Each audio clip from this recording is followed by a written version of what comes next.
Hello friends, my name is Chandrakant from Akulmac Technologies, and today I would like to draw your attention towards how do you sell effectively using social media. And as you know that if you sound too much like a salesy in nature, nobody wants to listen those sales messages. I mean, you can't go around and saying, "Hey, I'm the best. My product has a maximum number of features. My offering is the best in the world. Nobody can compete." I think people are sick and tired of that. Usually, when you convert your client, uh, there are 7 to 12 touch points are required before the customer even decide to buy from you. So in order to create 7 to 12 touch points which are not salesy in nature, we actually come in and help and guide our clients to set up those touch points. And that is why we have this channel which is called Akulmac Live, very popular channel used by many entrepreneurs, SMEs and startups worldwide. And we actually help all of them to get out of me too syndrome and create a differential for yourself. Friends, come and join me. I look forward to welcoming you on Akulmac Live. Who let the dogs out? Who let the dogs out? Who let the dogs out? Morning, CK. How are you? I'm good, Neville. I just want to share a conversation I had with a friend of mine who's a very successful entrepreneur. In the lockdown arena, I think everybody is working from home. So I'm fortunate I have a home office, but many of people like my friend here, which I'm going to discuss right now, they have shifted their office to their bedrooms. And yesterday during my conversation, it came out that, they're having trouble sleeping. Uh, so, something which is happening, I'm sure this is affecting him. He's a very senior person. It is must be affecting other people as well. Have you heard about this, such a similar incident in London? Well, interesting enough, it's probably more common now because people are working from home and they don't have um, a regimented space to work all day. So previously, most people, I mean, when I was traveling around the world, yeah, I would go to the bedroom and I'd have a little place where I would do a little bit of work in the evening, shut the PC down, forget it, stick it in the drawer, get up in the morning, go to work. But now people are making that a dedicated workspace. Now something goes on up here in our brain somewhere where what's the bedroom for? I mean, the obvious one, I know certain other things go on, but predominantly we go to sleep. But now you're spending 7, 8, 9 hours in your bedroom as a senior person doing your day job. So things do happen in here, and it might not happen overnight. It might take a little bit of time because your habits are now changing. And it could be that that workspace is not leaving your brain when you go to sleep. It's this constant pressure that you've created because in the corner of the bedroom somewhere, your laptop's still up, your workspace is now a workspace, you haven't shoved it all away, you see a flashing light when you wake up, and there are things that go on up here all the time with us that mean that I'm working, I should be working. Now feeling guilty that you're not working. And we've heard this in the past, so that's why I'm relaying this in this short little message. We've assimilated things in here that are now not normal, but they're becoming our normal habit. And it's interfering with another habit, going to sleep, watching the TV before you go to bed. Lots of people have TVs in their room. That could be actually one of the worst things you ever do, apparently, according to so-called, spin doctors that talk about, putting your house into some form of order, so compartmentalizing places. And you hear all of these people that do the feng shui will say this is where this is, and this is where this is, and this is a kitchen space. Use it as a kitchen, and then divorce that away from where you are. So there's a lot of science around this. Whether you believe it or not, it's entirely up to you. But it is that thing about putting the workspace away. And a lot of people have a problem putting the job away because, like you and I, you know, we're entrepreneurs. We work 24/7 in reality. So weekends sometimes are not weekends, but we manage our time so that we compartmentalize what we're doing. Sometimes we do it brilliantly, and sometimes we don't do it very well at all. You know, so we're all guilty of getting it wrong. But if you don't start it, you're never going to get it right. But this is a good example, I think, of we're getting to know more about ourselves. And as we learn more about ourselves, we can actually work out what makes us tick. How do we work? Where are we more productive or less productive? So did that person, you know, did you come to any conclusion with that person, or? Well, I didn't have a ready solution to inform him, because when he was speaking with me, I realized that even I'm in that phase, even though I have a separate work area. But you know what happens is you work, and then most of us are working globally, so we are in different time zones. So your mind is always working, and you're expecting that email to come. So when you go to sleep, you carry your mobile phone, and then every 3-4 hours you wake up and say, hey, what has happened? Any email that has come? So I think we are in I cannot say about everybody, but I think I was in that state, so I didn't have a solution. But it's common. It's common to so many people, and it is literally, you need to know when to switch off.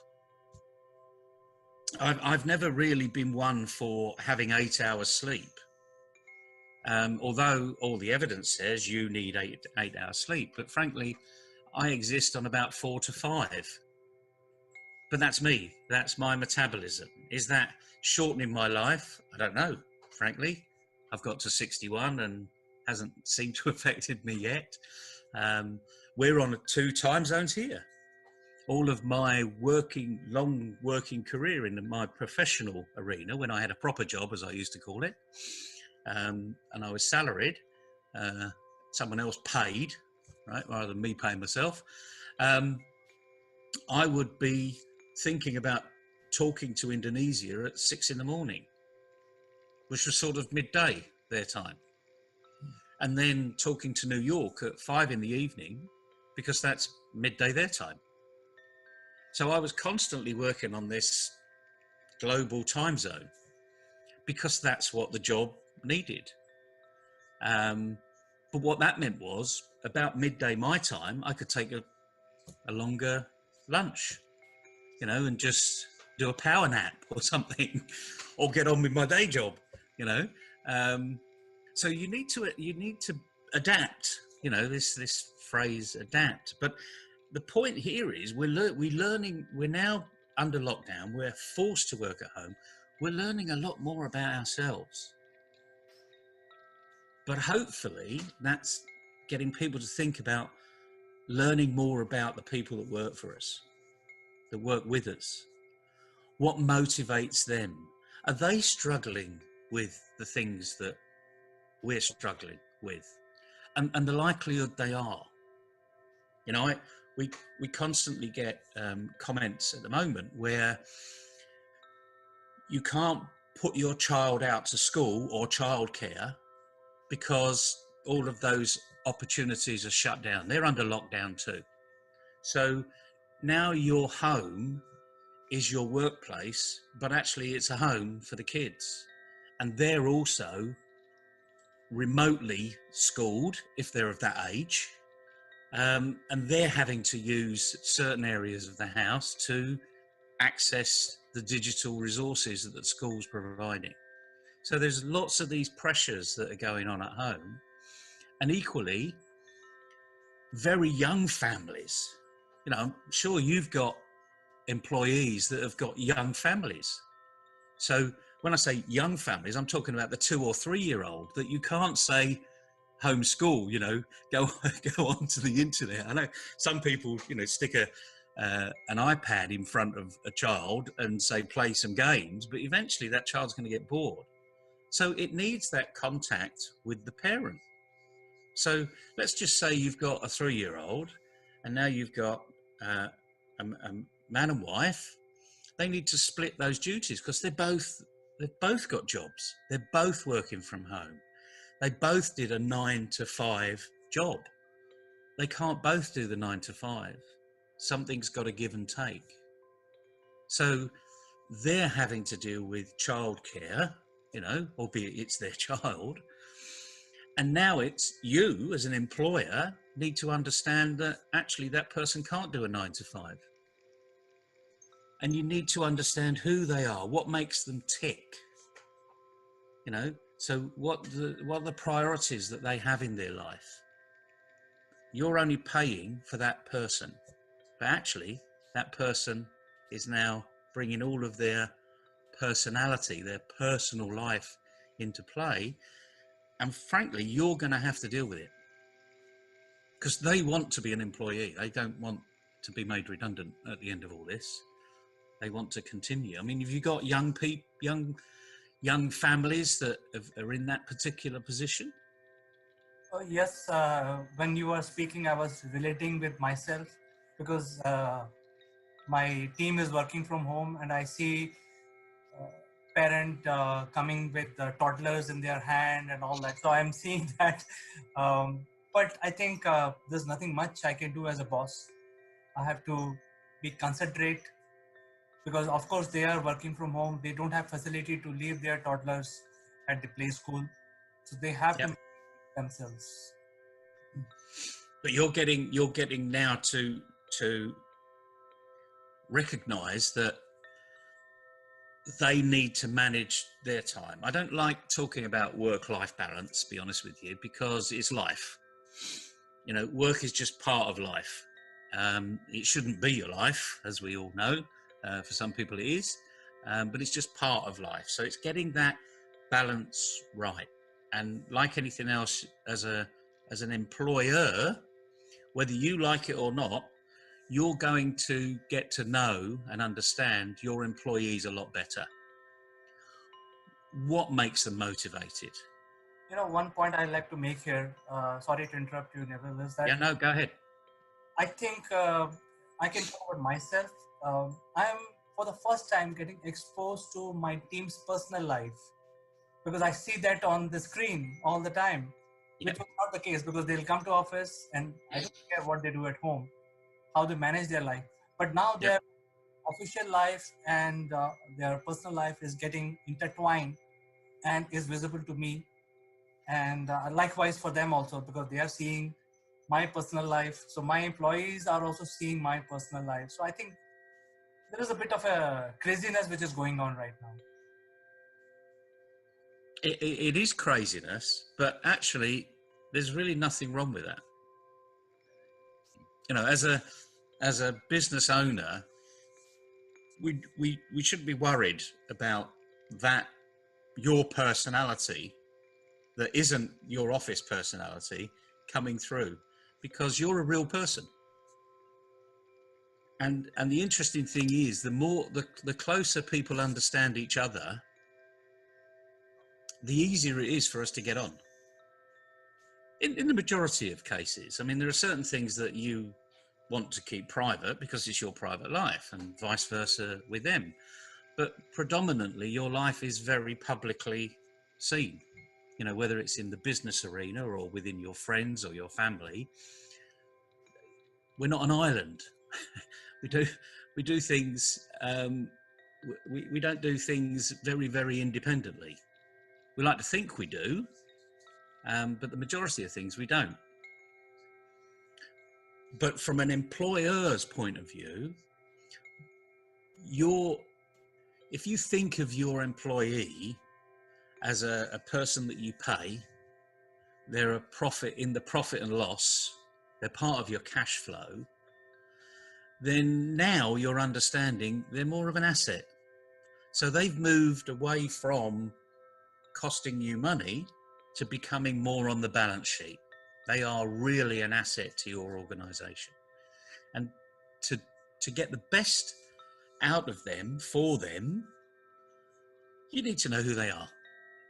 And I think this home working is opening a lot of employers up to seeing, as you say, you can now see the background of where people work, where they live. And if that background changes, you know that they're moving their workspace around the house. And then you can turn around to them and say, do you find that difficult? Are you finding that easy? So just by raising your awareness and being observant of what their background is, what's happening, all the noises that they're affected with, is going to make you a far better employee. You're going to become a coach in the true sense of the word, because you're not going to be breathing down their neck all the time. I mean, I know some people that have treated this as a great surveillance opportunity. So they've got a team of 15 and they've got 15 pictures on their screen all the time, so they can actually see who's gone for a coffee, who's gone for a comfort break. That really isn't the way we should be managing people. We should be trusting that here's the project, get on with it. You got a problem, come and ask me. Then you get a really engaged employee. You trust them, they feel trusted. If they feel trusted, they feel wanted. If they feel wanted and their purpose of working with you fulfills their own purpose, you're going to get a very engaged employee. It's a very simple equation, and now working from home, that equation can really be brought to life. So just get to know people. In fact, I like to share one incident where one of my employees said, hey, I will work for you for 8 hours because that is my commitment, but I will work morning 4 hours, then I'll have a break in between because I have to take care of my child. I have to take turns with my wife to take care of my child. And then I'll work the second 4 hours later in the day. So I think I needed to understand that issue, which I did. And I allowed people. So I'm sure a lot of people might be facing such issues as well. Oh, I'm sure they are. As I say, when we're on lockdown, it might just be one child that you need to take care of. And there may be, you may have parents in the house that will say, not a problem, we'll take care of them. But not everyone's in that situation, especially today. I mean, we had the arena. I seem to recall that, I think it was a 1980s phrase, dinkies, double income, no kids. Oh, yeah. Exactly. And there's another phrase about paltry income, lots of kids. And so we are literally a double income family now.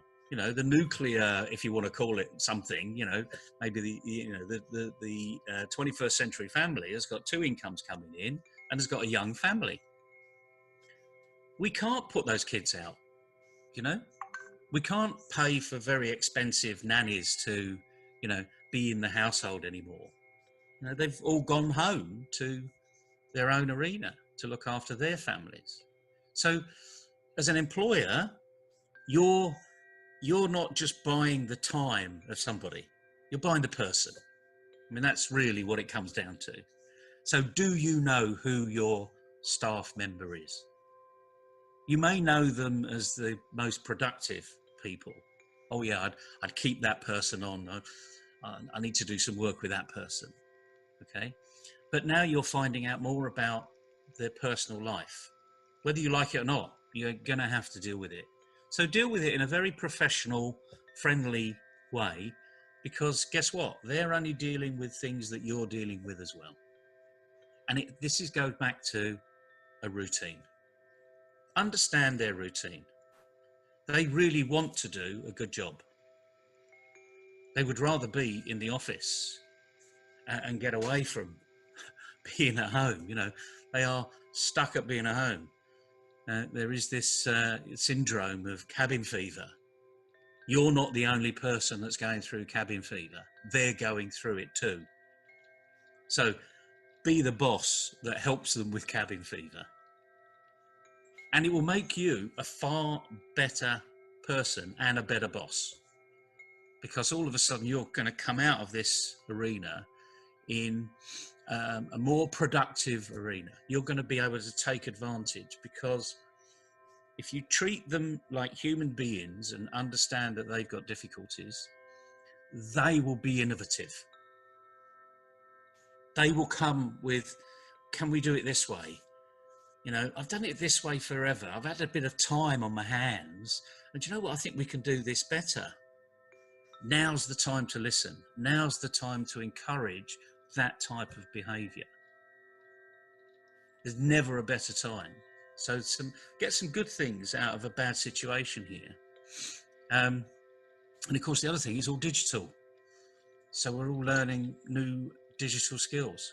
But remember, some of the people that work for you are learning new digital skills too. Again, encourage it, So I think the word today, we should be encourage. Understand what their arena is and encourage them, because we're only in day 8. Don't believe there's just day 21 and then that's the end of the tunnel. If you look at the world, day 21, there's day 22 that happens after. Most areas are talking about lockdown. The UK is talking about a longer period. Up to 6 months is now being discussed. And for the mathematicians out there, right, 6 months is 180 days. I don't want to scare you, and there will be relaxation, I'm sure, but we're in here for the long haul. So let's make most of it. And the message today is encourage you guys, because they're important to you. Yes, thank you, Neville, for giving us this great advice. So the key word that I picked up from your conversation today is 1, encouragement, and then improvisation. Yeah. So these are the 2 key words. I think all of us have to, I think we started the conversation with people not having enough sleep because they're working from their bedrooms. And then we landed up to this conclusion that we need to encourage our employees and improvise. So I think it opens up a new box, and we need to improvise, accommodate everyone to be successful as a company. Yep. And we'll come out of this at the other end. And the main thing is come out of it in a really good shape. Come out of it stronger. From adversity, come out with strength and power. And it's only those organisations that really will stand the test of time. Great talking to you, Neville. We'll And you. catch up tomorrow again. Catch up tomorrow. Good luck, everybody. And give us some feedback. Tell us what your problems are. We'll try and help you.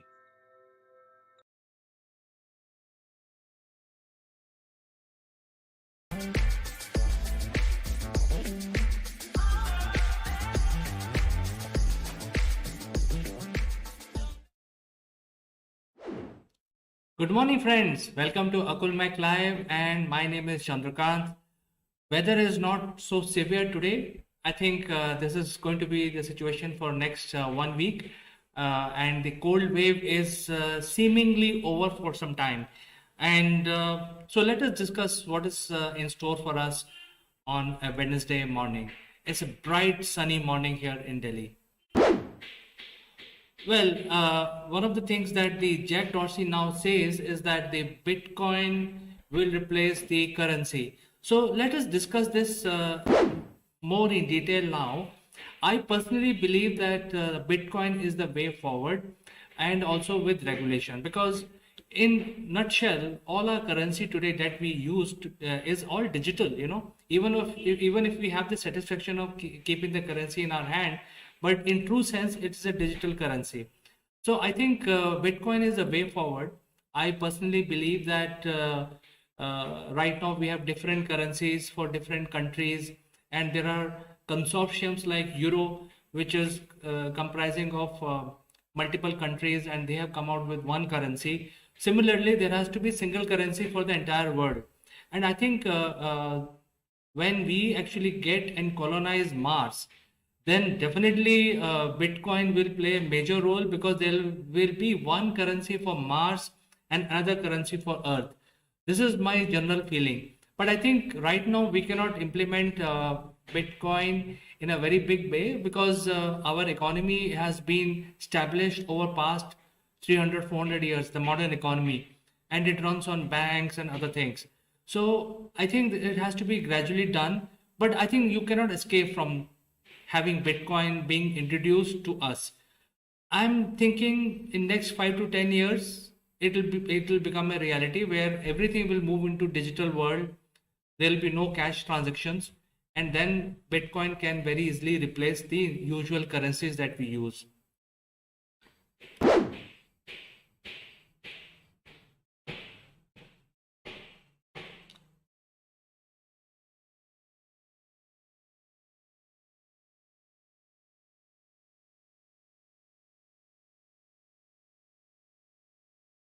Well, I think there is some news about Blackstone Group. Well, Blackstone is a major investor, as we all know, from the US, and they have major investments in India. All the major organizations have some sort of funding from Blackstone. However, I've also heard a couple of weeks back that they are kind of reducing their footprint in India by 2% and increasing that in China. So I think this is something which is going on. And I think the good news is that now the Indian rupee has become stronger today by 11 paisa. So this is a great news, because right now the Indian rupee stands at 75 rupees conversion rate against US dollars. So I think this is a pretty good news. We should feel happy about it.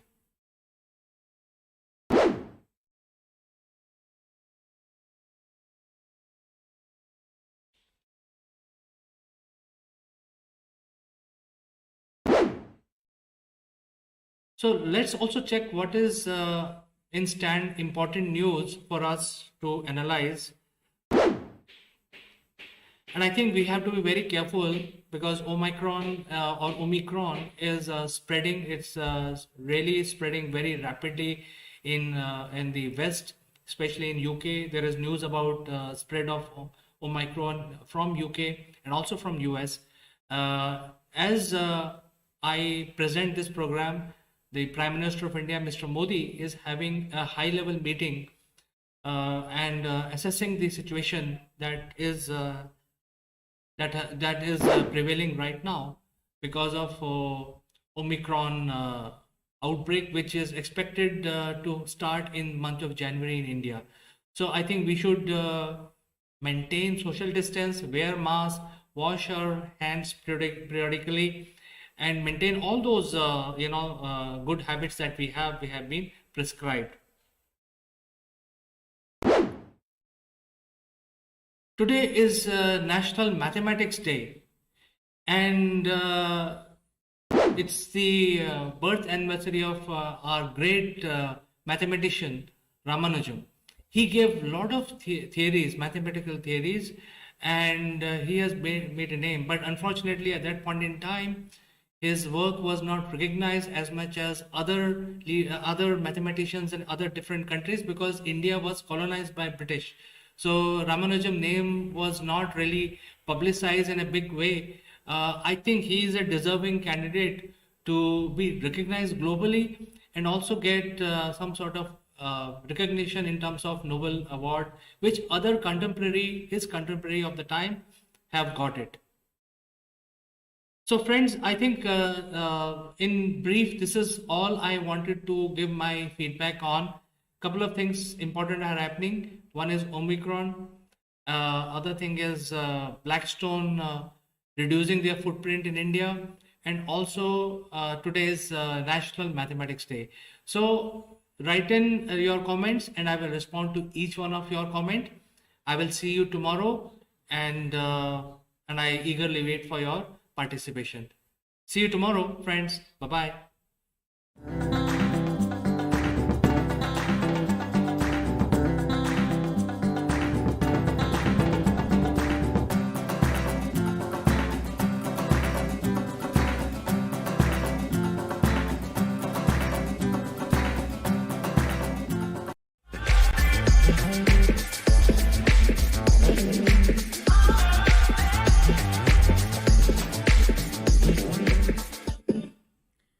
Hello, welcome to Akulmek Live. I am Kanchan Verma, and today we have a very special guest, Ms. Ritu Gupta.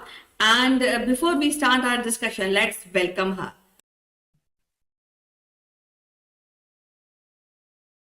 Thank you, Kanchan. I'm absolutely fine. Hope you people are doing fine too. It's so nice to be back on your show. It is always lovely to talk to you. And today, we will be discussing about a very special person who is Maithili Sharan Gupta, who's our national poet. So what do you really think when we mention this name and this persona to you? So as per me, I find what I've read about Maithili Sharan Gupta is that he was known as Rashtra Kavi. It's because he was an intelligent person, he was a poet, but at the same time, he was very much worried about the political scenario of the country before independence. He has a very strong role in awakening the feeling of, feeling of patriotism, nationalism in the hearts of the people before independence. And before independence, when there was this freedom fight, freedom struggle which was going on, most of the people, most of the thinkers, politicians, the big people who were participating and who were leading the various groups of patriotism, freedom fighting struggle, they would most of the time quote from his book, which was known as Bharat Bharati. It was very popular among the youth of the country during those times. It was very popular among the people who were interested in nationalism, who were interested getting India a free nation.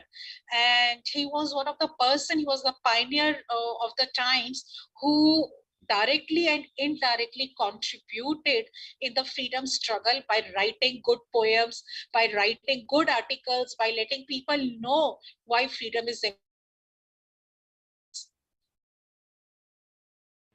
You truly mentioned nicely. That Maithili Sharan Gupta was also used khadi boli when we talk about Hindi, and that khadi boli means modern Hindi, and he also was very much interested in Braj Bhasha, which is spoken in UP. So I think I have few lines which I would like to recite, and I would also look forward. What are the lines you really appreciate among his writing? प्राण न पागल हो तुम यूं पृथ्वी पर वहां प्रेम कहाँ मोह माई छलना भर है भटको ना आहो अब यहाँ अब तो बस मिलता है चिरमेल वहां मतलब कि आपको वहीं जाना है जहां पे आप का मेल मिले something which is very much in the language of khadi boli when we talk about Hindi. So which part of poem you really appreciate, or any lines if you can tell us to our viewers? Okay, so I do agree that he was known for using the dialect Khari Boli, whereas most of the people during that time were using Brij Hindi.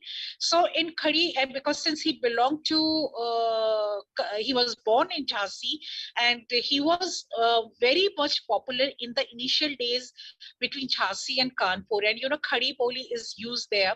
So I would really, I take I understand and I really take inspiration from, I do not remember the poem very well, but then let me tell you, there are these lines that nar ho to kaam karo, khali mat baitho, kaam karo, jag mein aaye ho to kaam karo. Now this is the inspiration for everyone, and it was written for people before independence, that don't waste your time, do something constructive in your life, because what you do constructive in your life is going to pay for your country and it's going to repay you back. So even now, I think it was rightly targeted towards the youth. And although he mentioned nar ho to kaam karo, but I believe that whether it's nar or nari, anyone should work. And what he really meant was, do not sit idle. Idle, khali dimag shaitan ka. So do something constructive. And I think that poem, written way back, years back, is so rightful even during present time. Well, definitely, and I think very small portion is being taught in school. So, what guidance Yes. or what message you would like to give to the schools and schools management when we talk about our national poet? What is your opinion on that? I think the schools should inculcate more of his poetry, because all of his poetry, let me say, all of his poetry, they are readable, they are highly understandable, being written in, simple Hindi, which is khadi boli. And these poems are giving message to everyone. And to young kids, they are giving very good message.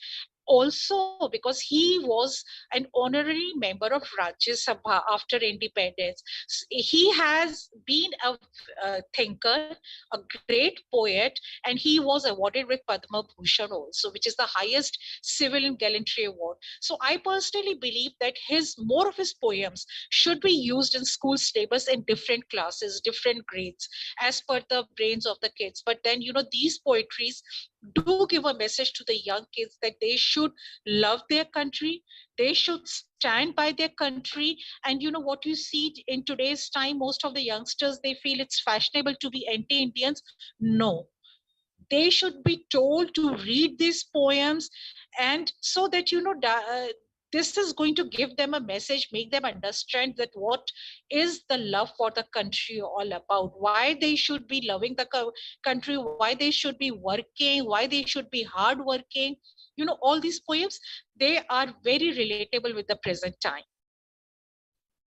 Well, his first work came in 1912, and since then he has become a major impact on, of course, as you told, on the youth, and that's why we celebrate him as a national poet of India. And it is so wonderful that you have given time and you talked about and remember this great personality of India. So, any last thought you would like to share with our viewers? Yes, I would really want to tell young people that, I've seen people reading foreign poets. It's good that you should know about English literature or the Greek literature or whatever literature, because anything enhances your brain. Reading and, understanding these things, they enhance your brain. Literature does not have any boundaries. But at the same time, please do appreciate our Indian poets.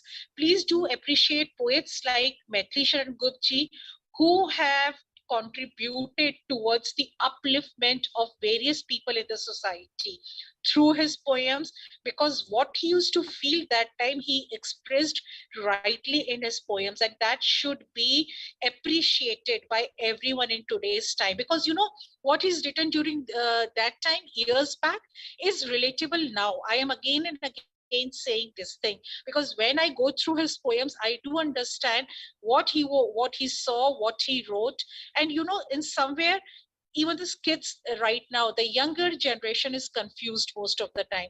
Please do read him, clear your confusion, and also know about the Hindi literature, which is rich, vast, wide, and it is appreciated in Western countries. Well, definitely. I think this is a very good advice to our viewers. And I think he also depicted a right sense of nationalism through his writing. So as usual, Ritu, it is so wonderful to talk to you and discuss our national poet today. We'll be meeting again with some different thought-provoking topic. Till then, bye-bye and you take care. Bye bye. Take care. So nice talking with you. Thank you so much.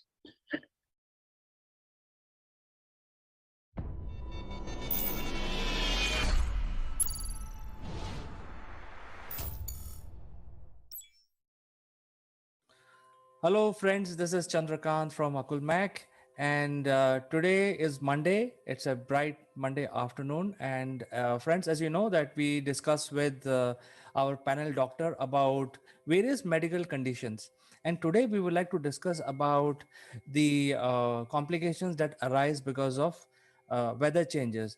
And we are very lucky. We are in India. We have very clearly four distinct weather patterns. So, without further ado, let me invite our panel doctor, Dr. Pooja Bedi. Good morning, CK. Hope you are doing fine. And thanks once again for the opportunity. It is our pleasure, Doctor. And, we are in the month of February, and very soon there will be Holi. And after Holi, the weather will suddenly change, and then we will start seeing the great Indian sun on our landscape. And that will create a situation where from winter, suddenly people have to change their lifestyle to summers. And this brings a lot of complications. And today we would like to know what are these complications, how we can avoid, are there any remedies? So over to you, Dr. Bedi. Yes, definitely, CK.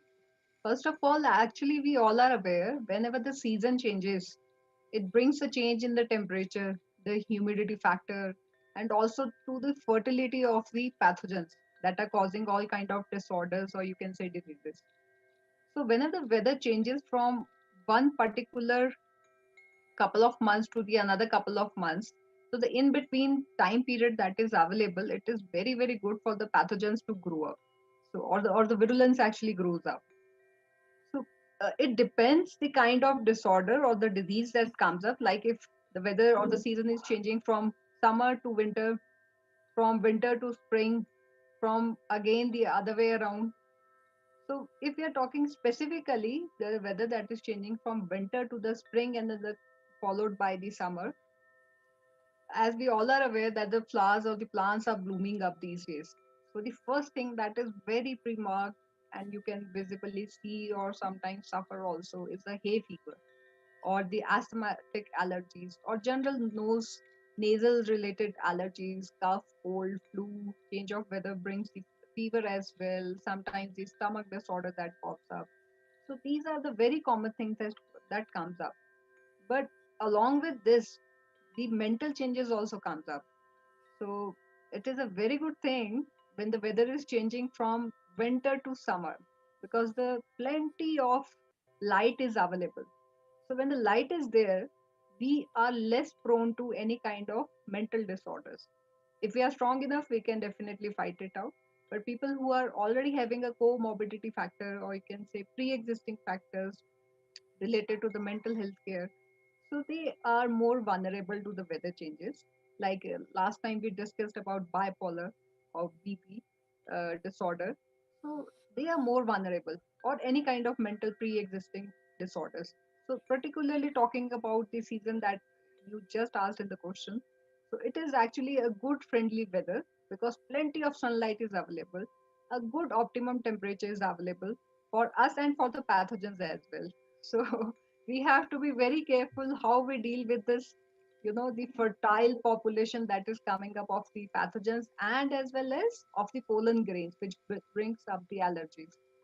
So my recommendation, as far as the treatment or the home management is concerned, sit as much as you can in the light. I'm not saying that you are sweating badly and then again you go ahead and sit in the sun. No. But expose yourself to the maximum light. Take off the curtains, you know, sit in the natural daylight, maybe in the shade if you want to. So exposure to light is very, very good. Suddenly people will find that there's a change in the sleep pattern as well whenever the weather changes. So the exposure to the light, it brings the melatonin level ups and down, which actually directly affects the sleep pattern in humans. Be on a very good diet, and the basic mantra is to maintain a very, very good hygiene. So if we are able to maintain a very good hygiene, we can actually reduce to almost 50 to 70%. So basic hygiene and a good diet is highly recommended for any kind of weather change. And I myself personally like this weather because suddenly the uh, sun that goes down a little early, now the time is delayed, so the daylight is more available, daytime is more available. So this is a good weather. Well, Dr. Pooja, we are in India where we have clearly 3 to 4 clear, transition from winters to summers to rainy season and again to winters. But then there are certain places in the world where the weather never changes. Like, for example, on equators, people have the same weather throughout the year. That means the sun will come up in the sky, and by afternoon it will rain, and very torrential rain every day. So that is a process, and then in the night the temperature dips and it becomes very cool. Even though you are on equator, the temperature can go down up to 9 degrees or 8 degrees in the night. So in one day they see so many transitions.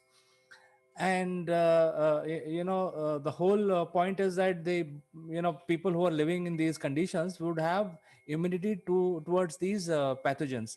Yet people suffer from all these ailments. They have common cold, they have mental issues, uh, you know they also have a lot of light in the morning, but they are not able to cope up as the day passes. So I think it's a situation related to a lot of human beings, where they have to adjust to these ailments which are arising because of the temperature or weather change. What is your guidelines to those people who are not immune to these ailments? Right. So, taking the first part of your question, that people who are living next to the equator and people who are living far away, north and south. So, we tend to adapt to the changes. That is a basic nature in the human race. So, we definitely adapt to the change. So, in whatever climatic condition we are living in, we get used to it after a while, especially growing up periods. And these kind of disorders, they majorly affect, if we are talking only about the physical disorders or the physiological ones, they majorly affects kids under the age of 5. So you can see the mortality rate is more in them. So it is highly recommended that they should be put on a very good diet. The vaccination is to be there right on time. If it requires the frequency, then it has to be there. Plenty of fluids. Maybe I'm not saying only the water, maybe the juice, lassi, curd, in any form. One can take the fluids, or maybe the raw form of the fruit. They should actually go ahead with it. Follow a routine. That is so very important. If we don't follow a routine, it somehow leads us to a kind of laziness that again can lead to the, later on, to some kind of initial stage of the mental disorder. So people living at equator, if we are talking specifically about them, they are more or less more prone to the stomach, ear, nose, throat, these skin, specifically skin. So these kind of major disorders, or you can say diseases, not disorders, diseases we see in these people. But you will see, since the daylight is more available, so the mental disorders are comparatively less as compared to the people who are living at the poles where the daylight is very less available. So my recommendation is 3 points are very, very specific and is are universal to almost all kind of conditions, mental, physical, related to climatic. So the three mantras are: please take bath every day, independent of it is snowing outside, independent of how hot it is, how exhausted anybody is. Taking a bath is a must. It makes you mentally very, very relaxed when somebody takes a bath. It calms down the body. Second is the hygiene. So maybe it is, yes, it is related to the first part itself, taking a bath. So hygiene in terms of washing the hands very frequently. So thank God it has been very nicely highlighted in the era of COVID. But prior to that, there has been, number of deaths that are happening because of the diarrhea and many other infectious disorders or diseases. So it's so important to maintain the basic hygiene. Third is be on a very, very good diet, which is less in carb, and the fluid intake has to be adequate depending on the climatic conditions and the temperature variability. So, in fact, you mentioned about taking shower regularly. I've heard about soldiers who are returning from very harsh duty, like Siachen in India, and they are not able to take shower for like couple of months. And when they take shower after returning after a couple of months, like 6 months or 3 months, then you should, you know, talk to them, how they feel. I think the point is very well made. So coming back to our situation in India, where now the weather is changing and the COVID is also there. Although vaccinations are being provided, but the millions of people are still not vaccinated. So there is a very high risk of getting common cold, and that could be dangerous for us also. And the point number two that you also mentioned is that since because of the lockdown, most of the people are indoors. So what is your advice to people by and large, how they protect themselves from ailments like common cold, because that can lead to COVID, or it could be diagnosed as COVID, or probably start the COVID. So how they can change their lifestyle to protect themselves. Yes, CK, definitely. Now, the first part is whenever the weather changes, it definitely brings some kind of changes in the human body as well, in terms of temperature variation, or you say anything, or fluid intake, or the dietary, or the sleep patterns.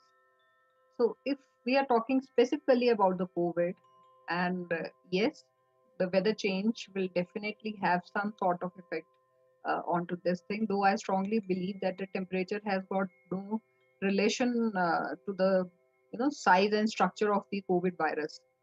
It can only be the outer wall can only be broken with the help of a you know some soap or detergent or the sanitizer. So the temperature has got very less effect as far as COVID is going.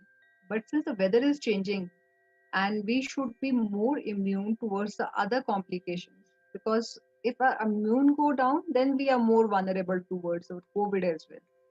So in order to have a good immune, it is very important to have a basic home management, which includes the basic hygiene, a good diet, and ample amount of fluid.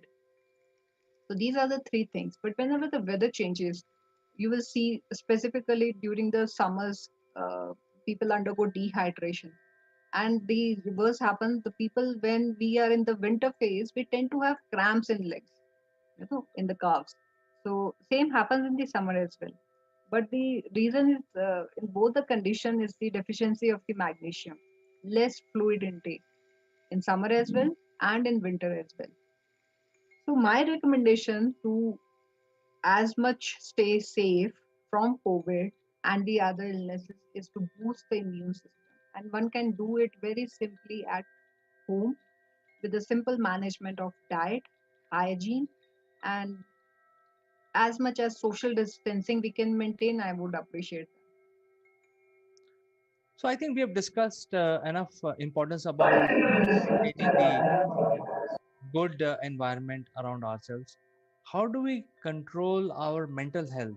Is there a possibility, or is there a remedy during this period, like meditation or anything else which you'd like to recommend? Yes, yes, definitely, CK. In fact, I agree to you. You have already given one of the point, meditation, to come out of it. But to be very frank, if I can just start up with that, mental disorders, they specifically affect during the winter time, or they are also called as winter blues, because the less of the daylight is available. So the melatonin, or you can say the sleep hormone, to be very frank, is somehow its limit is also either increased or decreased depending on the daylight being exposed to that particular person. So if somebody is already having a bipolar or any kind of mental illness or disorder, maybe a transient one, maybe a permanent one, somebody is undergoing medication, not undergoing medication, the psychotalk is going on. So when the winter patch comes, specifically these kind of people or population, they tend to get affected more. So it is so important that we should follow a very particular schedule every day. We try to inculcate a new hobby that we wanted to pursue or we are pursuing. So it is highly recommended for these people or population who are already having some issue to please kindly follow a particular routine. Be I'm not saying stay strictly disciplined. Changes has to be there in a day routine or chores, but yes, try to follow a definite pattern in a day. Try to pursue some kind of hobby. If you are very fond of talking to someone, give a call, you know, or try to write it down if somebody is not available. It's very important that we express ourselves. uh, and the communication, which is actually a key to come out of any kind of mental illness, is very very important. So please, a conversation, I don't mean only talking. Communication in terms of reading, writing, learning, all these factors are to be included. So if somebody is very fond of reading, so they must, or may can try some new style of reading, some different pattern or styles of reading. So this is very, very important to get yourself in comfortable shoes if somebody is having some kind of mental disorders pre-existing in them. So that is the first recommendation, communication. And second is, again, I very highly recommend people to be on a good diet. So specifically during the winter, somebody who's already undergoing some kind of illness, they should or must not include I mean, a lot of carbs in their diet, which is very important because we tend to gain weight. Somebody tends to gain weight in the winter time because of the more intake of the carb. And if you already have some kind of pre-existing factor, it adds on more. So I would recommend to be on a very good diet, which is less in carb, more of fluids, and communication in terms of the four different aspects that I discussed, not only talking, but in other aspects is very, very important. Doctor, thank you very much for summarizing this beautifully. And I'm sure a lot of our viewers will find this advice very valuable, especially when the weather is changing. And in fact, now the weather is changing, and after 2 months, again, weather will change. So I think if you follow certain lifestyle, as you have said, and also follow certain level of diet. You mentioned good diet. It could mean a vegetarian diet or it could be a non-vegetarian diet. It depends on people, but they have to maintain a good diet and keep themselves hydrated and also communication. So I think these are very good advice to make sure that we live healthy and also have a mental health. I mean, good mental health. So with this, I would like to say thank you for today, Dr. Bedi. Your advices are very valuable for us. It was pleasure and lovely talking to you on this Monday. Thank you so much, CK, and stay safe. Thank you so much. So see you next time with something more interesting. Until then, bye bye. Take care.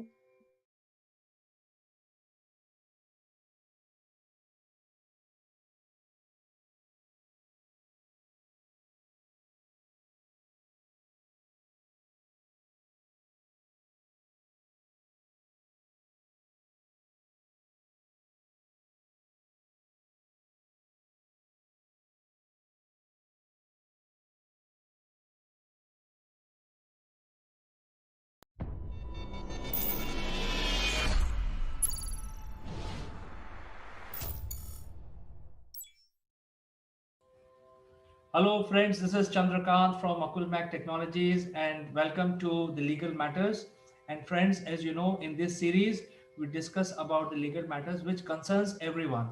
And the case which is on mind of every citizen of India, 1.4 billion people, is the Arnab Goswami case, and that has a wider effect, the judgment of Arnab Goswami, because it affects the liberty. And to discuss further, let me invite our expert from Ahmedabad, Mr. Jeet Bhatt. Thank you very much, Chandrakant, for introducing me. using such kind words. Yes, we are going to discuss a very important matter regarding personal liberty and the judgment of Supreme Court yesterday delivered in Arnab Goswami matter. I'm looking forward for this discussion. So Jeet is, for a brief introduction, because we have regular viewers, Jeet is a very senior lawyer practicing in Ahmedabad High Court, and he would like to basically give his opinion on this particular case. Uh, I don't want to repeat the case because I think everybody knows, even the kid, as we say in India, that even a kid knows about this incident where the Arnab Goswami was arrested by armed policemen carrying AK-47 and whatnot, and even the riot police by almost like 60 to 70 people, cops went to arrest him, a single man, and then he was kept in jail for a couple of days. So, without wasting my layman language, let me ask this question from our expert, Jeet. What really transpired in this case and how this affects the liberty of every citizen of India? Yes, Chandrakant. Personal liberty certainly is one of the basic tenets of our constitutional freedoms granted by our forefathers while drafting the constitution. And as you are aware, 26th November was the Constitution Day, and we all celebrated this Constitution Day, the enactment of this wonderful document. It is a living document and gives rights, freedoms, liberties to all the citizens of this country, and certainly is one of the most respected documents around the world. Uh, Personal liberty absolutely is one of the most important facets, because without liberty, a man's life is of no use. Because only under liberty can a individual grow and reach his optimum level. And therefore, if liberty is denied, then his entire life and everything which is important and dear to him is denied and deprived. So without liberty, there is in fact no life. And Supreme Court in its yesterday's judgment has certainly uh, given that liberty to the person who was taken by police and detained for around 7 days, and has delivered a landmark judgment which has a far-reaching effect. And we are going to discuss that and what the highlights of that judgment, if I may just point out. The Supreme Court says regarding human liberty and the role of the courts is that the human liberty is a precious constitutional value. It is also the duty of the court that criminal law does not become a weapon for selective harassment of citizens. The doors of the court cannot be closed to a citizen who is able to establish that there is some malafide, or he is being harassed by the state and its machinery. Uh, it also says that in jail and under the police stations, human dignity has no protectors, and therefore the role of the court becomes extremely important. That may be the district court, high court, and also the Supreme Court. And the purpose for giving out this judgment, the Supreme Court mentions, is that in its own words, and I quote that we have done so in order to reiterate principles which must govern countless other faces whose voices should not go unheard. As you are aware, Arnab Goswami certainly is a resourceful person and has all the legal team ready by his side. But not every individual has such resources that they can approach to the topmost court saying that my liberty is denied. And therefore, this judgment laying down the principle, in fact, it reiterates all the principles of several other judgments which have been laid down till now by the Supreme Court, and says that this is the duty of the court to uphold personal liberty. And therefore, this judgment is extremely important with respect to personal liberty. I would also be talking about the facts and how all these, how this transpired, and why the Supreme Court has granted bail to Arnab Goswami. And it is, in fact, it is a very rare case, because Supreme Court usually does not interfere when matters are pending before the High Court, and when a bail application is also filed by Arnab Goswami before the district or the appropriate forum in trial. But what happened and why the Supreme Court interfered, I just like to point out the facts. Is that on 4th of November 2020, in the morning at around 7:45 a.m., as you said, 60, 70 police and armed people reached his residence, and he was arrested in connection with an FIR which was registered in the year 2018, which was under section 306 which is abatement to suicide. And what had transpired therein, and at that point in time, is that on 2016 December, one of the companies of Arnab Goswami, that is AGR Outliers Media, had awarded a contract for civil and interior works to another company called Concord Design Private Limited, which was substantially owned by one Anvay Nayak, who is deceased, who later on committed suicide. And on 5th of May 2018, that is after completing the entire work of interior design, he was his allegation was that he was not paid some amount which was due to his company by three agencies which had deployed him to carry out this interior work, wherein one of the companies AGR Outliers of Mr. Arnab Goswami, who had not paid him 83 lakhs. On 5th of May, fed up because of the problems which created on due to non-payment and because of the pressure that he was in, he and his mother committed suicide in Alibag in their farmhouse. And because of which an FIR was registered, he had also written a suicide note wherein he had named these three people, namely Arnab Goswami, another Firoz Sheikh, who had not paid him 4 crores, and third, Mr. Nitesh Sarda of Smartworks, who had not paid him an amount of rupees 55 lakh. And due to this, he mentioned in the suicide note that he is compelled to commit suicide. So, pursuant to this FIR registered, investigation was carried out. The investigating team reached Arnab's office and also asked for all the documents which were provided by his company, wherein it came out that the company had paid the Anvay Nayak company an amount of rupees 5 crore 75 lakhs, but his claim of 80 lakhs was not settled. Substantial amount was already paid, but some amount was not paid, but that was a commercial dispute. And because of a commercial dispute, you have a remedy under law, which is you can file civil case for recovery, or you can also avail all legal remedies that are available under law. But the option of taking your own life and committing suicide is not available to anyone. And it was not such a compelling reason to take your own life because you were under pressure. And even if you've taken your life, that would not mean that that constitutes an offense against someone who has not paid you some amount. So these, so ultimately the investigation officer reached to the conclusion that though uh, the person has taken his life, but this does not constitute an offense, and therefore he filed an A summary report before the Chief Judicial Magistrate, which means that events are true, but crime is undetected.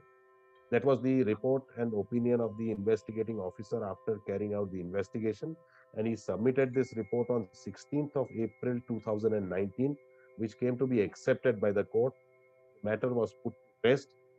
Subsequent to that report, the company of Arnab Goswami also wrote and communicated to the victim's wife, the Anvay Nayak's wife, saying that we want to settle this dispute and we are ready to pay you 39 lakh rupees, provided you give us an indemnity against future claims, so that you will not claim in future or you will not initiate any other action. We are ready to pay you 39 lakhs. But which the deceased wife did not accept, and matter rested there. But thereafter, what happened is a series of events in 2020, as you are aware, that on 16th of April 2020, there was a broadcast by Republic TV for an incident that took place in Palgad of lynching of two sadhus in presence of police and some forest guard personnel. And there was a huge uproar created, and the Arnab Goswami had put his opinions clear cut in the news and media, which were not suitable or were not liked by the Maharashtra government. And therefore, an FIR and several cases in different states were registered against Arnab Goswami and his TV channel, which again led to litigations which reached till the Supreme Court. And Supreme Court quashed all other FIRs except one, which was to be investigated. Thereafter, on 9th of September 2022, employees of Republic TV were arrested for some house trespass by the state government. Shiv Cable Sena, which is also a part of Shiv Sena, they issued a letter to all cable operators across Maharashtra saying that you ban the telecast of Republic TV because they were obviously not liking what was being the opinions of Arnab Goswami as it was against the state government. Again, on 16th of September, a show cause notice was issued to Arnab Goswami for breach of privilege of the Legislative Assembly, again, which he approached the Supreme Court. Then on 6th of October 2020, there were FIR which was registered at Kandivali police station in relation to TRP case. Kindly see the dates are flowing as if there's some person who is trying to conspire to frame one person, that is Arnab Goswami. This is what has been mentioned in the judgment of the Supreme Court. Also on 15th of October 2020, Local Crime Investigation Branch, Raigad, communicated to CJM that we are going to further investigate with respect to the FIR under 306, which was registered by Anvay Nayak's wife. It is after 2.5 years of the commission of the suicide by Anvay Nayak. And after 1.5 years of closure report, which came to be accepted, suddenly out of grave, they they rise and they say we want to further investigate. Now, there's no basis for further investigation, neither there is any reason for further investigation except that they want to target one person. On 4th of pursuant to this further investigation on 1510, on 4th of November, Arnab is arrested from his residence at 7:45 a.m. He is not issued any notice or he is not called upon to give any answer as which is required under the law. And he is arrested without any substantial reason. And he's sent to judicial custody by the magistrate on production on the next date by the police. In pursuance to his illegal arrest, he files a petition before the Bombay High Court for the issuance of writ of habeas corpus and also for quashing of this further investigation and for releasing him on bail. The High Court hears the matter for 3 days, and ultimately on 9th of November, it says that he has an alternative remedy to approach the concerned court for regular bail, and therefore they are ready to hear his quashing petition, but they were not inclined to release him on bail. In pursuance to that order, the High Court gave him liberty to file regular bail before the concerned district court, and which was to be decided by the district court in 4 days. But the High Court did not grant him bail. So against which he challenged that decision before the Supreme Court. And Supreme Court heard the matter on 11th of November and released him on bail, saying that exceptional circumstances are made out which warrant us to grant personal liberty to Arnab Goswami and he should be released on bail. And yesterday, the reasons and why it has interfered were released by the Supreme Court. And this is what the Supreme Court says that uh, this amounts to a targeting of an individual because of his opinions on his news channel. And the High Court has failed to decide even prima facie that whether any offense of abatement of suicide was made or it appeared that there was an offense of abatement of suicide, because that was the first thing what the High Court had to do. And if it felt that there was no offense made out in the FIR, then the High Court should have exercised its power and granted bail to the accused person, and his liberty should not have been denied or deprived in this manner. And therefore, the Supreme Court passed some scathing remarks that High Court abdicated and failed to carry out its duty, did not uphold the personal liberty of the person, and therefore the Supreme Court intervened and reminded all the courts of the country by quoting Lord Denning, is a famous jurist and a judge of England court, and quoting him, they said, and I quote Lord Denning, that whenever one of the judges takes seat, there is one application which, by long tradition, has priority over all others. The council has but to say, my lord, I have an application which concerns the liberty of the subject, and forthwith the judge will put all other matters aside and hear it. That is what the long tradition has been in England and also in India. That whenever any matter concerning liberty is there, it is only to be said that this concerns liberty, and the court has to take that matter and leave all other matters aside. So all other matters can wait. Liberty matters regarding liberty of an individual has top priority, and that has to be taken up. And this is what the Supreme Court has asked all other courts, the district court, high court, to take this seriously and decide all bail applications or matters pertaining to liberty urgently, expeditious, and decide it in accordance with. These are the salient features of this judgment, and I congratulate the Supreme Court for delivering such a wonderful judgment, upholding the personal liberty of citizens and also reminding all other courts to do the same. Certainly, it's a very, very important judgment. Jeet, thank you very much for summarizing the entire incident and very elaborately building the ground for this discussion. As a layman, I would feel that I mean I'm talking about a layman who's informed or who's following this news, but may not know the nuances related to legal matters. So, as a layman, the first thing that comes to mind is the uh, the suicide of the contractor itself, Mr. Nair, because it looks like that the mother was also dead before he died, and she died in the ground floor room, and he was found hanging in the first floor room. So I think the police has to first investigate whether suicide or not. What are the circumstances of these two deaths? Whether it is murder or it's a suicide or the mother was murdered first because she was sitting on a sofa dead, strangulated. So no human can strangulate himself by sitting on the sofa. So I think that is the first thing that they need to investigate. And you know, after hearing you, I have only one expression, which is thank God our liberty is saved by Supreme Court. Because if it happens to such a popular person like Arnab Goswami, it can happen to everyone in India. So I think the matter which requires a discussion is, I think this is very well made out now that there was a duress against this person, this individual called Arnab Goswami and his business. And it was very systematically done. It almost appeared to a layman as if a mafia is at work.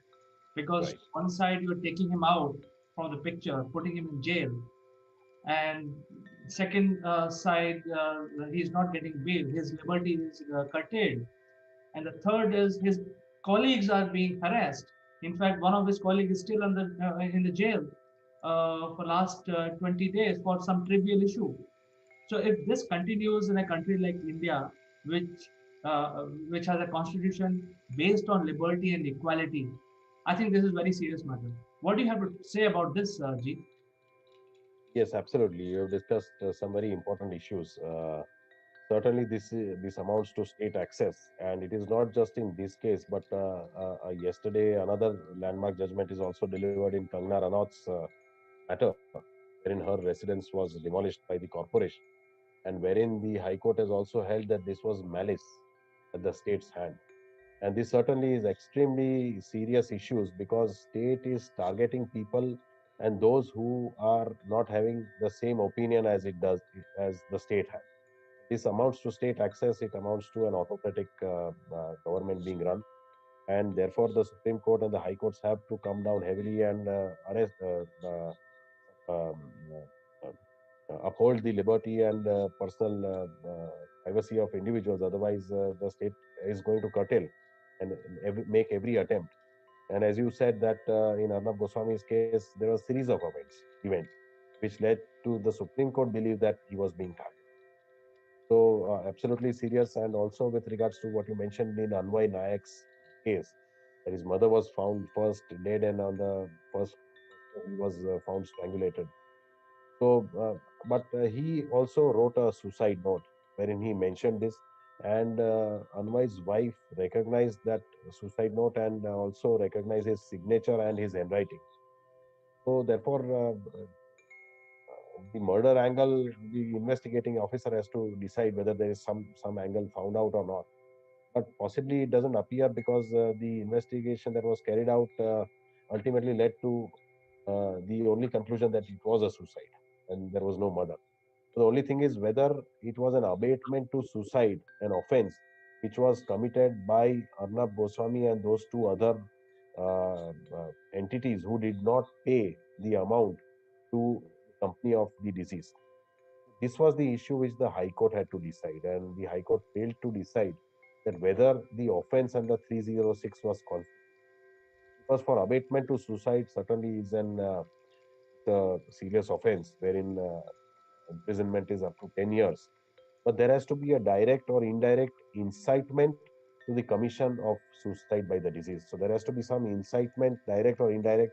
There has to be some active role of the accused in instigating or making the person do that act of committing suicide. For example, if there is an employer, there's a driver who is continuously harassed by his employer saying, "I will not pay you this amount," or "I will not." But such harassment will not constitute an offense if he ultimately commits suicide and says that my employer was harassing me. But suppose a wife is continuously harassed by husband and in-laws for a long period of time, and the harassment is of such a nature that would drive a woman to commit suicide, of the cruelties of such a nature, continuous events, and also if there are illegal demands, and if the wife ultimately commits suicide, then certainly then such instances can be said to be an abatement of suicide because there is instigation, there is cruelty, there is direct incitement that leads to a person to commit suicide. But any other trivial harassment, and if somebody takes his own life, then that would also mean that there is the pressure which the person could not take, and suicide itself means self taking his own life. So that means he has taken a decision to end his life because he doesn't see any other hope and he has failed. This issue should be taken up as a mental health issue rather than as an offense. If incitement and active instigation is there of a serious nature, continuous, and for a long period of time, then only it can be constituted as an offense of abatement to suicide. Otherwise, every person committing suicide cannot name and blame others because they could not handle the pressure that was. So this is a mental health serious issue which should be considered in that line rather than considering it as an offense. And this is a serious issue because, as you are aware, India today there are around 6 to 7 million people committing suicide every year. Certainly, mental health is a serious concern. But apart from that, in this case, in Arnab Goswami's case, the Supreme Court prima facie holds that the allegations leveled did not constitute an offense under 306, and it cannot be said that Arnab Goswami abated the suicide of Anvay Nayak. Thank you very much for explaining this in detail because I think that is the nub of the whole incident which triggered this arrest. And you also mentioned Kangana. I think we will talk separately because I think that is even a larger subject.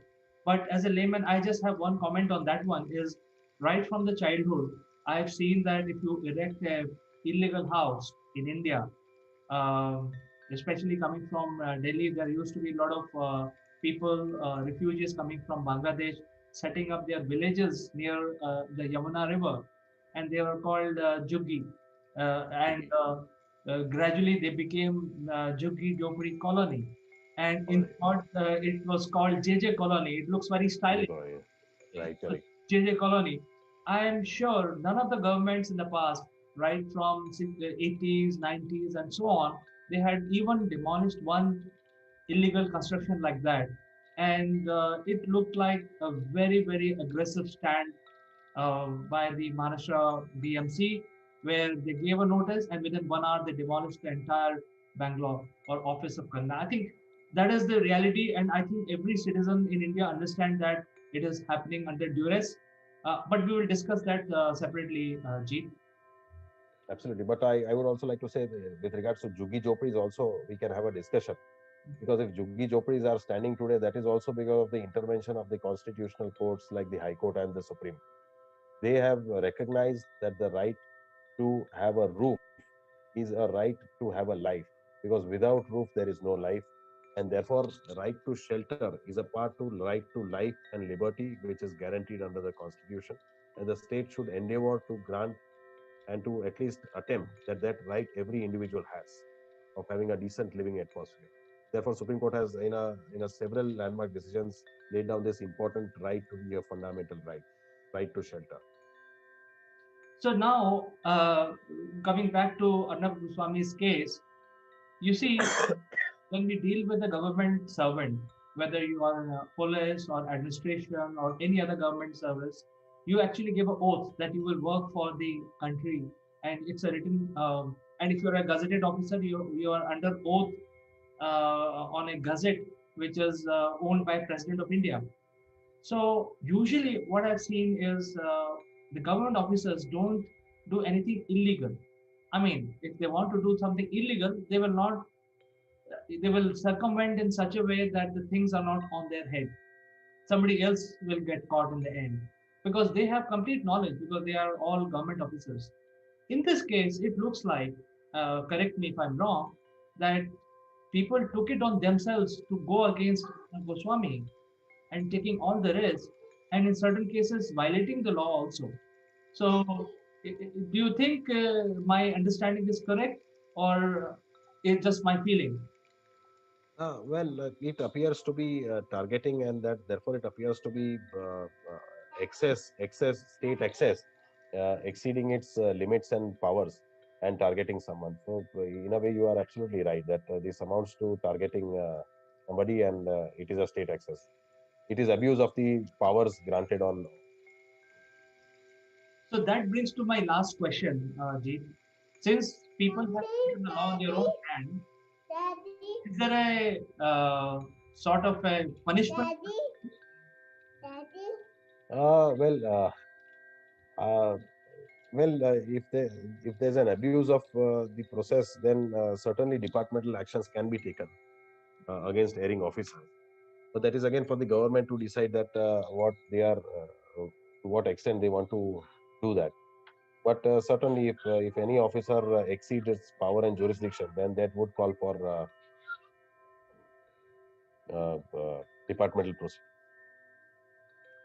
Okay, so I think this is a discussion about what ramification Arnav Goswami has. I'm sure he has good advice available. I'm sure he has. He's a very resourceful person, and I'm sure he will take his next action. We will come to know if we follow his case. We will come to know about it. Any last word you have on this, Steve, before we close our session today? I think the Supreme Court is absolutely a savior and has come down heavily and has upheld the liberty of individuals and its citizens.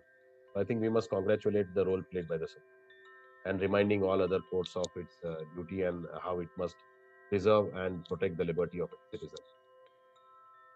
So thank you very much for finding time for today's session, Jeet. And we really appreciate your advice, and thanks for clearing it up for the viewers of our show. And we will catch up next week, maybe discuss about some other legal matters. Absolutely. It was my pleasure, Chandra. Thank you, and bye-bye.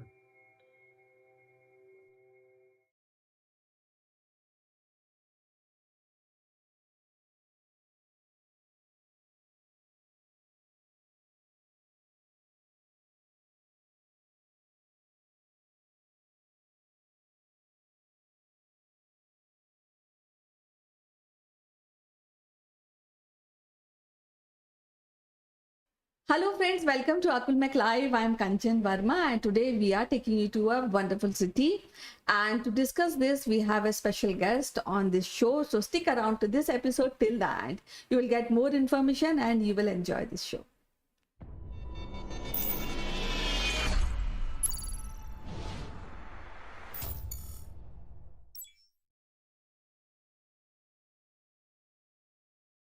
Welcome back friends, and today we have Mr. Sitesh Srivastava, who is an IT professional, is closely related to radio broadcasting, and today he will be taking to a wonderful city yet again. So without wasting any further moment, I would like to welcome him. Welcome to the show, Sitesh. How are you doing today? या कंचन, हमारा नाम भी सूरबा भोपाली है वही नहीं है? Oh my God! Sir guessed it. Oh my God! So we are going to Bhopal. Oh, lovely, a city of lakes, man-made and natural lakes, right? I guessed it right. Yes, Kanchan. How are you? I'm fine. So let's know more about this wonderful city, which is 16th largest city of India. Oh, great. That's great. Yeah, I have some very fond memories of Bhopal, and I want to go back to the city again and again, Kanchan. This city is very interesting, Kanchan, and I sometimes even are impressed. I'm impressed to know that this is also called Begum's Bhopal because it was the princely state between 1819 and 1926. It was ruled by four begums, and that was such an interesting thing in during the British suzerainty in those days. Four begums: Qudsiya Begum, Shah Jahan Begum, Kai Khusru Begum, and Sikandar Begum. And it is another interesting part about Bhopal is that in 1947, after independence, Nawab, I think Mr. Nawab Hamidullah, he actually decided to remain as a separate unit, Kanchan, just like some other princely states. We also know about this happened in Kashmir. And during that time, agitations started, and Indian government had to intervene. Sardar Patel's home ministry had to intervene, and only in 1949, 30th April, Bhopal state was accepted under Union Government of India. Very colorful history, though it pales in comparison to other more popular histories around around the independence of what we know about Kashmir, Lucknow, and Hyderabad. But Bhopal state is an amazing place. Bhopal state, now it is the capital of Madhya Pradesh, the heart of India, and because of the rules of the Begums, the city has some beautiful waterworks, railway station, postal system, and the municipality which was instituted in 1907. Have you been to Bhopal, Kanchan? Somehow I missed this city because I went till Indore, but somehow I was not able to go to Bhopal. But that is again in the wish list, and time and again every week you come and tell us about the wonderful cities of the world, and in that process I always, while talking to you, think that now it is over, too much of social distancing, I must plan a visit to all these cities which we are talking about. Yes, so what we are talking about Bhopal, and what are the places we can or I can visit? Well, Bhopal is a tourist's delight, not in terms of the popular tourist places that we know, but it is a tourist delight from the perspective of interest lakes around the city. Upper Lake and the Lower Lake, and in between there is the Bhopal city. One is the old Bhopal city, one is a new Bhopal city. And the old Bhopal city has got all the old world charms of the bazaars, the galleys, the alleys, and the markets, and the smell of the biryanis, just like your Hyderabad, Kanchan. And the new city of Bhopal showcases about the modern development, some good malls, some great infrastructure, architectural wonders. So it's a place where you find the old world, medieval world, and the modern world all together at one place. It's also a city with a great Hindu-Muslim fraternity, brotherhood that is seen in the city. Because of Bhopal's connection with the Begums, as I said, and also the founder of the city, somebody called Dost Muhammad Khan, who was in the armies of Aurangzeb, and after the Aurangzeb's demise in 1707, he came towards the Bhopal region and took up a place over there, and then he helped the local Malwa queen and the Malwa kings, and finally he took up that area which today we know as the Bhopal city.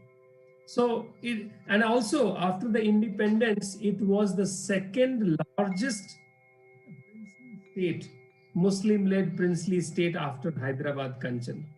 So a lot of great traditions are there, lot of connections are there. For me, it's also sometimes a great Bollywood connection.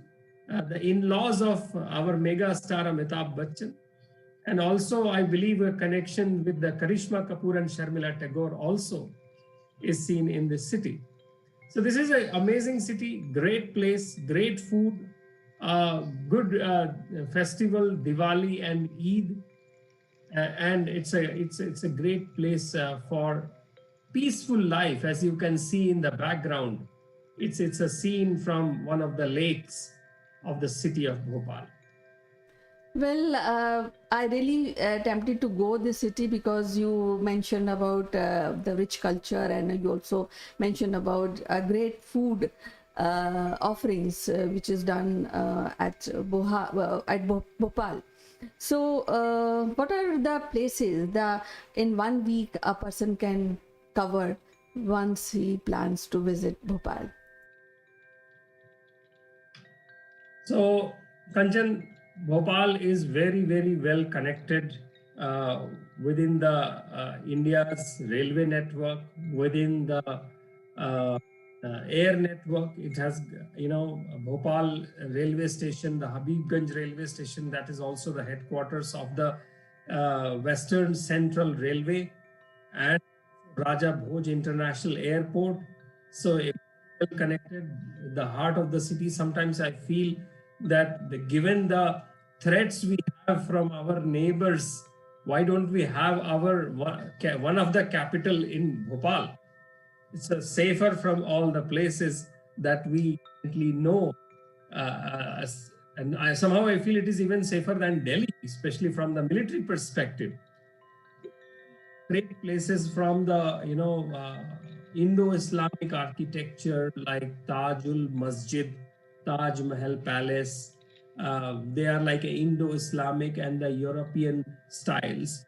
My favorite place, Kanchan, is Bharat Bhavan, which is a cultural headquarters, you can say, for Madhya Pradesh. It has got a cultural center, it has got auditorium, amphitheater, and lots of theater and the film festivals happen at Bharat Bhavan.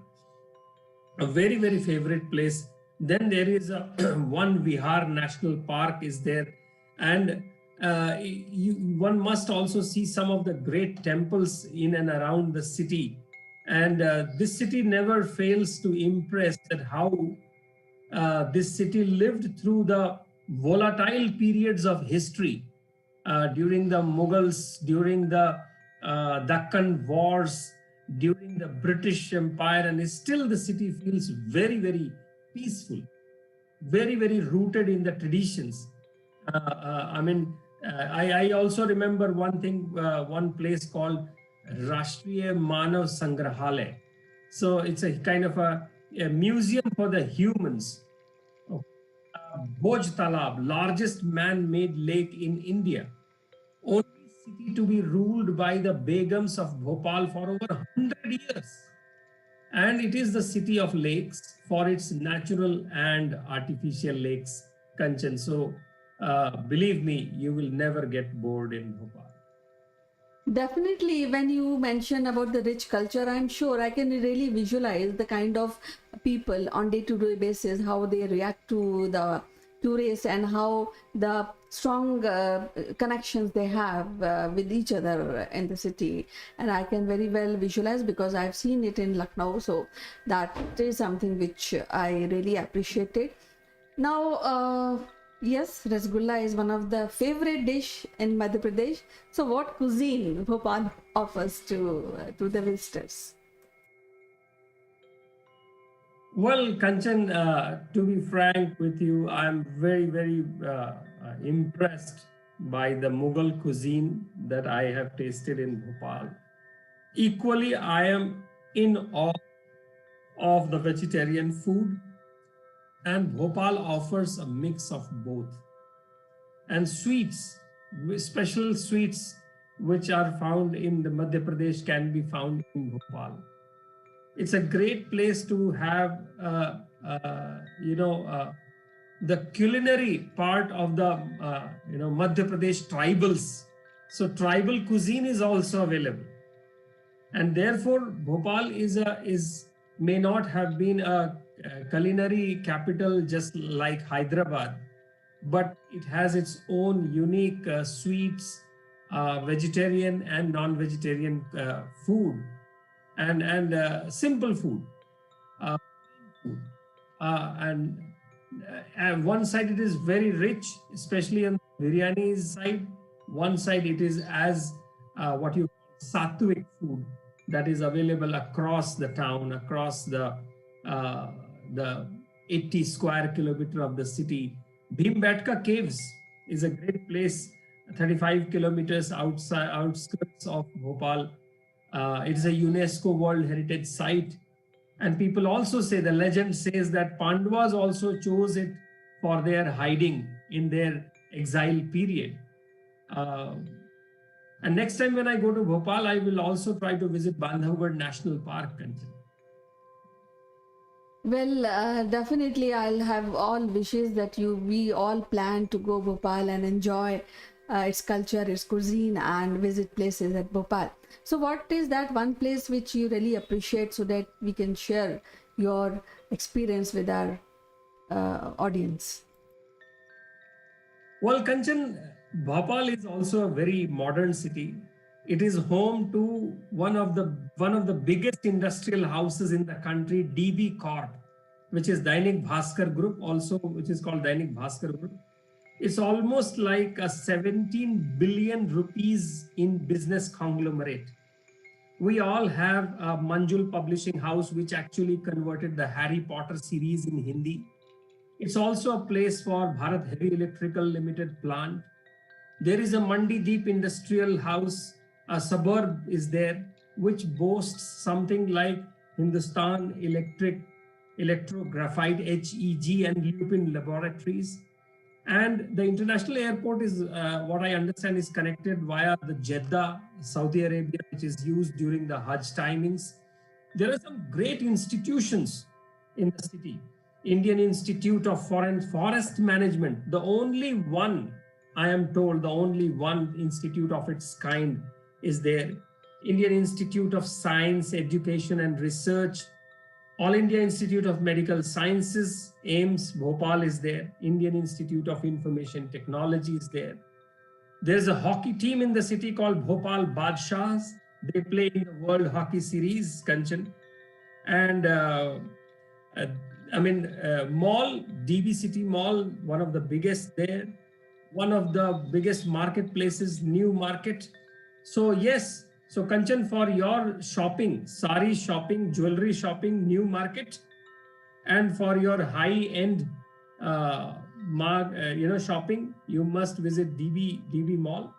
Important is also to know about the people of this city, Kanchan. A great repertoire of these people: Shankar Dayal Sharma, our 9th president, Javed Akhtar, Najma Heptullah, Raghuram Rajan, 23rd RBI governor, Paul Srivastava, professor of management at the Pennsylvania State University, and many more. House to Jaya Bhaduri, home to Jaya Bhaduri.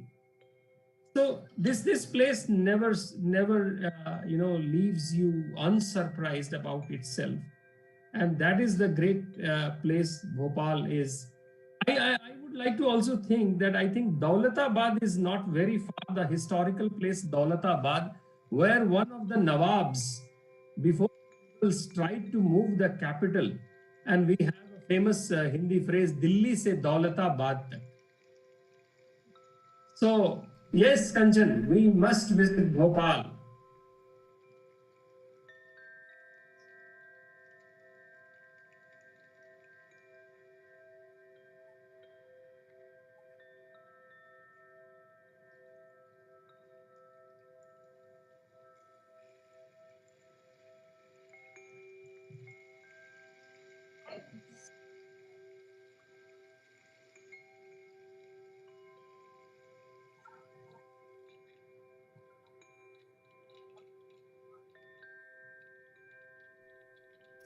how you As I as I said in the beginning, Kanchan, once again, हमारा नाम भी सूरमा भोपाली है वही नहीं है. okay. So that means you are quite impressed by the language and the way, the traditions of the Bhopal. So as usual, it is so wonderful to talk to you. Any last thoughts about Bhopal? Kanchan, the city is a promising city, modern city, but a peaceful city, Bhopal. So thanks for sharing your thoughts and your experience with this wonderful city, Bhopal. So we'll be meeting again with some other great city of the world. Till then, bye bye and you take care. Shabba khair, Kanchan.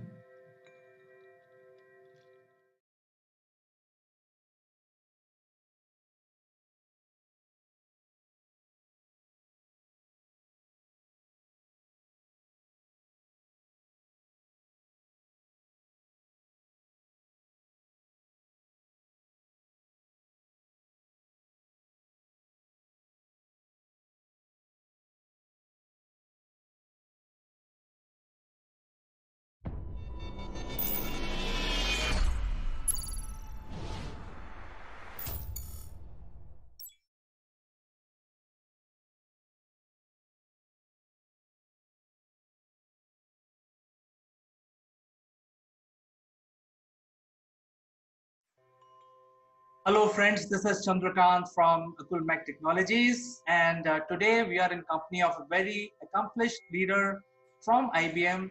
Her name is Melissa Sassy, and she joins us from SFO, and she is the chief penguin of IBM.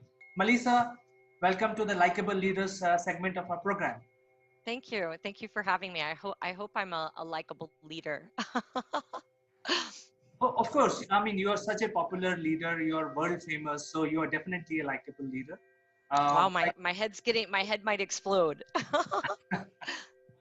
But I think we will understand your journey today, and for the benefit of our viewers, your journey has to be conveyed to the people so that they can get inspired by things that you have done right and things that you have not done right. So I think this discussion is about all of that. Awesome. Good. I'm here. I'm ready. Fire away your questions. I think I have answers. Melissa, you had such a versatile journey. So to begin our program, I just want to say as an overview, I mean, we have a lot of questions, but as a start of an overview, where it's all started and how you became what you are today. Yeah, my journey is one of taking my worst nightmare and turning it into my superpower. And what I mean by that is about 13 years ago, my children and I became victims of parental kidnapping. And my children, they're safe, they're healthy, they're normal adjusted kids, but I never got them back. We're still in contact. They know they have a mother who loves them, and they know that this was not something that I opted for, I chose, or I even imagined. And I think a lot of people ask me, well, wait a second, how can something so awful turn into something that is a superpower? Like, unpack that for me. My daughter one day, and this is about 5 years ago, she said to me, and I was working at Microsoft at the time, and she said to me, Mommy, I'm learning Microsoft. And I'm going to walk with us while I let my dog get out of my office. So forgive me. She's scratching at the door. And if I don't do it now, she's going to give me there we go. All right. We're all working from home these days. And as much as we want to handle our distractions in a way that we have distractions these days. All right, now let's go back to my superpower. So she said to me, Mommy, I'm learning Microsoft. I'm like, what do you mean you're learning Microsoft? That's her accent. She's got a bit of a French Arabic accent because she has spent most of her life now in Tunisia. So sandwiched in between Algeria and Libya, the spark of the Arab Spring, the Jasmine Revolution that essentially changed Tunisia and the region. some for the good and some maybe for the not so good. But I tried to figure out, like, what do you mean you're learning Microsoft? And I realized that she was learning Word in her classroom, and she didn't have access to her own computer, and neither did her classmates. 30, 40 kids shared a computer, and she would go to the front of the class when it was her turn and file, open, type, and all the things you do with Microsoft Word. And I thought, wow, how can any young person really learn to become a creator, a maker, and a doer, empowered by technology as opposed to a consumer of technology, if they're not exposed, through either formal or informal education. And so my daughter, was talking about how she learns in her classroom, and my kids had technology at home. So, laptop, tablet, phone, I got all of those things for them because I'm essentially a digital mother.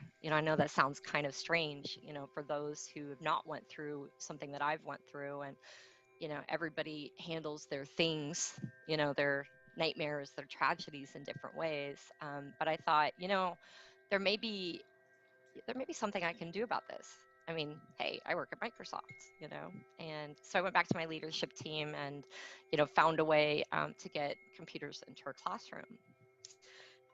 And what kind of led from what kind of started from, hey, let me get my kids some computers, ended up becoming a program between Microsoft and HP, where we sent 400 laptops to 20 Tunisian schools, and a collaboration with the Ministry of Education. And I started thinking about, what is it that, technology can bring young people. And I realized that it's not just having a device. It's not just having access to the internet, which, by the way, only 50% of the world has access to the internet, actually 52%. And I realized that, a big piece of making meaningful use of the technology in front of you, whether that's a physical device or, internet access, is skills, digital skills.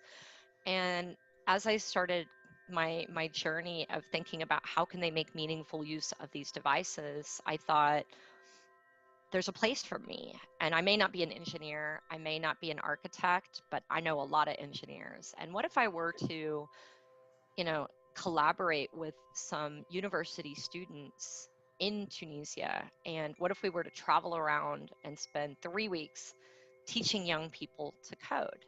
Not necessarily coming up with, a solution that would empower, all of these young people to all of a sudden launch their own business and, become the next best coder.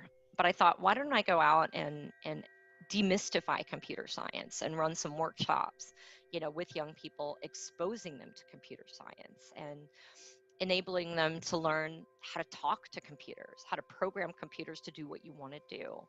And so me and 3 or 4 young students had a trunk full of laptops, and thanks to HP, we traveled around the country teaching young people to code.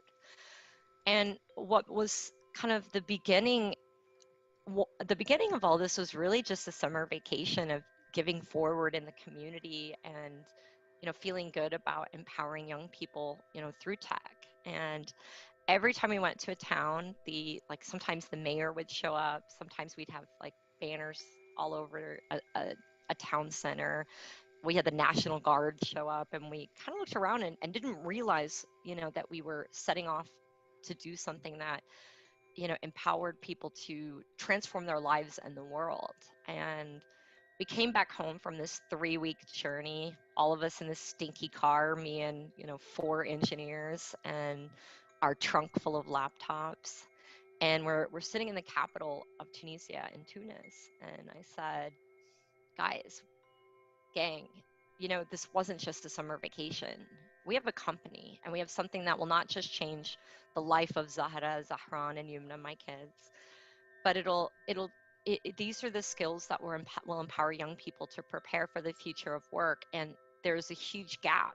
None of these kids had ever been exposed to computer science, didn't even know what it was. And this is not just something that is relevant in Tunisia. It's relevant on the continent of Africa, the region, the Middle East and Africa, and the world. And so we launched a company. And I think a few years later, fast forward to today, my life's work is digital inclusion and technology entrepreneurship, and that's all about empowering young people through access to such skills. We've now taught tens of thousands of young people to code in 12 countries, and it's fueled a career shift for me. So I now am a CEO and founder of 2 companies. And I also am the global head of a startup program at one of the largest tech companies on the planet, thanks to my daughter one day saying, Mommy, Mommy, I'm learning Microsoft. What a story, Melissa. I think nobody can tell a tragedy and say that, hey, I turned the tragedy and my personal experience into my superpower. I think it's quite inspirational, and people who can, because most of us live in a very cozy environment and we don't see the hardship. So I think thanks for sharing some of the personal side of you. I think it's quite inspirational.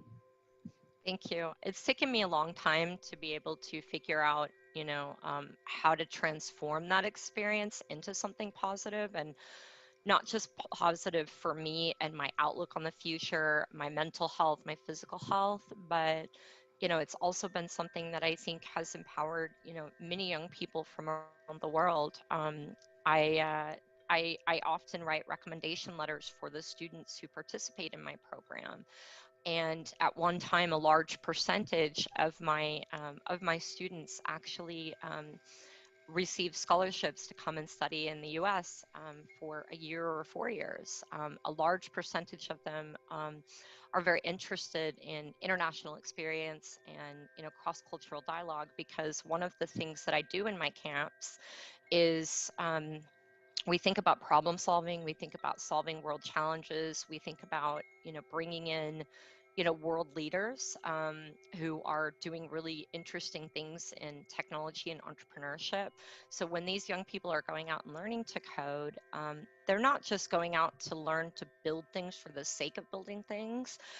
They start off with, what are some big wicked problems in the world, in your community, and how does it impact you and your family or you and your friends? And how can you create locally relevant and locally generated businesses and technology, versus expecting everything to come in from Silicon Valley, but creating local leaders through this concept of how do you empower young people through problem solving, through critical thinking, crucial, how to have crucial conversations, how to manage your reputation and your personal brand. But how do you get those core skills, those core technical skills where you can hands-on build a mobile application or an IoT device that connects into a mobile application or an e-commerce solution, or even just a plain old website? So I think you must have had a lot of challenges while doing your work or doing charity or enhancing the life of these youths with regard to language. So in Tunisia, do they speak French or? Arabic and French. It's a version of Arabic, and actually I taught myself the local dialect. I'm not perfect and I can't read or write, but I am competent. And I've done TV interviews, I've done radio interviews in the local dialect, and I always start out my camps when I'm there. I'm not always there because my team really handles everything locally. And my team, by the way, is all youth-led and youth-run. So I have one person under the age of 35. Everyone else is, I have one person between 25 and 30, and then everyone else is under the age of 25. In Tunisia, a lot of young people now are quite competent in English.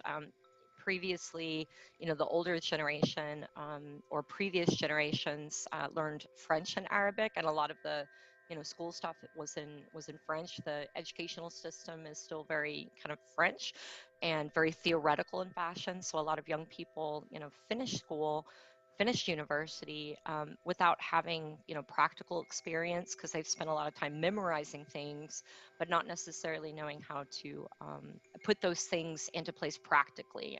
So that's kind of one of the other things that I think about. But I've been going back and forth to Tunisia for many, many, many years. I usually am there several times a year. I usually spend my summers there. So many times I'm around people who do not speak English and only speak Arabic or French. So I've picked up the dialect and tried my best. I'm very good with languages. I lived in France for a year. My French is not great, but I'm okay in French. And then I also am fluent in Spanish. So this shows that when there is a will, there is always a way to pick up different languages, even though they are from a different segment. So, I mean, French and Spanish are from the Latin segment. So, but I think it's good. I think it's My Italian is not bad either. I can, and sometimes I can read okay and figure out the gist of things in Portuguese. I can't speak Portuguese, but it's my brain for whatever reason is able to pick up languages by hearing, and I can recognize patterns. I don't know why, and I don't know why my brain works like that. It just does when it comes to language. And I have some people say when it comes to linguistics that I have a photographic memory. I don't know if that's true or not, but I do remember things, when I hear people using common phrases, and my brain just remembers them. very good.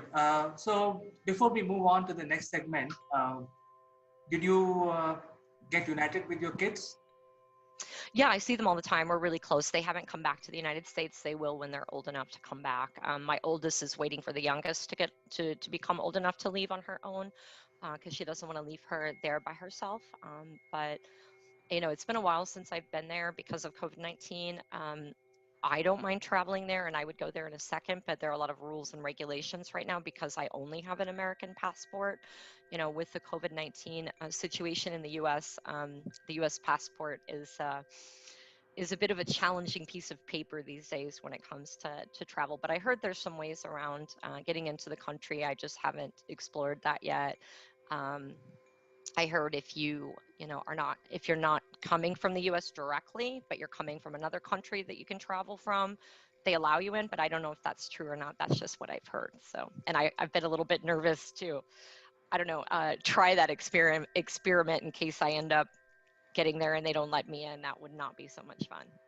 Well, the worst that can happen is they will put you in 14 days quarantine. So I think you can take a try. I mean, just try it out. So. Hopefully I get to pick the hotel. Versus getting thrown in jail or getting thrown in a less than favorable hotel.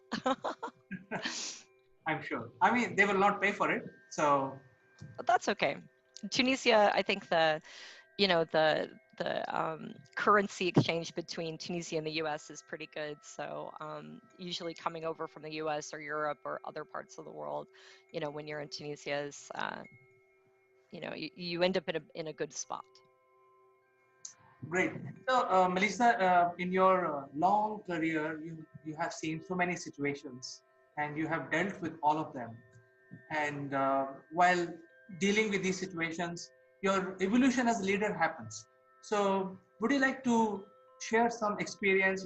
How, for example, you shared one of the experience that how the transition happened from Microsoft to getting into a CEO role, but over 2 decades of your entire career, how did you evolve considering the changing scenario of the markets? Yeah, I think for me, I, when I first, so I studied international business in university and Spanish. While I was in university, I did a couple of study abroad trips, one to Spain, so that I could be better with my Spanish. I lived with a Spanish family, and they only spoke Spanish to me, so I had to learn. I was forced to learn, which was good because that's what I wanted to do. Because I'm good learning languages by being just immersed in the culture. I did a study abroad trip to Finland. So I spent the summer in Finland and spent a lot of time in Denmark and in Sweden. After I graduated from university, I decided that because I studied international business and I'm from the Midwest in the United States, so the center of the U.S., I really felt like I needed, more international exposure. But I didn't feel quite ready to go and work yet. I didn't feel like I knew enough.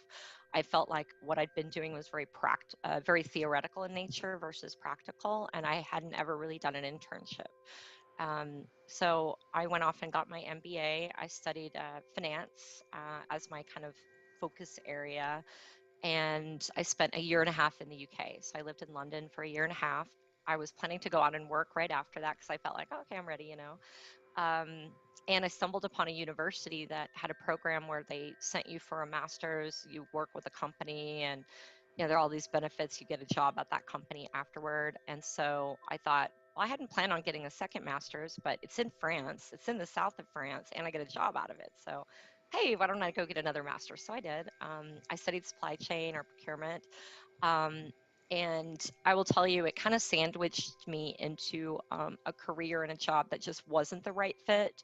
I essentially took the first job that I got because I needed to bring in money, and I needed to eat, and I needed to pay for my life. So I took the first job that I got, which was as an analyst in a chemical company. And you know, there was nothing socially, you know, good about what I was working on. I came in, I did my work, I earned my money, and I left.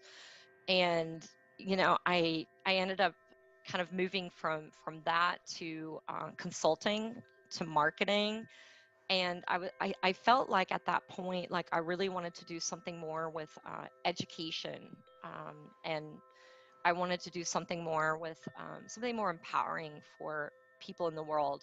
By the way, I did a stint on Wall Street. So I worked at Goldman Sachs. I've worked at BlackRock. So BlackRock, for those of you who don't know, is the largest asset manager in the world.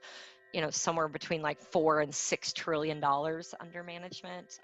I was a director you know, at BlackRock and a VP at Goldman.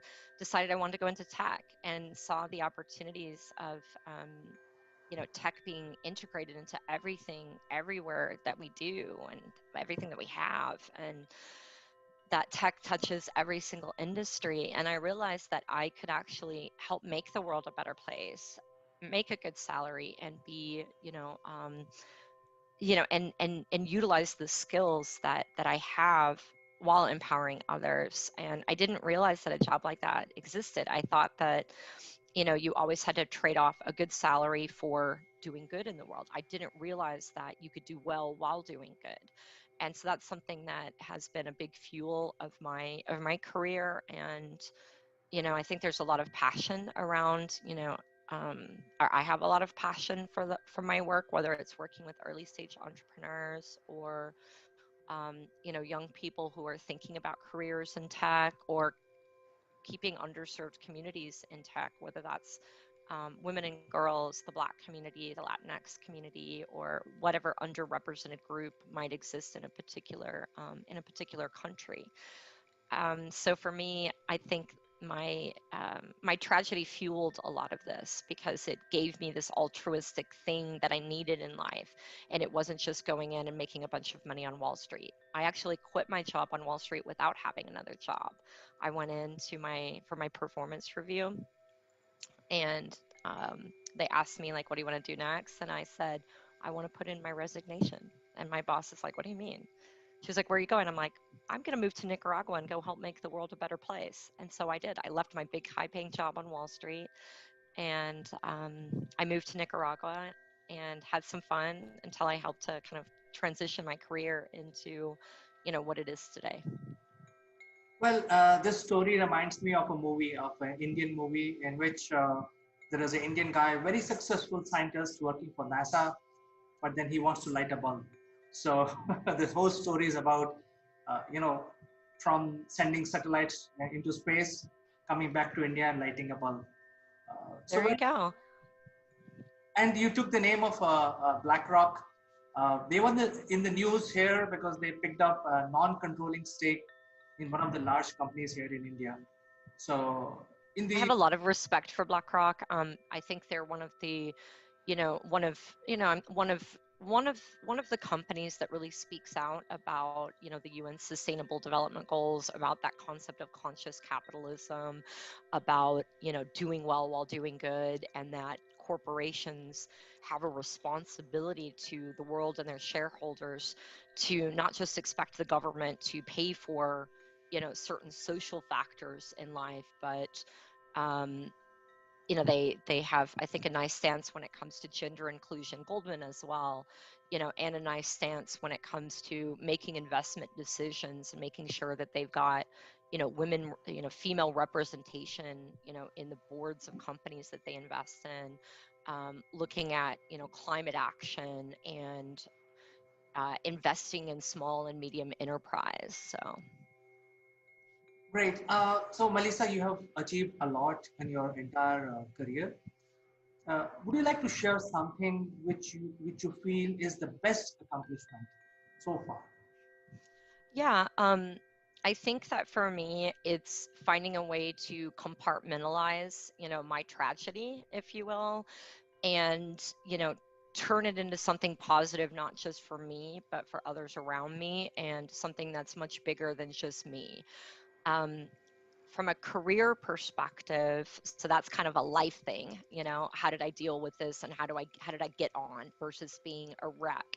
And don't get me wrong, I was a wreck for 5 years, and sometimes I still am a wreck. Sometimes when I think about things of like, why me, why did this happen to me, why didn't I see it, is it my fault, did I do something that caused this, and if I would have done this, and this, would we not be here today? But I try not to think too much about the things I can't control, which I can't control the past. It is what it is. But my biggest career achievement so far, and there are quite a few really cool achievements, but one of them was when I was thinking about this device giving program at, between Microsoft and HP, I participated in a hackathon at Microsoft because I saw how difficult it was to get devices outside of, into the hands of nonprofits and into the hands of people without.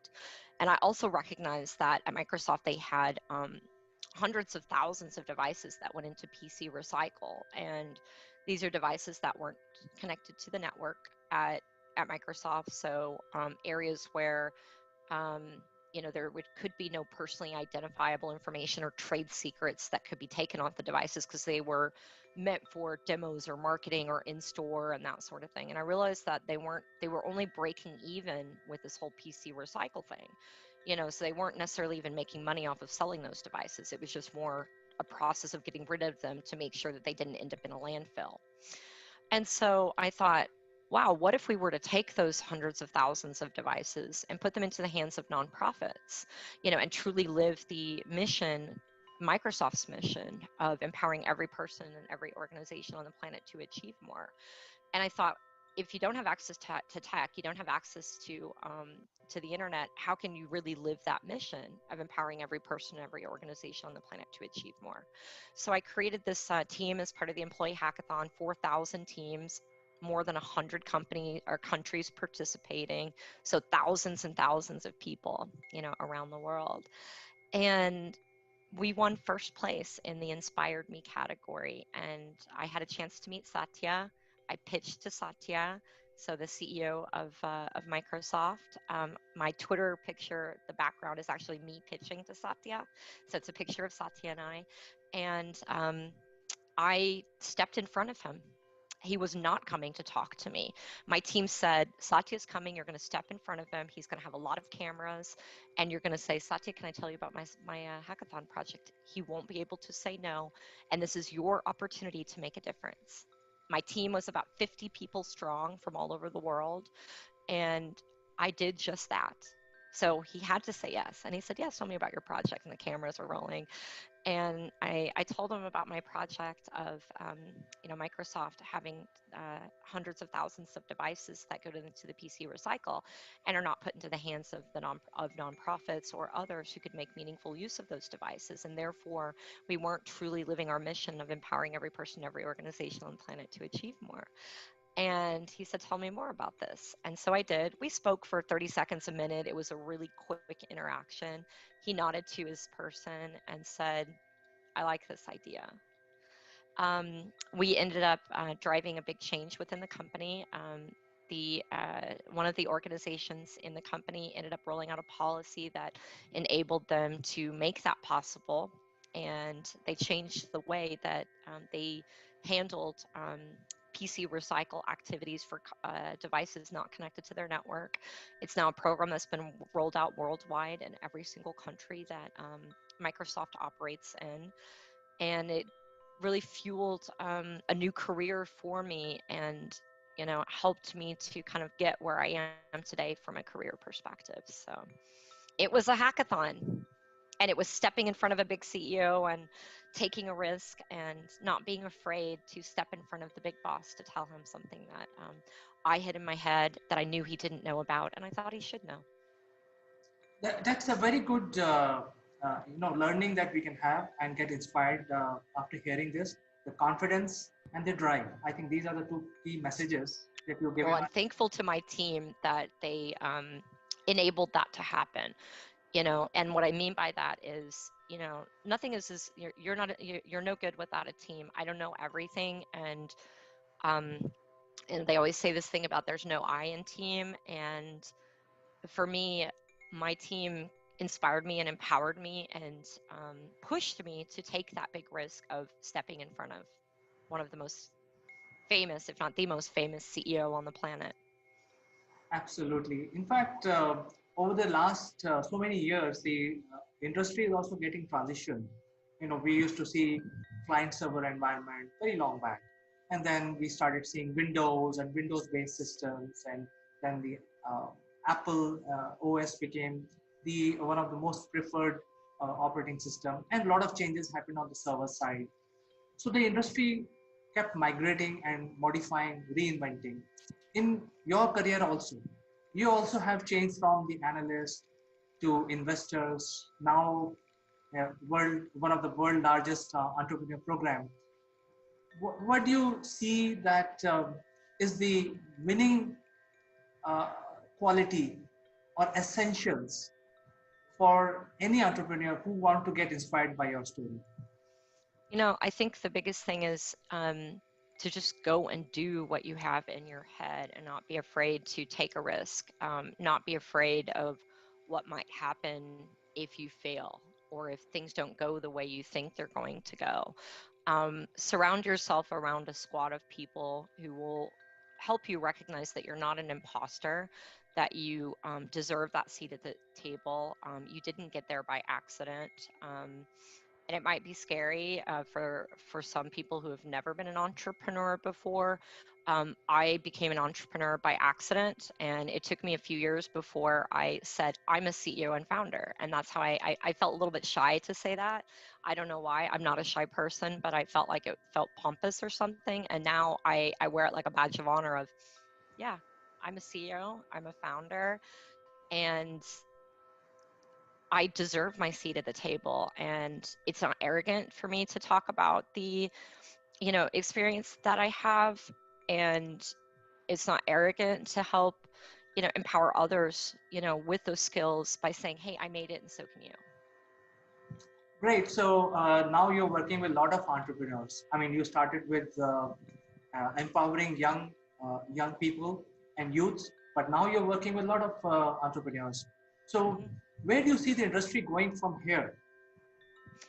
I think that in my role right now at IBM, I focus on fintech, health tech, and insurtech. So for me, I see a lot of innovation happening, but I also think that these small companies should have access to enterprise grade solutions to keep our sensitive data safe. There are a lot of companies out there that have access to our data, and not all of them use our data in the right way. I think that we need to have more control over our data, and I think as consumers or business leaders, we need to make better decisions about technology, about incorporating technical solutions that don't enable people to gain access to our to our data versus it being managed by policy. I want my data protected by the safest technology on the planet versus a piece of paper that tells an employee what he or she can and cannot do with my data. So I think we'll see a lot of continued conversations around data protection, privacy, and security, and that being both policy led as well as technically led. I think there's a lot of innovation coming in fintech when it comes to payments. I think we'll see a lot of innovation in health tech when it comes to predictive modeling. And, I have a lot of startups that I work with that are doing really cool things when it comes to predictive modeling and or bring your own record to your doctor versus relying on your doctor, for example, to have read your medical history and understand all of the different things that might have happened before you came to see that doctor.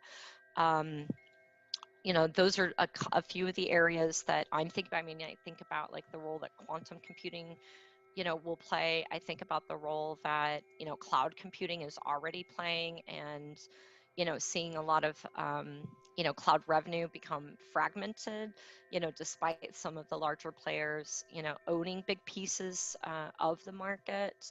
So lots of fun and cool things, but I think we need to be careful of that concept around, what are these disruptive technologies? We know there are going to be lots of IoT devices. We talk about the role of 5G. We talk about, the role that AI will play when it comes to, replacing people, which I believe AI doesn't replace managers. AI replaces managers that don't incorporate AI into their work. So you have an opportunity to stay. But 52% of the world is online, right? That means 48% is offline.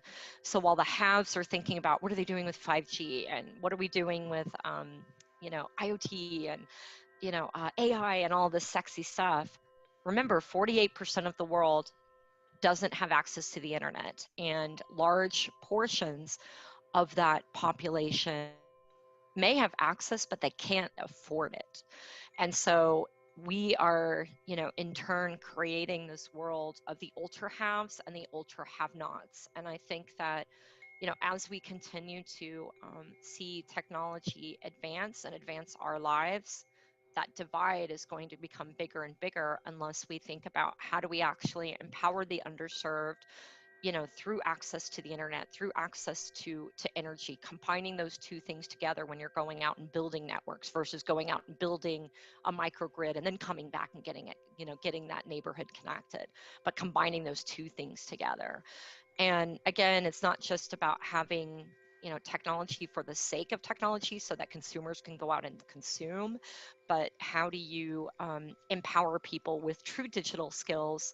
Not everybody's going to be an engineer, not everybody's going to be a data scientist, but people need to understand how to keep themselves safe online, how to, understand what it means to speak the language of computers. So I think the IBM is doing a lot of pioneering work, and people like Microsoft, IBM, some of the large companies like HP, they are doing great. And I think a lot of other companies like Starlink is joining to make the Earthlink affordable all across the world, and you can just get it from the sky. So there is no need for laying cables. I think a lot of work is happening. And you, as you said, that there is an AI, virtual reality, a lot of things are happening there. And you also mentioned quantum computing. So a lot of things are happening there as well. Are you personally looking at playing some sort of role in any of these? I think of it on a few different spectrums. If I think about wearing my IBM hat, my whole role is about being an entrepreneur, so an entrepreneur inside of a big company. And, it is my goal that, the 30 startups that I'm adding to my program this year, the 15 that I had last year, so I'll have a total of 45 under my management by the end of this year, that these companies revolutionize fintech, revolutionize health tech, revolutionize insurtech, and that IBM goes to market with some or all of these startups to really think about how can we bring innovation, creativity, new ideas, new business models, new technical, innovations into our enterprise customers, into government. I think there's a wonderful place that startups play when it comes to helping companies innovate. So I would consider myself kind of like a chief innovation officer within, or one of them. I'm not the chief innovation officer, but I would consider myself one of a handful of chief innovation officers, within, my division or within the world of IBM that's really kind of thinking about how can we revolutionize our cloud experience? How do we learn from our customers to help make the experience better? How can we enable them to do the things that they need to do and come up with the innovations that they need to come up with, by giving them the tools that can help fuel that. And how can we help fuel that through them? So I think it's a lot of co-creation and collaboration.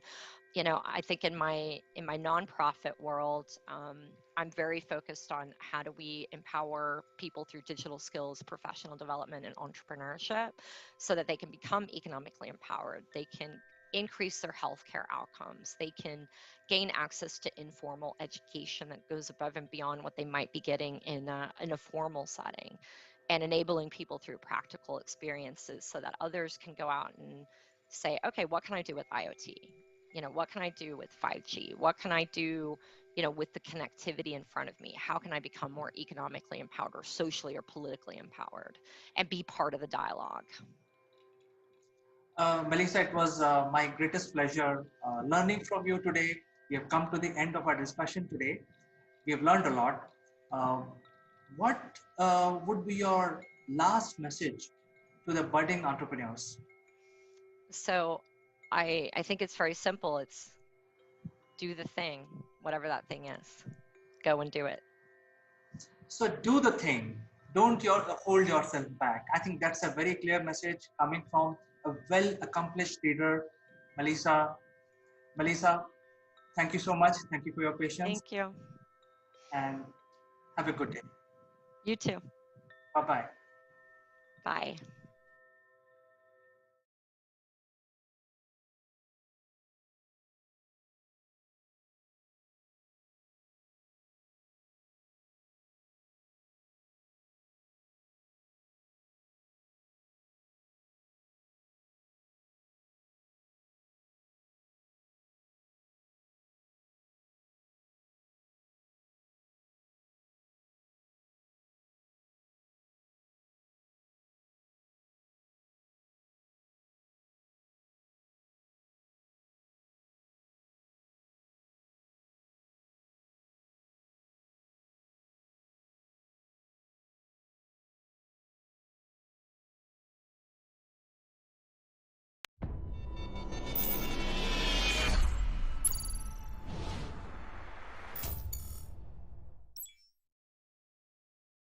Hello friends, welcome to Akul Mac Live. My name is Chandrakant, and today I want to discuss something about rain harvesting, and it is a hot topic nowadays, especially when the drinking water has become so scarce, and people want to basically plan or install the rainwater harvesting system in their homes. uh, the biggest confusion is, first of all, we need to know exactly what is the capacity of the water tanks or water storage we need, how much rain we can harvest, and what is our daily utilization. So I think these are certain questions which are very basic in nature. But before we start planning a rain harvesting system, we need to also plan that entire capacity, and also how we can actually recycle the water in order to maximize its usage. So this is exactly what we discussed today. Before we start our discussion, a word on our giveaway. We have some unique Akulmac memorabilia which will make you look outstanding. The graphics on these corporate gifts are based on the global best business practices. To become recipient of one of these gifts for free, you have to watch this video till the end and provide your valuable comments. Or you can also share your experiences. The person who makes the best comment would be chosen to become a recipient of this beautiful Akulmac gift, absolutely free, delivered to your doorsteps. The winner would also get a chance to be invited live as a distinguished panelist during our next video. What are you waiting for, friends? Please subscribe Akulmac and smash that like button. Now let's get back to our discussion.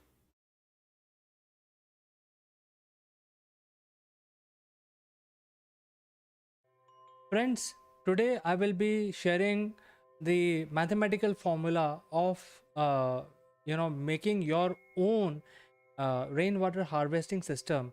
Before you even embark on a project of building one for your home or for your outhouse or your farmhouse, you need to know these basic things, and I will draw your attention to these basic calculations, which are very simple in nature. First of all, we need to understand the area of our roof, which will be used for collecting the rainwater. And it's a simple calculation. The area of the roof which will be used for collecting rainwater can be determined by just multiplying length and the width of the roof. However, in order to calculate the water, we need additional parameter, and those additional parameter would be like the how much water we can get out of this roof. So for a simplified equation, I have given the height of 100 centimeters. Now, what is this 100 centimeters? 100 centimeters is the amount of rain that happens in your region annually. Now, this information you can get it if you go to the Met department in your area. This type of information is readily published, and you can pick that up. So you have to know how much rain occurs on annual basis and how much water you can collect using the size of the roof that you have. So in this example, I am showing you the length of this particular house is in centimeters 2000, which is 20 meters, and 10 meters as a width of the roof. And in this area there is a 1 meter of rain that happens every year. So if we create a imaginary cuboid, that amount of water that will be stored after falling on the earth on the roof is the cuboid, which is in yellow line. And if we apply the simple mathematics, coming out with the volume of this yellow cuboid, it comes to about 200,000 liters. Why? Because I am also showing that 1 liter is 10 centimeter by 10 centimeter by 10 centimeter. That is a measure of 1 liter. So in this cuboid, at the rate of 1 meter of rain annually, this roof can collect 200,000 liter of water for you. Now, we don't have to build a facility for storing 200,000 liter of water, because we have to go for one more calculation, which is based on the peak rain in your region. That information also you can get it from the Met department office. And let's say if the peak rain in any season, any year, is 30 centimeter, that means one rain which is like very heavy, very torrential in nature. So that information is also published. And let's say, for simplicity, for our example, the peak rain, one rain which lasts for 3 days or 4 days or 5 days, will give a yield of 30 centimeters of rain. So if we calculate that, then it comes to about 60,000 liters. So now it is determined that annually your roof, which is of this size, can give you 200,000 liters of water annually, considering all types of rains throughout the year. And on a particular day when there is a very heavy torrential rain, the peak is 60,000 liters of water you can capture. So this information will guide you to prepare your next steps, which is making sure that you have the storage tank, the right storage tank. And this gives rise to the amount of water you will get on annual basis. So if you apply using this example, you're getting something like 550 liters per day. So if you have a storage tank of 60,000 liters, that means you can store one particular rain which is very heavy, and you will not allow even a single drop from your roof to go waste. You store the entire amount, but you don't have to basically store capacity of 200,000 liters, simply because you will be using this water also. You will not only be storing it. So although you have the peak capacity of 60,000 liters, but since you will be using this water also, then this tank will get empty and then get refilled by future rains. So this is why this calculation is very important. Everyone who's thinking of installing a rainwater harvesting system must do this basic math, so that they know exactly what is the type of tank, how many tanks they want to put, what should be the capacity of the storage tank, and how many people live in that house. So I will come to that. Roughly about, if there is 4 people in the house, roughly one person on an average takes about 100 liters. Certain countries data shows that they take more water, and there are certain countries who take less water. But I have taken the average of 100 liters per day. Roughly about 8 to 15 liters is basically consumed as fresh water or cooking, etc. Rest of the water is consumed in the form of washing clothes or your sanitary requirements, your toiletry requirements, etc. So on an average, 100 liter per day is a consumption of a normal human being. You need 100 liter water, whatever the case may be, on an average. So if there is a family of 4 living in this example, the house that we have taken, um, so you are consuming 400 liters of water every day. And if we apply that into annual, if we convert that into annual figure, you can straight away see that in our area where the rain is about a meter every year, we are actually consuming less water than we are getting from the rain. So this shows that there is so much water coming in the rain. We don't have to depend or take any water from the municipal water supply. We can straight away survive on simply on rainwater if we have done adequate planning to store it and to use it. Now I think one of the key factor here is to optimize this water also. We can further recycle the kitchen waste and the bathroom waste in the form of grey water. Now, what is the grey water? Grey water is basically used once, but it is not, it can be further used in things like your toilets. And if you use proper soap, biodegradable soap, you can use that water to water your plants also. Or if you have an open area, you can use it for washing outside area and things like that. Instead of using the fresh water to do all these activities, you can start using grey water, and therefore you can recycle this water into and save that. So roughly if you save 50% of the water in the form of grey water, you need to basically store that water into a grey water tank. So this is how your planning looks like now. If you have a roof of 10 by 20 meters and your rainfall of 1 meter annually, then you need a tank of 60,000 liters to store the rainwater throughout the year. Whatever the case may be, you can use up to 400 liters of water, and up to 200 liters of water daily you can recycle as grey water. And this way you can further optimize your water, and now you can see straight away that the rain is giving so much water to you, more than what you can consume. And there is no need for the water to be taken from the municipal corporation water supply. You can probably start giving them back, and this will be a great benefit to you, because you can save a lot of cost. You don't have to pay for water. You can get the water for free from the atmosphere in the form of rain. You can collect it, you can purify it, you can drink it, you can cook it, you can bathe in it, you can wash your clothes.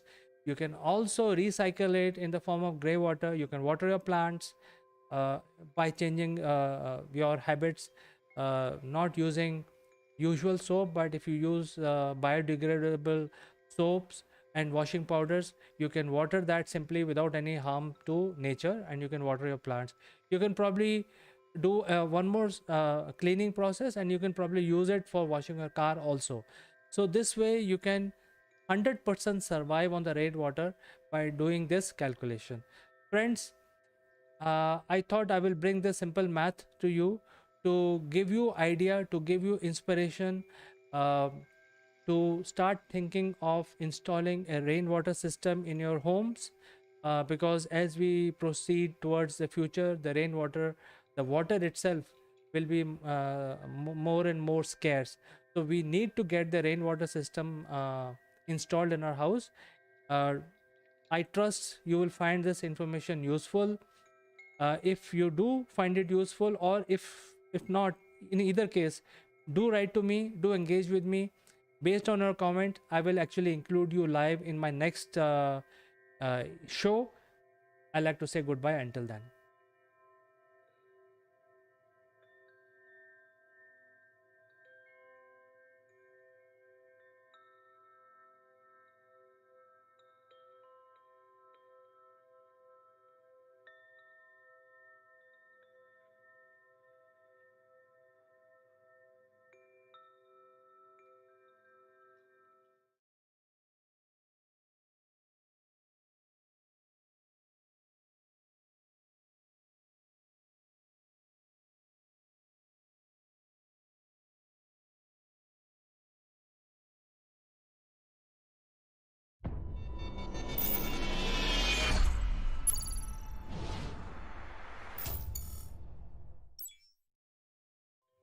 Hello, friends. This is Chandrakant from Akul Mac, and today's headline is that Perseverance has touched down successfully on the surface of Mars, and it's really a big deal.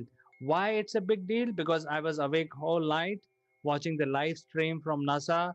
Minute by minute, they were showing, how things are progressing, and this is one of the biggest spacecraft that the NASA has sent to Mars, bigger than the previous one, and it has basically a lot of other experiments which are included into this one. So we will actually talk very briefly about those. But as far as my knowledge goes, Perseverance is a part of a mega project by NASA where they want to actually bring samples back to Earth without sending humans. So it's a very specialized, high-tech, groundbreaking robotic mission. Perseverance is the first leg of that mission.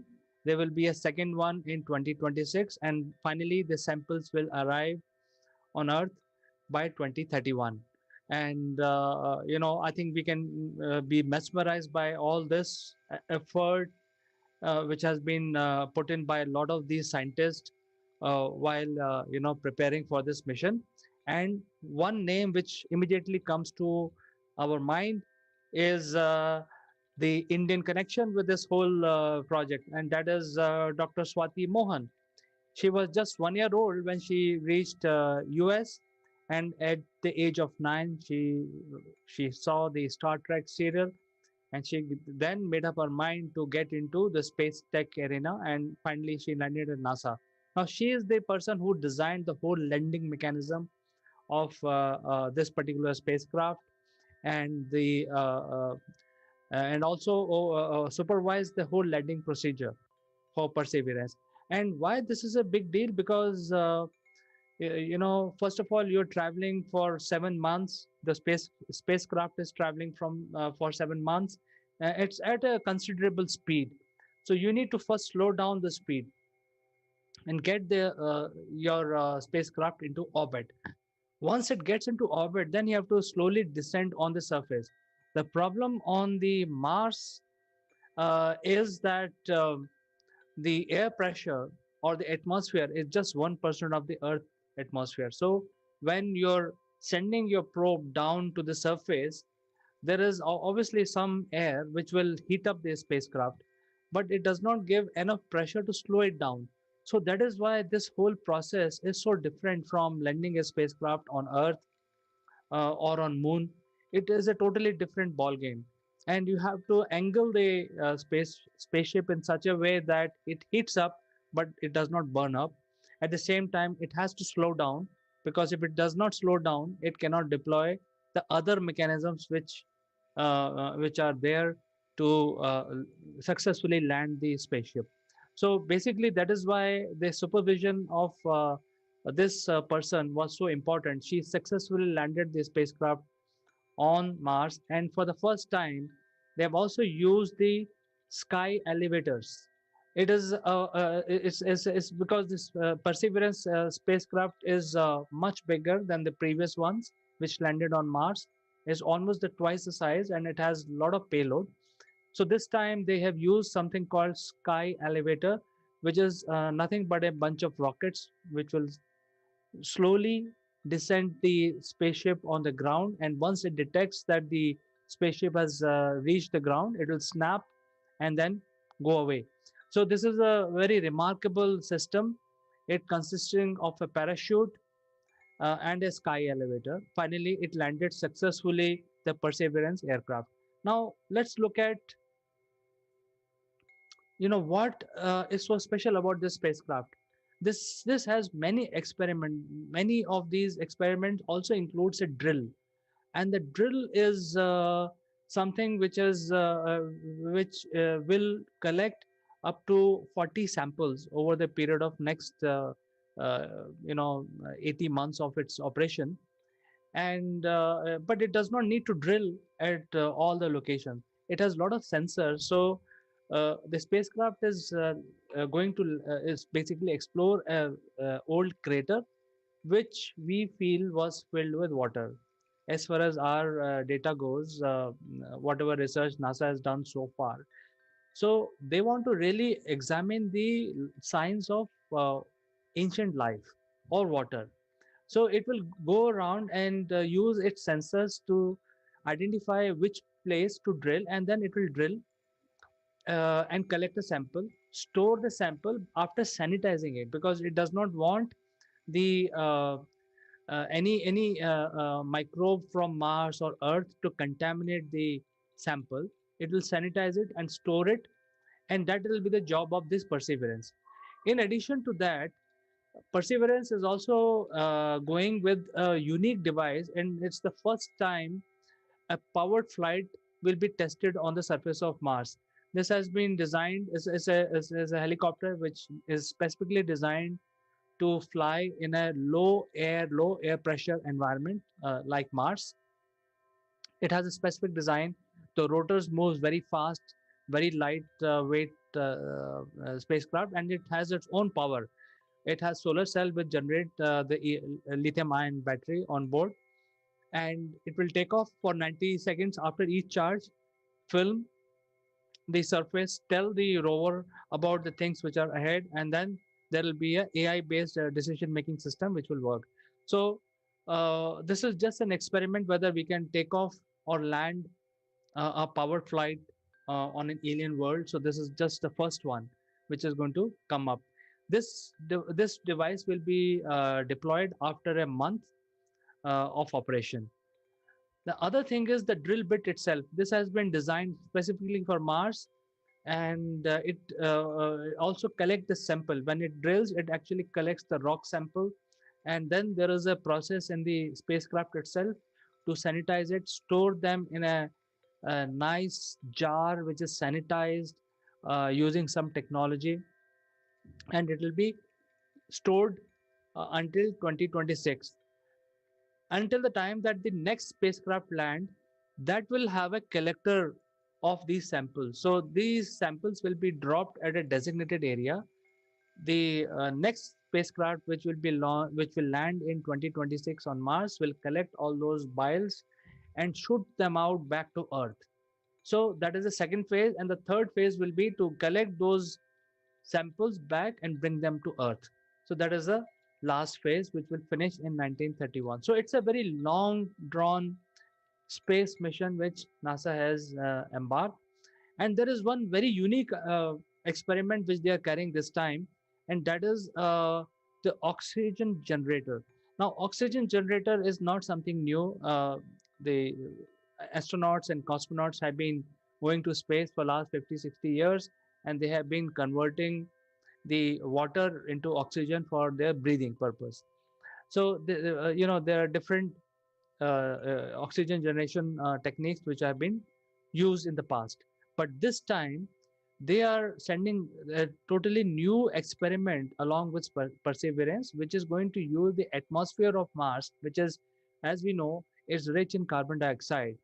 So, with using the electricity, this device will convert oxygen directly from the atmosphere. So, convert the carbon dioxide into carbon monoxide and then divide them into ionized oxygen uh, atoms, which will then combine together. Two oxygen atoms will combine and to become O2 to form oxygen gas.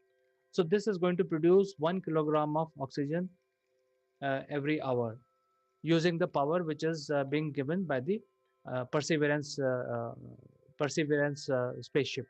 So this is just an experiment, and it's also one of the steps whether we can convert the oxygen or the atmosphere, the CO2, which is presence in the present in the atmosphere of Mars, directly into oxygen for breathing purpose in future when the human expedition happens. So this is a very important experiment Perseverance is carrying. So with this, it's a great news. I think I thought I will cover this very briefly because I was excited about this. I I burned the midnight oil watching the live stream happening from NASA and saw the entire occurrence live. And there is an Indian connection, uh, and I was quite excited that there was an Indian person who actually designed the landing system, which is so complex, and also supervised landing the Perseverance successfully. So with this, I end my discussion today. Do engage with me, friends. Write in, and any suggestions you have for our future video, it's most welcome. Until next time, bye bye.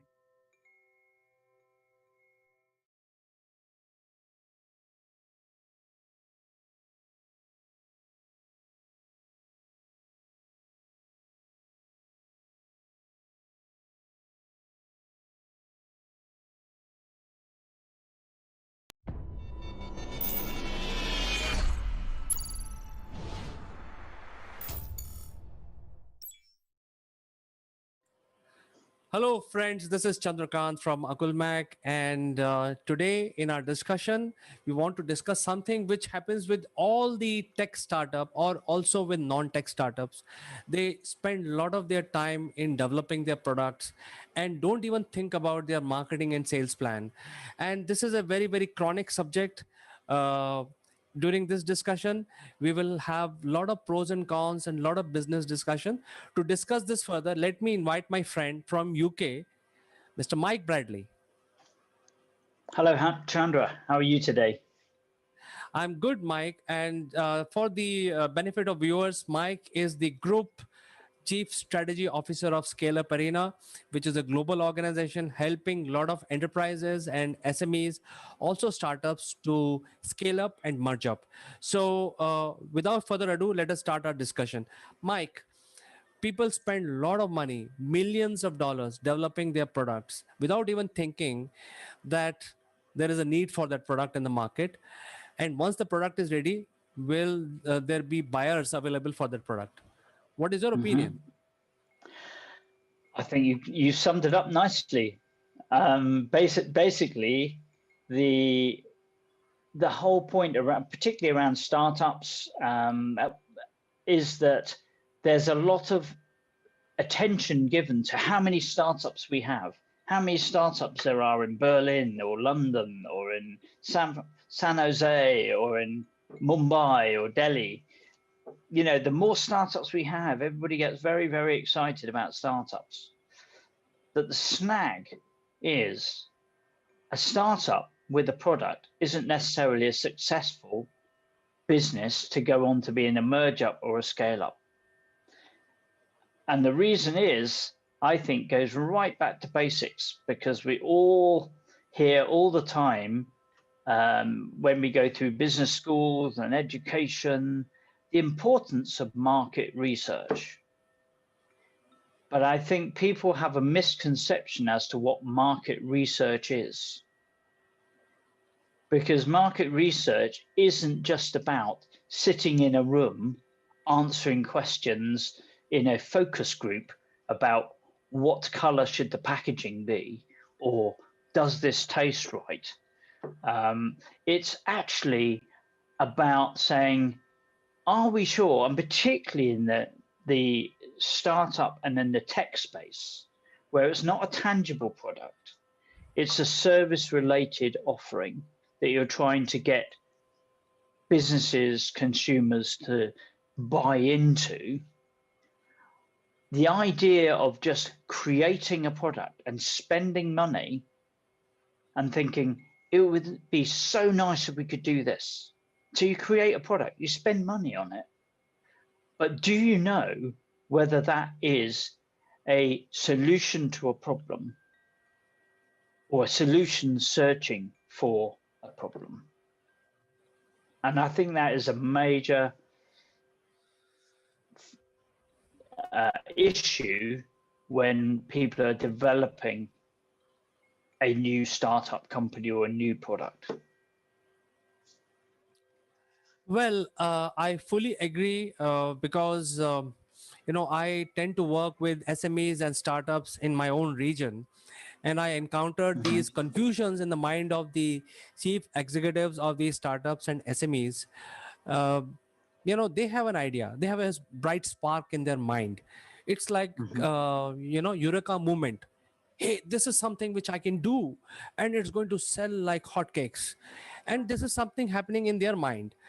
But you need a salesperson, you need a sales a chief marketing officer or a salesperson who has seen the world, who has seen the clients, who knows the pulse of the client, and who knows what will sell, who will buy, how much it will sell for, how soon it will sell for. These are the questions which these CXOs don't answer within their mind. They just go with this eureka moment. Hey, let's sink in $1 million and let's see what Yeah, happens, and then somebody will I acquire me agree. after that. Well, they're hoping. And the way I phrase it is by asking the question, this is the qualification question for me, is how balanced is your business plan?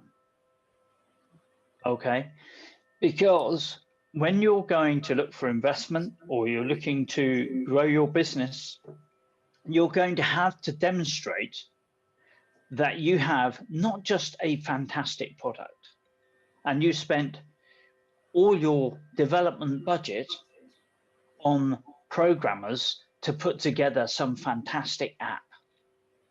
Because before you get a single penny of external investment beyond family and friends and people being nice, someone's going to say to you, how many people are buying your product? How much traction have you got in the market?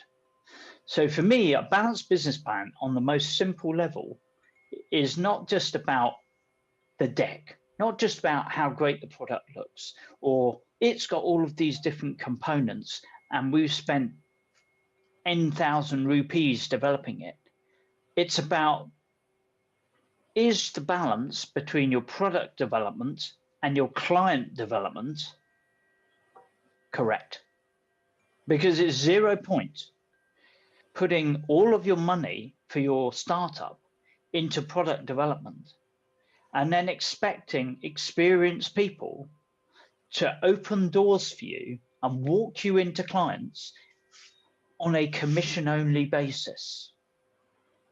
Because if you truly want to succeed, you want to ensure that the people you're engaging with and the prospects, the customers, the markets, the geographies, that they're actually primed, ready to place an order when your product is ready. There's no point in saying, we spent all of our money, sorry, we can't pay anybody to go and develop the market. Because if you haven't sold anything, you haven't got a business. All you've got is a great idea. And it might be a great idea, but you're never going to get a partner to buy into it, or a client to buy into it, or an investor to invest in it, unless you can demonstrate you've got a product that the market actually needs and wants, and you've got some traction, some live partners and clients, ideally some strategic partners, some joint venture partners to help you take it to market. Because, there are thousands of startups. Being a startup, having a great idea is not the end game. That is the runner standing with their feet on the starting blocks at the start of the race. The one that people remember are the ones who reach the finishing line and cross it and win. And the only way they're going to do that in many companies is if they've got the balance right. My contention is, if you're spending 5 million rupees developing a product, you should also have 5 million rupees developing your market and your client base. Don't put your plan together thinking I'm going to spend all my money on 30 developers to create a product. But oh, when I go to market, I know I'll ask 5 mugs to come along and work for nothing, to walk me in their spare time, because they won't be motivated to sell your product. Because if you're an experienced person with a black book of contacts, there's no way that you're going to spend your time, dedicate your time more than maybe I can make a couple of quick phone calls to contacts I know. You're not going to spend a lot of focus time ensuring that that product gets to market. So I think any CEO or MD or founder who is not properly balancing their client and product development is asking for a trouble. They're asking for a problem. Because the other thing, Chandra, that's going to happen is unless you start talking to clients and prospects and markets, how do you know how to price your product? How do you know how to package your product? Because it isn't going to be the software developer or the chief technology officer that's going to have to go out there one day and say, can you sign this piece of paper to buy our product? That's not the person that's going to get the deals. The person who's going to get the deals is the one who goes to talk to people and actually develops an agreement and a commercial plan that is a cliche, but a win-win. It's got to be a win for all parties, and it's got to be acceptable in the eye of the acquirer. Do you agree? I fully agree with you, Mike. In fact, your narration has raised two very pertinent questions. One is, without understanding the pain point that your product solve, people jump into investing more and more in developing their product. So coming out with an idea is a very brainy stuff. So people are quite brainy, they are quite smart, and that is why they are coming out with ideas. Yet they completely overlook the marketing and sales functions. Is it because of respect for those functions? I mean, they have lack of respect. What do you think? Well, unfortunately, I think that selling has a very bad perception in a lot of people's mind, because unfortunately everybody is tarred with the same brush. Okay, so a person who's trying to con someone out of money through a fraudulent scheme is trying to sell you their fraudulent program. Somebody who's trying to sell you a very valuable piece of equipment is also selling to you, but their idea and their value is different. So, but the snag is everybody remembers the bad salesperson, and therefore selling has a bad name. Therefore, people think, well, selling, that's easy. It's either easy or it's full of crooks. Okay, but the point is, unless anybody in business is selling, they're not going to survive. You can have the best business plan on the planet. It could be written by one of the big 4 consultants. It might even give you a nice valuation figure based on some algorithm. But unless you're actually tangibly converting people, persuading people, and converting them to becoming clients, you have a worthless product or service. And the point is that selling skills are something I personally believe everybody in an organization is a salesperson. Very contentious statement. I mean, the best founders and the most successful people on the planet, and we can all name a few of those. Bill Gates springs to mind. I happen to think Richard Branson springs to mind. These are people who have been able to communicate and persuade and promote their idea, their concept, their product, make it address a market where people think, I must have some of that.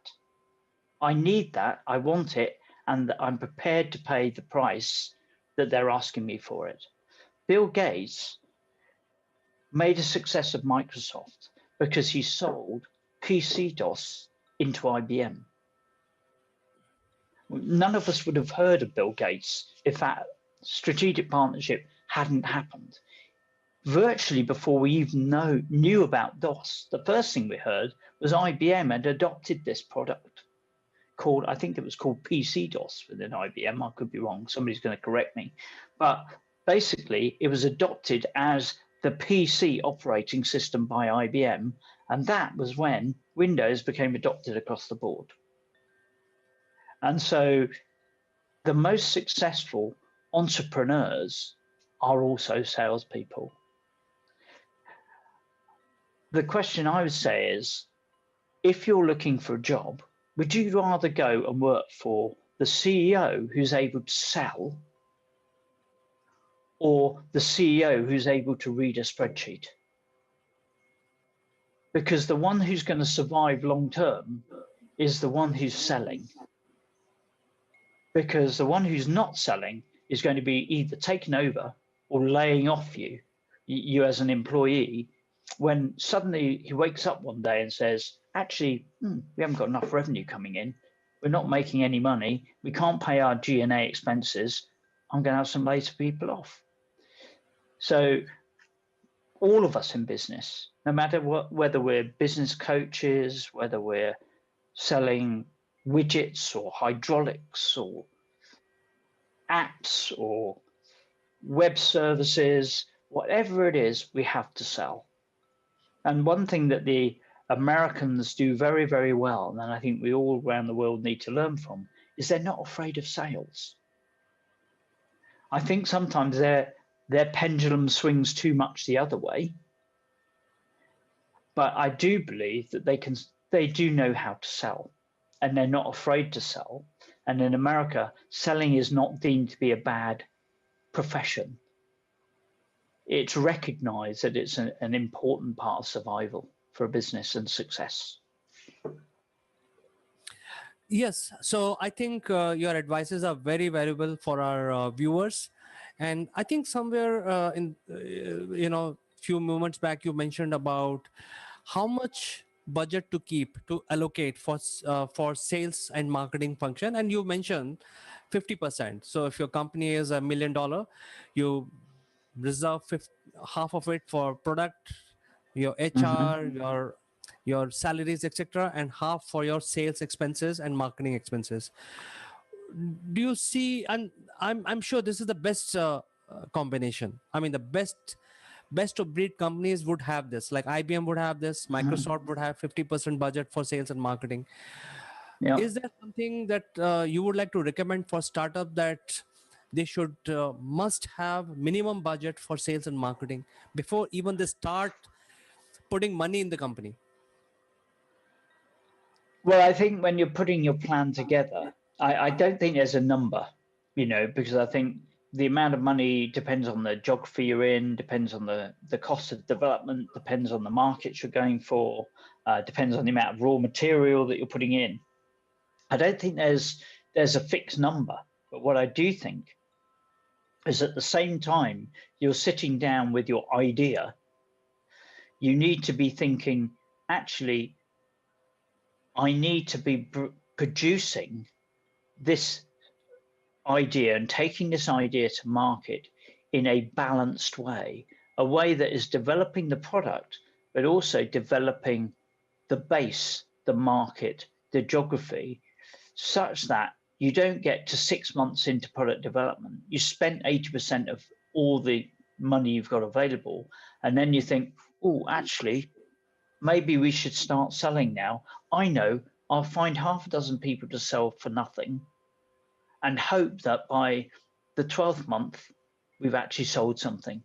You've got to start by selling immediately. And as you go on that journey, that's when you develop the product to be a successful long-term brand, because you're actually gleaning real market experience that goes back into making your product better than it is. And particularly in tech, I mean, there are products in the traditional markets, hydraulics, for example, that don't need to necessarily change very much. I used to run a hydraulics company, and we have one product on the shelf that had been around for 80 years unchanged. And of course, from the tech market, I've been in companies where they write products off totally in 6 months. And we are now living in a global, dynamic, digital world where there's competition everywhere. You might think you've got a unique product idea. I'd be very surprised if there's not somebody else in the world somewhere at this very moment developing the product in the same way that you are, thinking that would be great.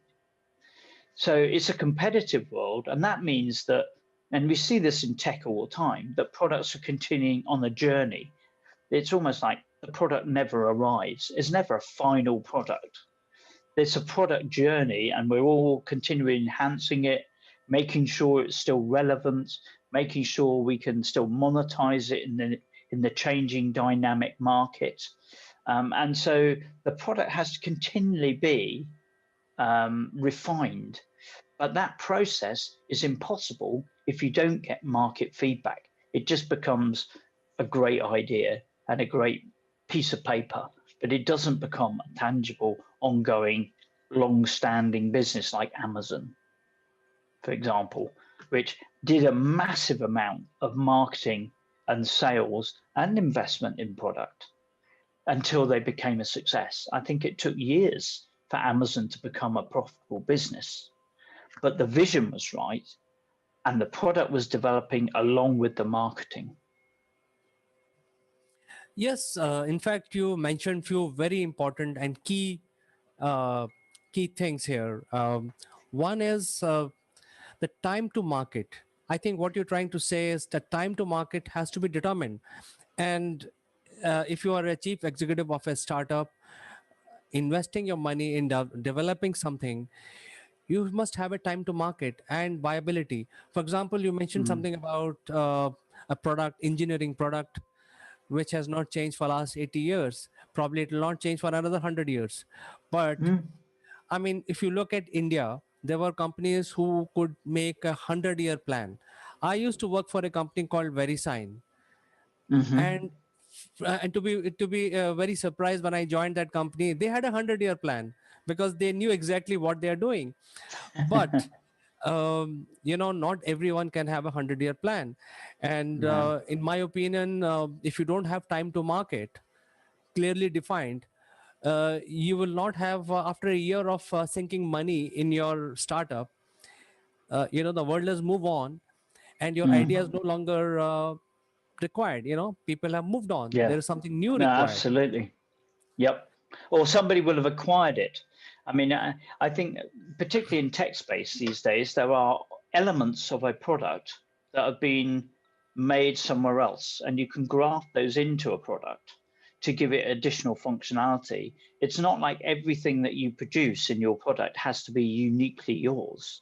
It just has to have plugins to other parts that enhance your product and keep it relevant in the market. And ultimately, the end game in most tech companies is to be acquired, because what you've produced is a particular benefit to a strategic partner who thinks, actually, rather than us paying them 60% margin, we might as well bring it in-house, own it ourselves, pay the person off, and enable us to actually reduce our cost and use it and deploy it and scale it properly.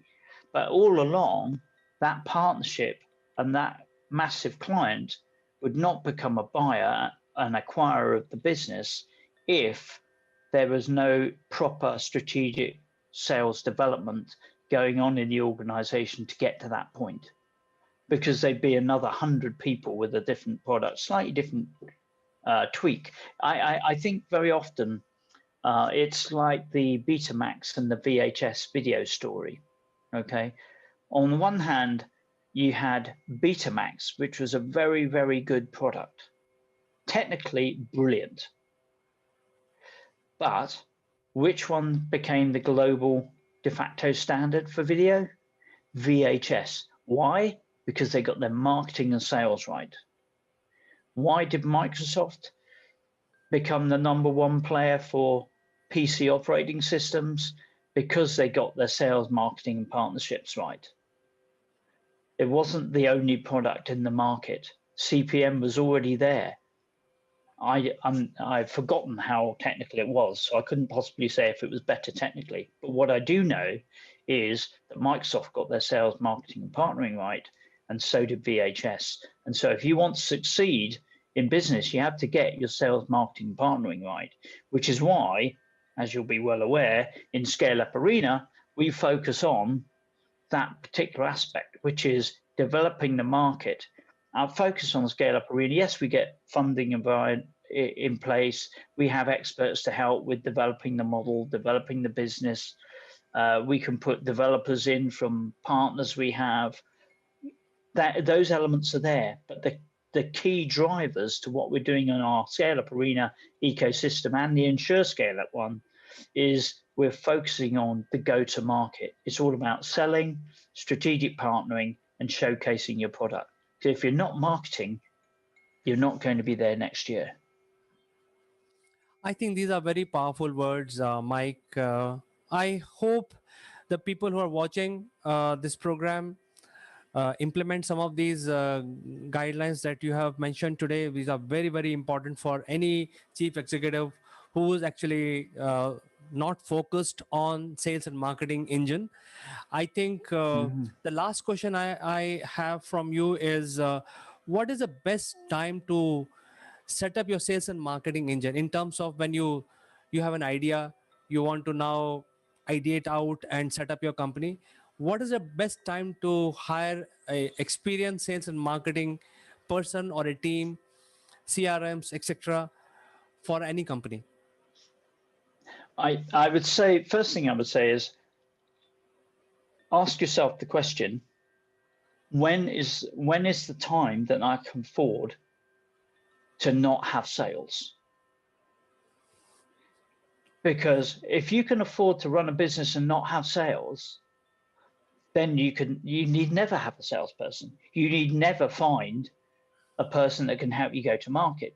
If, however, your business is going to rely on sales, I would suggest to you, unless you're a salesperson, you might be a very good ideas person, but unless you can sell, the day you need not just a free salesperson, but the best salesperson you can afford is as early as possible in the chain.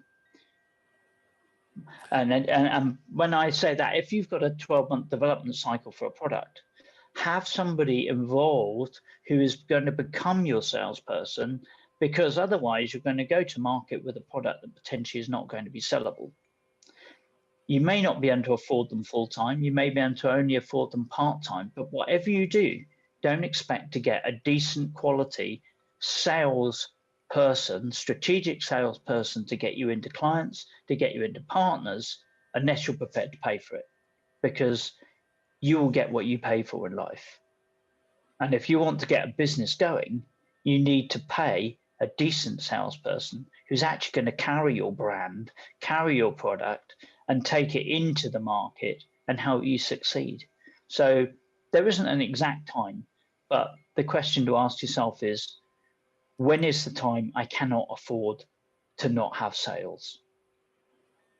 So I think as a professional, I understand. And to answer this question that you ask, I would say even before you start putting money in development, you have to have sales engine, because you have to have information drive that you are so and so developing this product. You have to inform the clients, prospects, that within 3 months, 6 months, you're going to roll out this technology or this product. So I think there has to be some sort of traction being prepared. And for that, you need to have a marketing and a sales engine, rapport development, client list, CRM. And you cannot do it in one day. It will take time, because out of 100 people, only 2 will probably end up buying your product. So the sales guys are... Absolutely. And the other thing that's important on this one, Chandra, is you don't just want a salesperson who will take an order no matter what. What you want is you want a salesperson that's going to sell your value in your solution, be truthful and honest, because what you don't want is you don't want a salesperson who just closes a deal and actually cannot deliver. You know, the person has to actually value a long-term relationship. So it's not the, as we would call, forgiving anybody who's a used car salesman, but you don't want a used car salesman. What you actually want is a strategic sales partner who knows how to generate a long-term relationship with a client. And it's not about, you know, the classic multinational splitting it between new business people and account management, because actually a good salesperson will always have an eye to an account management situation, because you want long-term successful customers who turn into case studies, who turn into reference sites, who turn into your long-term customers, who will be with you for the whole journey until you sell out one day to that multinational that actually does recognize the value in your product. And in fact, you mentioned very important word some time back, which was the feedback. You know, I think that is a very powerful word. And unless you know, a company does not get any feedback, they cannot improve on their production cycles. And this is very important when countries, especially now, are changing regulations. New laws are coming in place. For example, if you look at India, TikTok was very popular here, and India was TikTok largest client, if you can say. But it took just one order to close, to shut down. Less than 24 hours, they were shut down in India. And Right. look what has happened.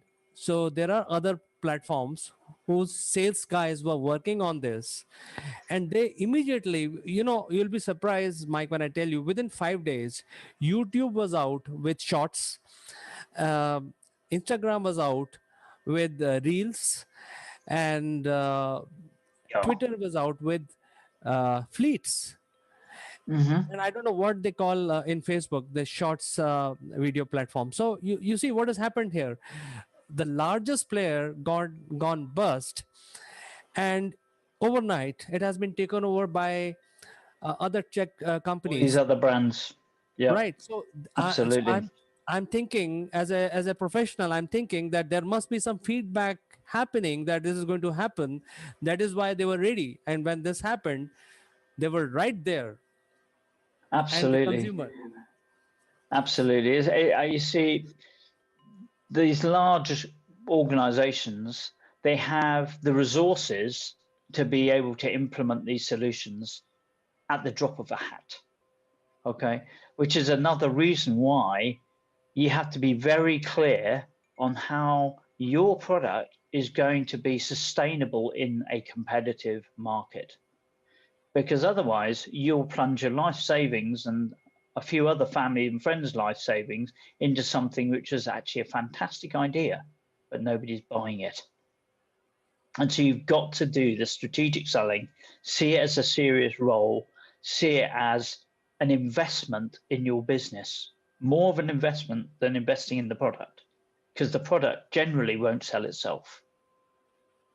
Absolutely right. So let me summarize our discussion today, Mike. I think the most important thing that every chief executive has to look at is the deep stick marketing surveys, which you can do even before you start developing or making your company. So you know exactly whether your product is sellable, not sellable, how many people will buy, how many people are showing interest. So you do a dipstick marketing surveys. After you've done that, you actually invest in your sales and marketing teams, set up your CRM, set up your client base, collect the data of the client, and start informing them regularly so that you don't piss them off. You actually inform them and say that, hey, I'm coming with this solution. And also get feedback constantly so that you can incorporate their pain points. Because if your company is not solving pain points, nobody is going to buy your product for even, you know, 1 rupee or $1 or a dime. So you need to solve exactly, understand the pain points of the clients, and that is when We your all know product the will go. importance. We all know the importance of networking, Chandra, don't we? Which is, you know, if It's not what you know, it's who you know. So you might have a great product. Who's going to buy it? And if you haven't identified and developed and invested in the development of those people, that network, that client base, unfortunately, your business plan isn't balanced, isn't going to get investment, isn't going to get acquired. So you need to ensure you've got that balanced investment between client and product development. And you know, ecosystems like Scale Up Arena, we're there to help make the connections, the corporations, the collaborations, so that people get closing deals faster.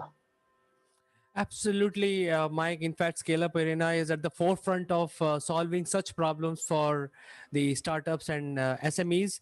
However, I think your advice is very valuable today. It's basically weighs in gold. I hope some of these viewers take this advice and start becoming strategic in their sales initiative. So without being strategic, even though Scale Up Arena will not be able to help them also. So first get the strategy right, and then Scale Up Arena is there, which will help them take their solution globally. So thank you so much, Mike, for joining me today on this very, very important business discussion. Been a pleasure, Chandra, as always. Good to speak to you. See you next time on something even more interesting, Mike. Have a great Absolutely. day. Thank you very much. Take care, Chandra. Bye-bye.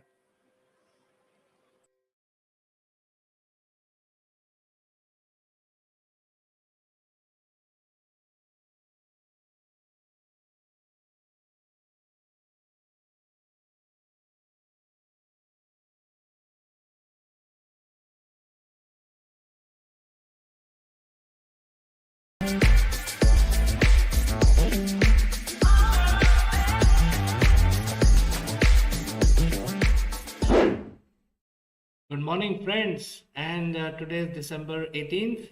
Welcome to Morning Brew. Temperature in Delhi is quite cold. Actually, in fact, some time back I checked.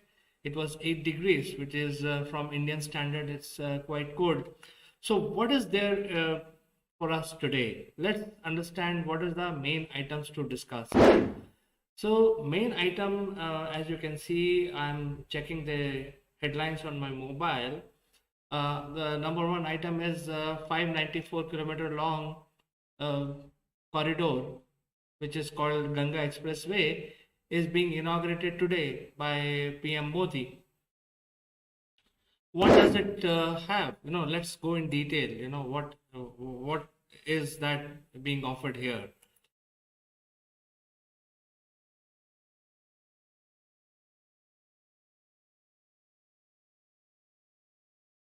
Well, this road will start, interestingly, from Meerut and go all the way to Prayagraj and connect all the major destinations which are around Ganga. So therefore, this is an interesting thing because, Ganga, traveling across Ganga is an experience by itself. If you have not done that, I suggest you do that because I've done it a couple of times in my life. Not very far off, but up to major towns which are close to Delhi. So I think it's an interesting development, and I think a good one. And I feel that this is something that we should be very happy about, especially people who want to go and live the experiences of pilgrim places in and around Ganga, and even in Bihar and also in Calcutta. So I think this is interesting that the work on the Ganga Expressway has already begun.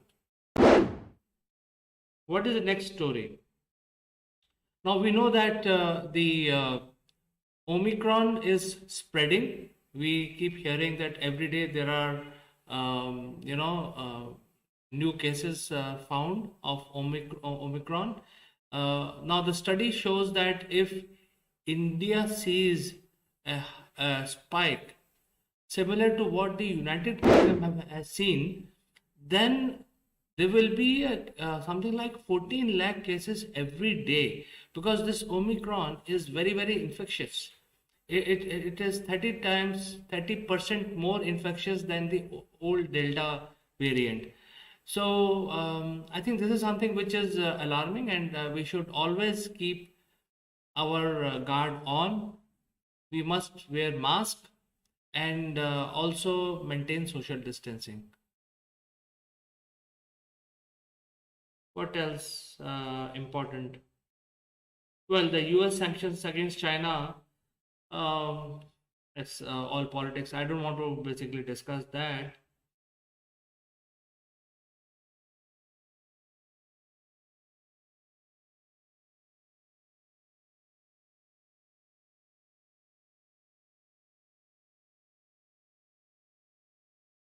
Well, there is a lot of action happening in the EV and EV automobile arena. There are a lot of new variants are being launched. I think I personally believe there is a huge market for upgrading your existing vehicles to EV. So, although there is a scrappage policy launched by Government of India, but I personally believe that there is an opportunity for getting your EV upgraded. So when you have your EV, you love your vehicle, and but it's an internal combustion engine, and especially now when there is a lot of EV and there is emphasis on getting EV, and I think everybody is conscious, but they also love their cars. So there could be a possibility where you can actually get your old car converted into electric vehicle. I think government must offer a solution like that. Like for example, I don't want to, my car is very well maintained. Even after 10 years, it is as good as new. In fact, if I get into my car, it smells like a new car, even today after 10 years. So I don't want to get, it will be a heartbreak for me to send my car on a scrape, into a scrapage as a under scrapage policy.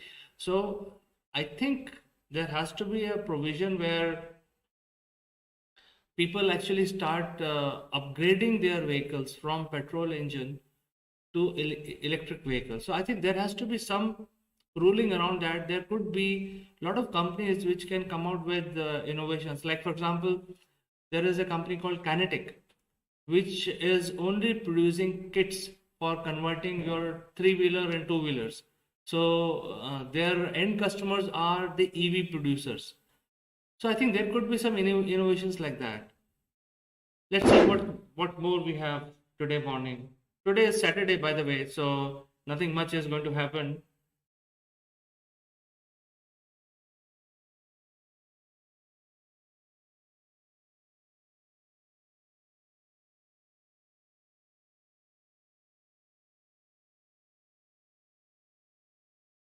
Well, I think this is all we have for this for today. And I will be very pleased if you send me something that I missed, something important.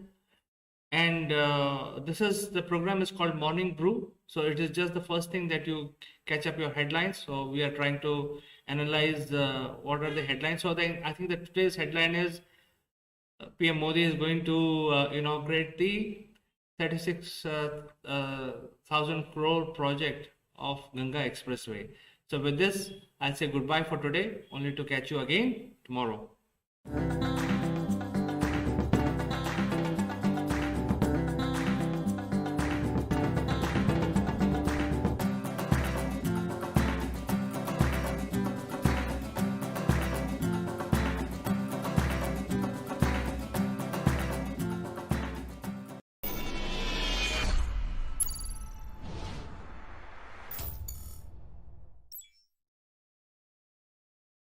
Hello friends, welcome to Akulmek Live. My name is Chandrakant. Today we would like to discuss something about cybersecurity and why it is becoming so important. I think there has been a lot of attacks recently, and there are attacks being organized by even state players. So I don't want to talk too much in detail about that, but various agencies are being targeted.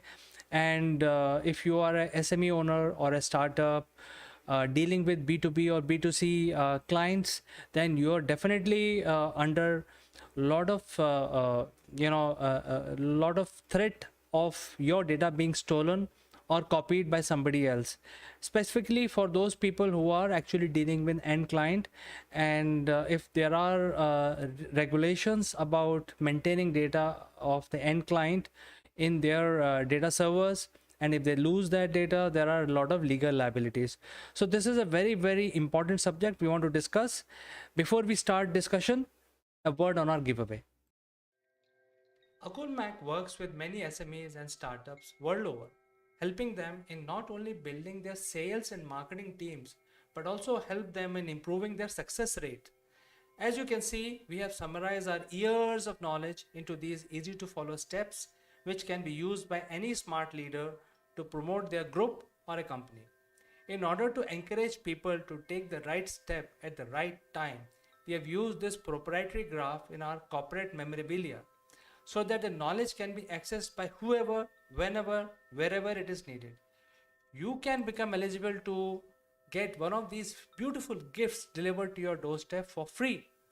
All you need to do is to subscribe our channel and smash that like button. Also, please watch this entire video and provide your valuable comments, suggestions, or you could also share your experiences. Person with the best comment and interaction would be chosen to become a free recipient of one of these displayed items here. In addition, we would invite you to Akulmac Live to participate in our show as a distinguished panelist. What are you waiting for, friends? Go for it. Now, let's get back to our discussion. So friends, let me introduce our guest today. His name is Mike Bradley. He is the Chief Strategy Officer of RHF and Scale Up Arena. He's joining us from UK. So without further ado, let me present Mike to you. Good afternoon, Chandra. Good to see you. Good afternoon. Good afternoon, Mike. And, we always have a lot of pleasure talking to you and discussing business aspect. So today's subject is about cybersecurity, what it means post-pandemic. And so really, I'll tell you exactly where I'm coming from. There are a lot of SMEs and startups who are jumping into producing different types of apps. And app is the mantra today, where they want to go and offer different services to their clients.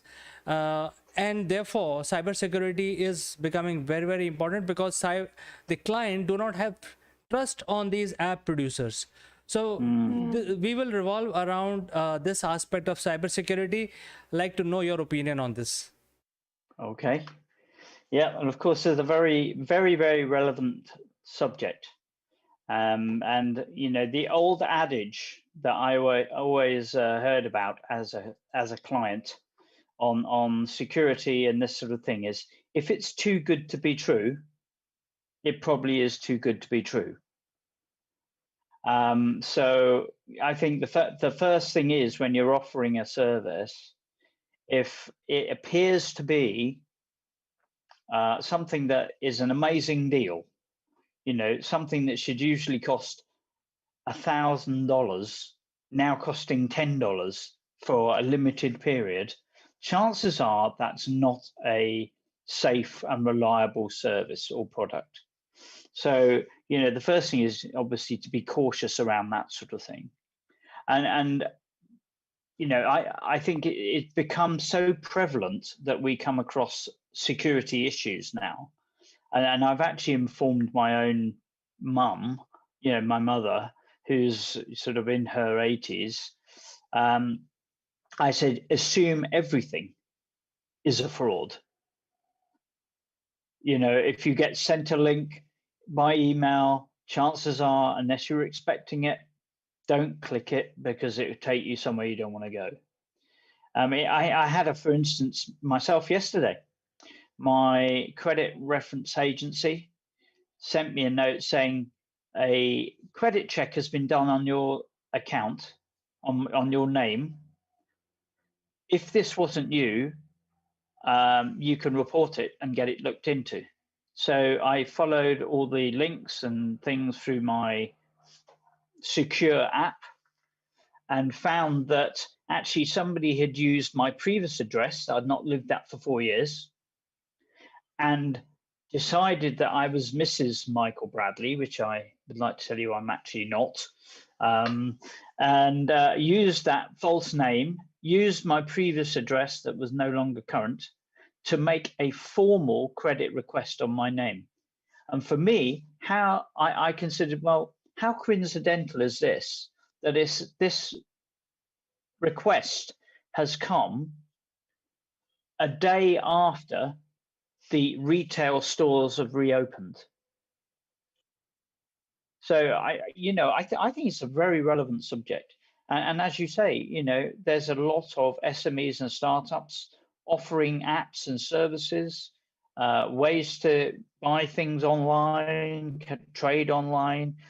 And we have to be very, very cautious when, as customers, we are using those services.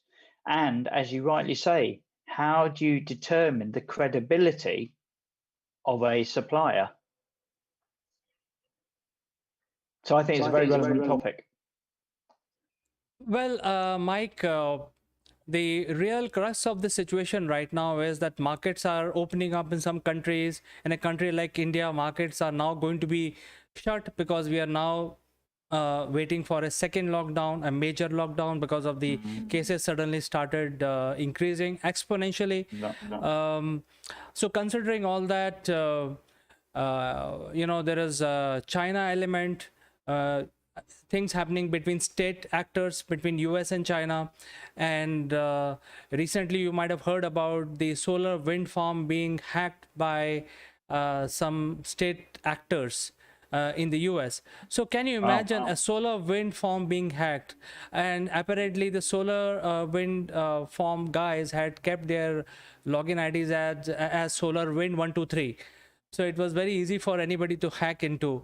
Now, considering all that, there has been an attack on you. You explained. I think there are probably 100 emails all of us are getting today, and they are selling all kinds of things with very suspicious looking links which are being sent. So first thing you have to do is you have to be diligent enough and delete those. The second thing is that even if you pick up a call, there is a threat of your identity being stolen just by answering a incoming call on your mobile phone. Correct. So considering that, I think there is a big opportunity for startups and SME to get into cyber security arena, and without getting there, there will be no trust factor between their client and the services that they are providing. What is that you want to say about it? Yeah, I think you're absolutely right, and of course trust is a major thing. I mean, the other thing is suppliers have to be reliable. I had a situation last Friday, so this is 2 within a week, right? Last Friday, I needed to contact Microsoft to sort out all the different accounts I've got, and O365 and sits here and sits there, whatever. And I booked a call with Microsoft to phone me back on Tuesday at 9 a.m. UK time. So I scheduled the call, and then I get a call back from Microsoft by return. So not 3 days later, and he goes, "Oh, hello, I understand you're wanting some support from Microsoft, blah, blah, blah." I said, "Yes, but I'm not expecting this until Tuesday morning. How do I know that you are genuine and you're from Microsoft?" So actually, in the end, I didn't share the details because he wanted to do one of those remote control, take remote control of my machine to sort it out. I thought, I don't trust you, mate. I don't know that you are definitely from Microsoft. So, things like that, even a large company like Microsoft, they schedule a call, but then they don't keep to the schedule. Immediate alarm bell rings. And as you rightly said, hacking onto a solar wind farm. I was on a chain of discussion yesterday on LinkedIn, about something, I think they're calling it an eSIM, which is a way now to have a soft SIM in your phone. So you never have to sort of change the hard copy SIM that you have. It's a electronic, which sounds great. You know, we never have to worry about fiddling around with the corner of the phone again, putting in a new SIM card because it's gone daft. However, isn't that a much more hackable element? How easy would it be for somebody to hack into an eSIM, pretend to be your service provider, and grab control of your device? And these eSIMs, of course, can also be used, I think, in things like autonomous vehicles. I mean, cybersecurity in the IoT world is so fundamental. Nothing is safe in tech without major security and cross-checking on IoT devices. I was aware of come aware of a service which is again is patented now, but it came out of British Aerospace, is a way to secure IoT devices based upon a patented mechanism that was used in the Second World War to avoid the ability of somebody to pretend to be someone. Yeah, so you have a double check mechanism to ensure who you say you are. And I think that's what we need for IoT. We've got it for banking, of course, where you have sometimes to have a code on your phone and use that online to go into your service. I think that's going to happen everywhere. We have to have a double check each place. And then, of course, I don't know what it's like in India, but certainly within the UK, there's also a giant potential liability on people's data privacy. In the UK now, I believe there's between a £1,000 and an £8,000 liability on a company that maintains and retains privacy data. So if you're a B2B retail client, retail business, and you're holding 100,000 clients worth of banking details, you have a potential liability for that detail of up to £8,000 per data entry. Ginormous. And the average SME fine being levied against that breaching is £125,000. Not a lot of SMEs can afford that sort of fine. There is good news. There are, of course, services that help you to avoid that. There are also ways that you can protect your company by having that liability in your balance sheet or in your profit and loss account, so you can actually defend it. But it is a major issue. I think fraud and security are the single biggest dangers we face in our electronic world these days. Well, Mike, there is another issue that suppose you are a app provider and you are in the wellness space, for example, or you are in an EV space, or you are in a retail space, as you said.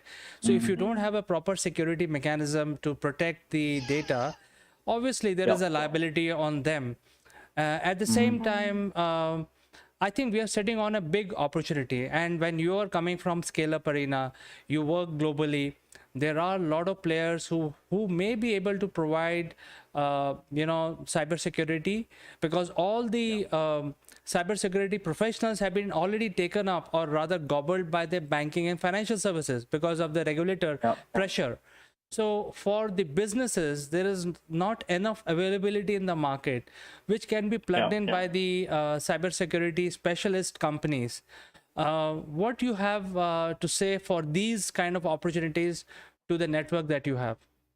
Yeah, I think there's a huge opportunity again there, as you rightly say, not only to sort of support companies to assess their liability and to offset that. There's also, for example, we have a service on Scale Up Arena, which is available to companies that are holding significant amounts of PCI data and payment compliance.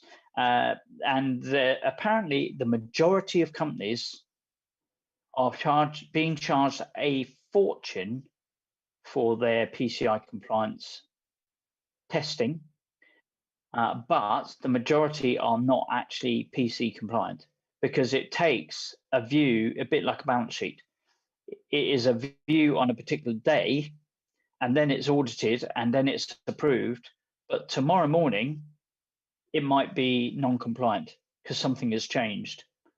And consequently, this ongoing mechanism of monitoring somebody's compliance, that's what the service that we have on Scale Up Arena will allow to do. So and that particular company can actually provide an ongoing payment compliance mechanism for a fraction of the cost of the single entity view. So yeah, there is opportunity. There are major opportunities in the space. Like I say, I think because it's the biggest challenge, it's also the biggest opportunity. The trick then becomes credibility of suppliers. And so, you know, the good news is with that particular one, they're already in use by people like Barclaycard. Okay, it's been developed out of a very large multinational environment with a lot of skill. So consequently, it can help with that. If any companies out on the network are concerned about their payment compliance or the cost of or their liability for, then that's, you know, we have a company that can definitely assist in that area at reduced cost, also with the ongoing compliance capability. We also have another service on Scale Up Arena, which helps with compliance and document and agreement qualification, if you like. So it's an AI-based tool that can help with document compliance. So it will rapidly and accurately assess liabilities in an agreement, in a document, in a compliance document.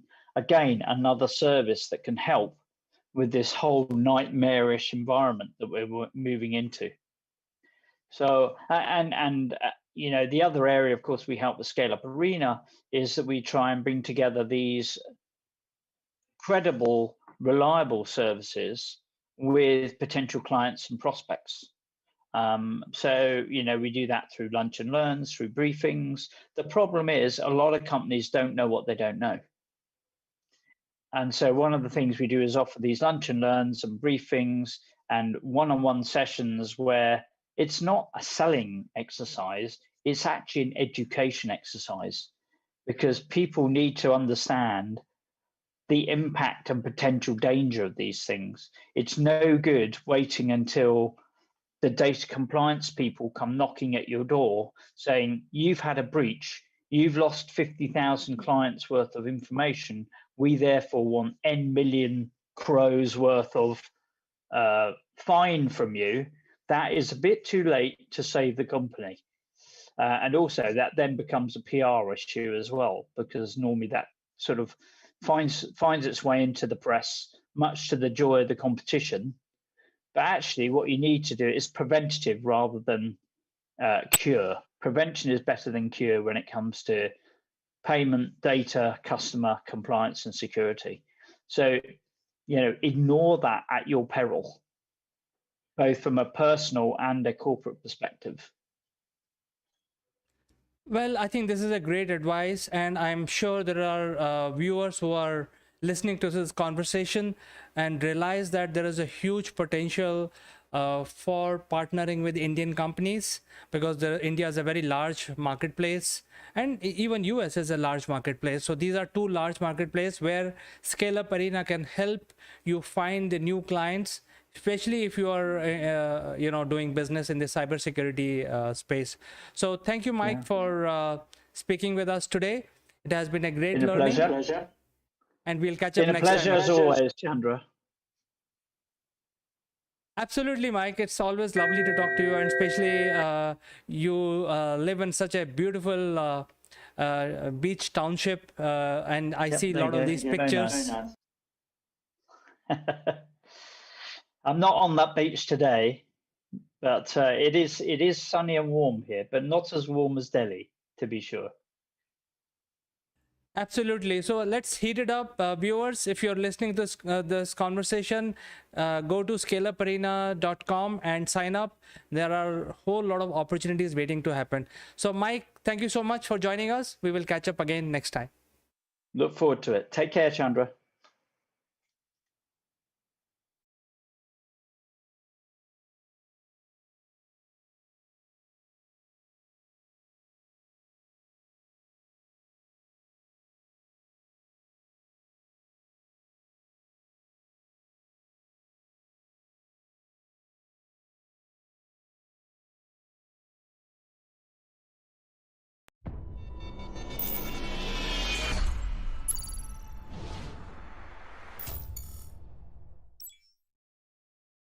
Hello friends, welcome to Akul Mac Live. I'm Kanchan Verma and today we are taking you to a wonderful city. A city which is being ranked number 3 among the top 10 destinations for travelers. But before that, I would like to remind you there's a free gift available only for you. Stick around to this episode till the end. We'll guide you how to avail your free gift.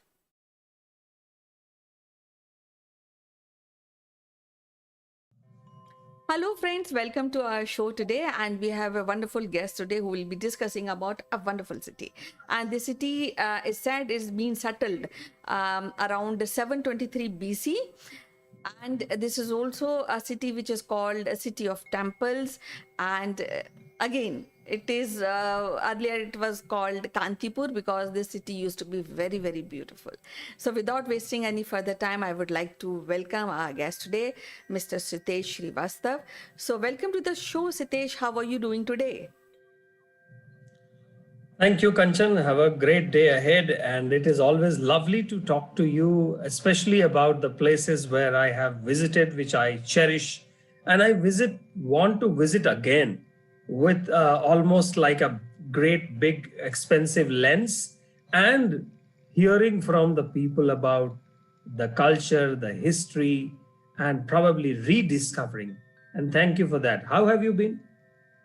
I'm fine, and I look forward for a very wonderful discussion about the city. So I just maybe bust the mystery. We are discussing about Kathmandu, and why Kathmandu. I'll just tell you before you start your wonderful experience with the city, that the Kathmandu is shaped like a ball.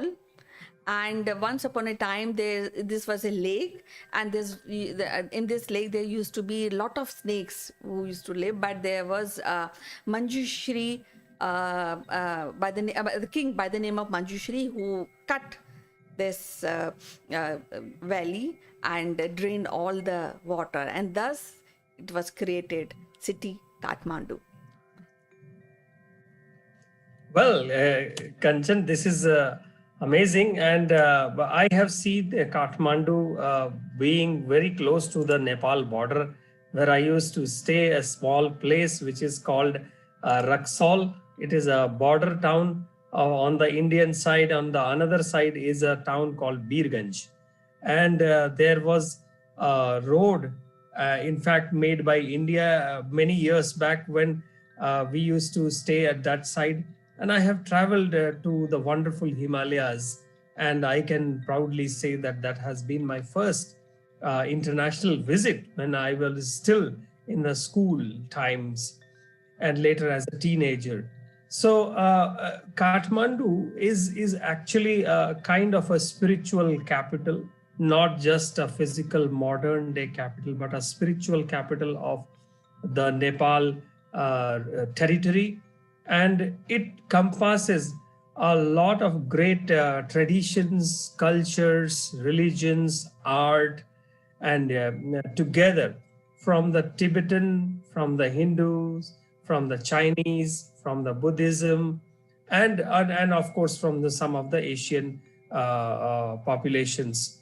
And it is actually an ancient valley, and it is amazing. Not only because of its beauty, but it has got lots of UNESCO World Heritage sites, and one can spend a long time about experiencing the mystique of Kathmandu.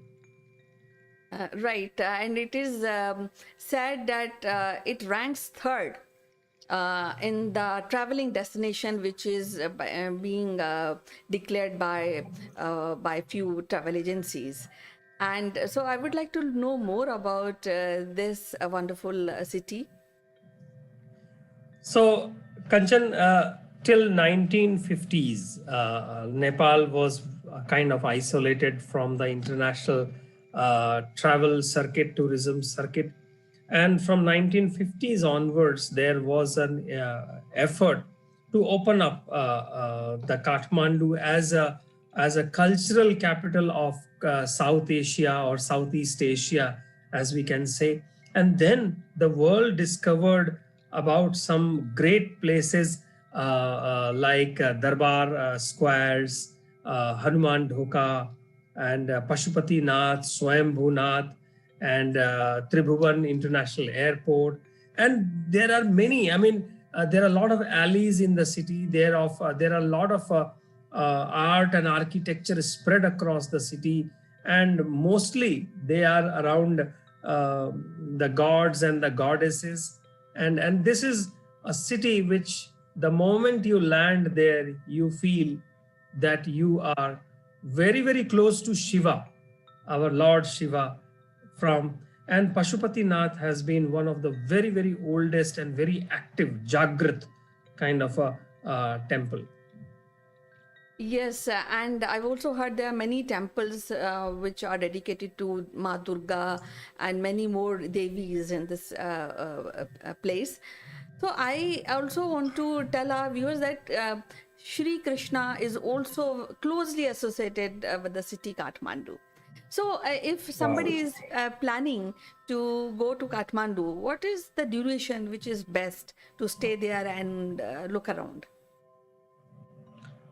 Well, a person depends on the traveler, international traveler, what they want to see. I believe that a lot of tourists which go from India, they have an interest in looking around some of the very, very old and very active traditional, conventional temples. And then there are other international places, tourists which come to see the natural beauty, the history, the World Heritage Sites, and UNESCO heritage sites. But Kathmandu is an enormous treasure house of art and sculptures.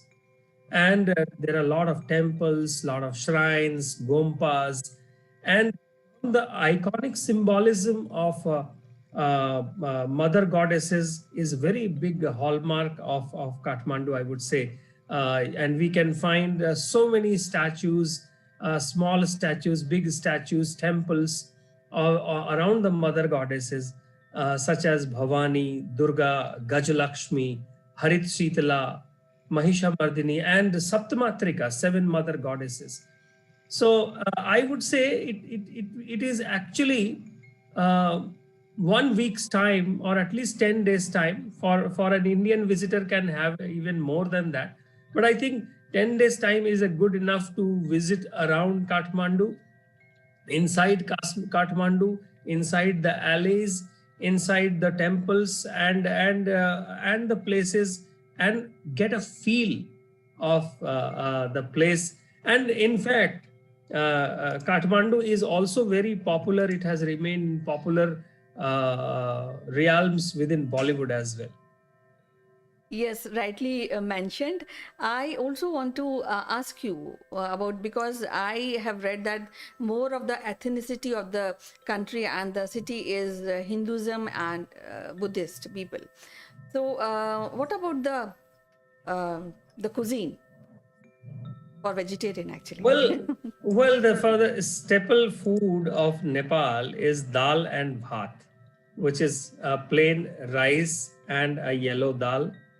But if one goes to the streets of Kathmandu, one can find momos, which is nothing but a Nepali version of the Tibetan dumplings. And that is also, momos is also a very popular fast food. And of course, Tibetan influence is there. So we also find chow mein, on the streets of Kathmandu. But dal bhat still remains the staple, along with some, chutneys and the pickles, and food cuisine wise, I would not say it's a delight, but it's a mix of South Asian cuisine all around the Kathmandu city, and you find Indian food also, Chinese, Tibetan, and some of the very few international food chains are also available. And of course, vegetarian foods is also available. And but you may not find a great menu out there, but a simple vegetarian meal is plentiful available, because Kathmandu is also a temple town. And interestingly, Kanchan, it is also a sister city of our Varanasi. And that makes it a wonderful town in terms of the religious mysticism and religious tour as well. Well, yes, I've heard that this is sister city of Varanasi. But at this point of time, I would like to ask you, suppose few people, they generally masses go to visit the temples and be inclined towards pilgrimage and religious thoughts. But there are some other travelers who may not want to visit temples. And so anything is there for them? Like any sport or any climbing or any trekking venue for them? So yes, Kanchan. So as I said, Kathmandu is about South Asian culture's melting pot. So there is a lot of cultural influences from this region. And apart from the temples and the museums, there are a lot of heritage buildings are there. For example, Ghanta Ghar is one place, Dhara Hara is one place, and Singha Darbar, couple of old Nayan Hiti Palace, Hanuman Dhoka Palace. There are places of historical interest. There are places of course, Nepal tourism conducts a lot of trekking, hiking in the deep Himalayas. And of course, the travel towards Everest starts from Kathmandu. The applications are accepted there, and Kathmandu airport is actually one of the very challenging airports for landing. And by road, I have traveled by road from Raxaul to Kathmandu, which is called a Tribhuvan Highway. And in between, I remember, Kanchan, there used to be a place, probably a place called Hetauda, where on the top of a Hetauda, the roads, the winding roads up in the Himalayas, one can actually count 80 roads down when the bus is at the top. And that view is spectacular. It is out of this world view. And reaching from Raxaul to Kathmandu is almost like a 6 hours of journey in a normal conditions, and therefore, now it is well connected. Raxaul is well connected, and Kathmandu is well connected by air, by road, and the best part is that for Indians, we do not need passport to enter Nepal.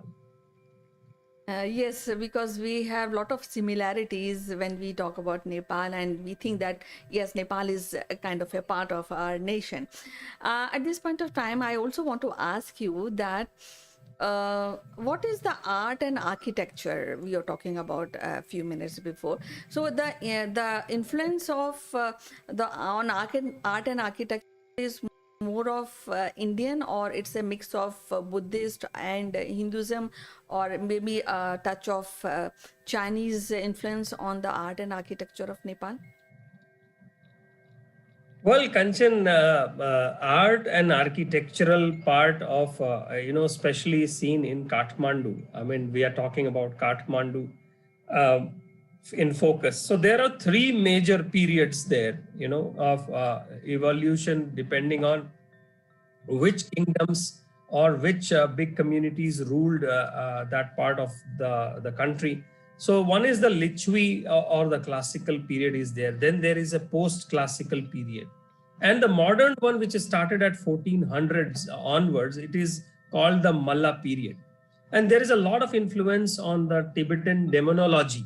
So a lot of dragons, a lot of those Tibetan demons. That is part of the stupas and the temples and the arches, and of course there is a religious art is also there, and it can be seen in various temples, palaces, and there are a lot of folk tales.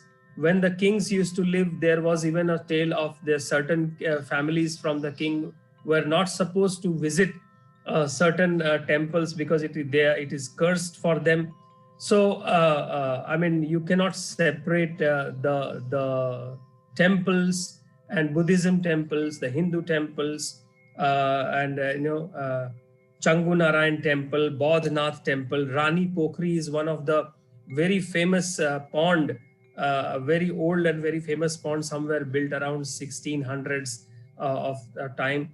And Budha Nilkant is a very place when I was a kid, it was told that Budha Nilkant is a very haunted kind of a place for the certain families.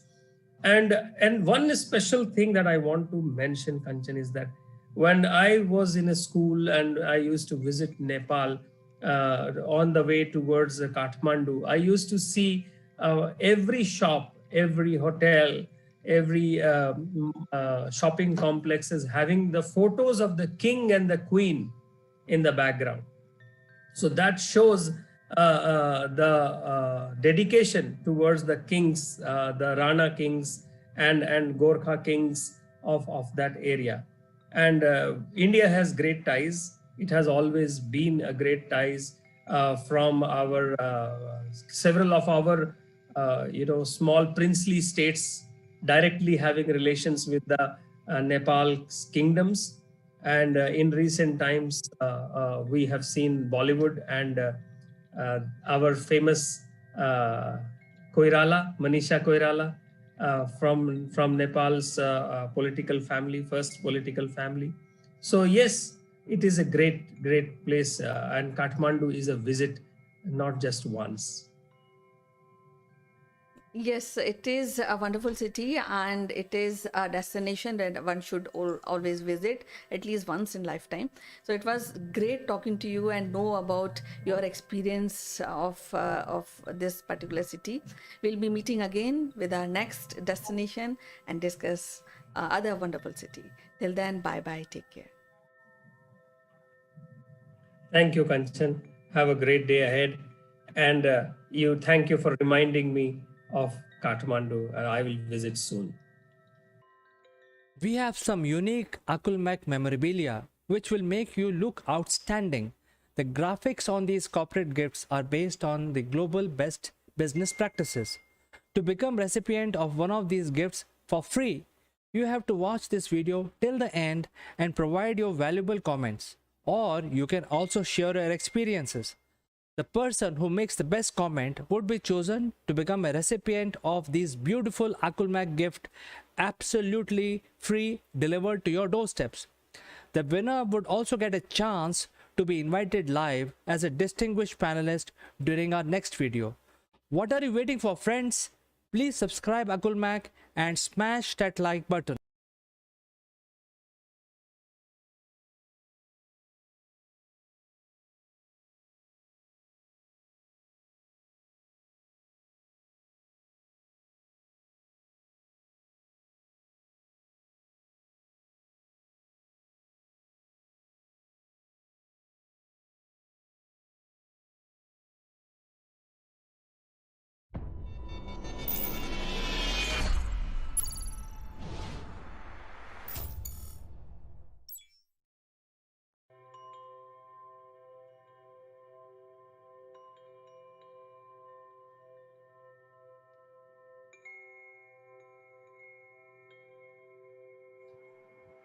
Hello friends, this is Chandrakant from Akulmek Technologies, and welcome to Top Brass. And today is Friday, and on Friday we have a CEO roundtable. So let me invite our distinguished guest today. First is Kanchan Verma. She is the CEO of Akulmac Technologies. She is joining us from India. Welcome. Hi everybody. How are you all? We are all fine, Kanchan. Thanks for joining us. And our second guest is Farida Charania. She joins us from Singapore. She is the CEO of Career Zoom, a very well-known HR consulting company. Farida, welcome to Top Brass. Thank you. I hope everybody had a good week so far, and I'm looking forward to the weekend. So I'm sure all of you are as well. Yes, we are looking towards the weekend, and in the CEO roundtable, we have a very interesting discussion that we want to have. It's about building rapport with the client, because as all of us know, client is the most important link of doing any business. So we thought that we will discuss this today, and I'll start with you, Farida. What do you think should be the most important critical aspect of building rapport with a client? Sure. And I'll start with a little anecdote because I think it's so applicable in today's times. Few years ago, I was in the hospital after a surgery. A lot of people came to see me and I got a lot of gifts. I don't know who bought those gifts, but I remember each and every person who came to see me. So it's same with the clients. When times are good, everybody is calling everybody on a regular basis. But for instance, the situation that we have right now, the sales decisions are being delayed, or they are not actually being taken. And at this point in time, if we in a sales capacity keep in touch with our clients, that is what they are going to remember when times are good. So to just sum up this whole thing, rapport with the client is very, very important, because one, it is not just about making a transaction and moving on, but it's establishing a business and continuing to gain their trust. You as a person might move from one organization to another, but what actually stays with you is the relationship that you build with your client. It's very possible that you will be able to continue doing business with that client if you have built the rapport in the first place. So in my opinion, every interaction with client is an opportunity to build the rapport. And as a salesperson, as the face of the organization, and even in your personal capacity, it is important to take every opportunity to do that. Very well spoken, Farida. In fact, the rapport building really starts with pronouncing the name correctly. So, a simple thing like having the right pronunciation of the name, and understanding the nuances of each country, each type of names is very important. And I think that will help break the ice. So, Kanchan, what is important for breaking the ice in the journey of building your rapport with a client? First of all, the major thing is that the attitude towards client has to be positive, because it's not a one day deal. We have to deal with this client again and again. So the positive attitude is must. And second, there are some difficult clients also, and there are some complaints also.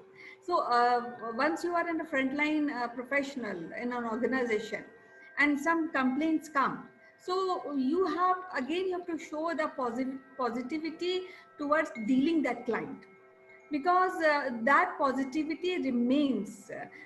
For example, if client says that these are the problems and these set of things I am facing with some service or product, so that doesn't mean that what you just straightway ask a question. Rather, you should have an empathy to listen the client, and maybe come, yeah, okay, you have this kind of problem, okay, fine, we will see. And there are chances that sometimes you may not be able to give a final solution to that particular problem. So it's better to take help of your team also, because if you are heading a team, a sales team in an organization, And there are some instances where when you go for a team help, there are some young professionals who can come out with a lot of innovative solutions for that particular problem. So in that case, what happens in this whole process, clients sees that you are serious about the problem with the client is facing. Plus, in a way, when you are showing empathy, that's a channel of relationship, a business relation is set with the client, and that also increase the loyalty towards the company and towards the product. It is not it doesn't matter you remain in this organization or not. Maybe after leaving one organization, you go to different organization, even that client comes along with you and he already placed a trust in you, and he understands that you will be there to help him in case if he has a problem. So I think these few points are very, very important for building a client rapport. So Kanchan, you mentioned very important point, which is empathy with a client. So as a face of the organization, suppose somebody is watching this program and is a startup CEO or a SME, I think how to be empathetic towards the client and also having listening ability to the problems that a client has is basically the point that you are trying to drive here. And I just want to go to Farida now because she handles a lot of people globally. Farida, how do you handle a problematic client? Because we can be empathetic, but client is the king, as we say, customer is king. So there has to be a balance between how much to listen, how much to empathize, and how do you handle a problematic client? Sure. Now, this is a topic I can go on and on because this is my favorite topic. And even when I do trainings, this is something where we spend a lot of time. A problematic client. Now, the definition of a problematic client is different for different people. Everyone actually perceives a certain way of interaction as a problem. You could, face these situations in your life very often. One thing is to listen. We often actually, talk and we hear and we react because that's human nature, right? The key here is to listen, not just hear, but listen and respond. There are times when, the other party, the client, is going to be very, you might find it very unreasonable. But what do you do in that situation? Yes, you need to kind of, take a backseat and think, what is it that is bothering this person? Can you actually help to resolve it? Because if that is the only thing that will get this client back to the nice person that they were, then just resolve that. But if you think that these problems are a multitude of problems and this might not be one particular resolution, then I would go back to what Kanchan was saying. Take help of your team, because maybe a different face might be able to, mitigate this whole thing much better. A different set of hands, a different pair of ears and different pair of eyes would probably, just help to take away the heat of the moment. So I'll give an example. In my team, I have one of my colleagues, he had a complete disastrous situation with a client. The client was like angry and, he was shouting at him. And because of the experience that my colleague has, he just kind of, listened to everything that the client was saying. And he said that he will discuss it back with the team and go back to him. So what happened is that there was sleeping over because it was a weekend. Everyone slept over the problem. That gave my colleague the opportunity to actually understand where exactly is this dissatisfaction. What can we do to address that particular point? And he asked me if I was willing to be the face of that particular discussion for just one instance, because it will just take away all the focus from the not very nice conversation that they had, and It would just give the client an opportunity to talk to someone else, and they also will feel that somebody is listening to them. So sometimes it's okay to kind of, take a little bit of a backseat, because end of the day, a deal is a deal. End of the day, business is business. It doesn't matter how you bring that business. Taking someone's help might just help you, cross that bridge in a much more smoother way.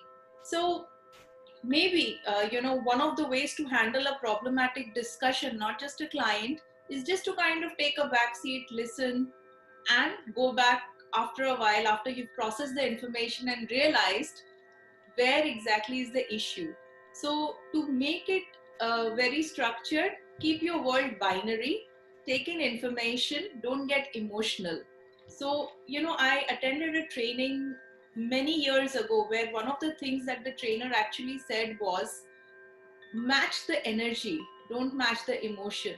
So if someone is shouting at you, speak at that tone, but don't be angry, because that's just going to, convert this whole discussion to a not nice discussion.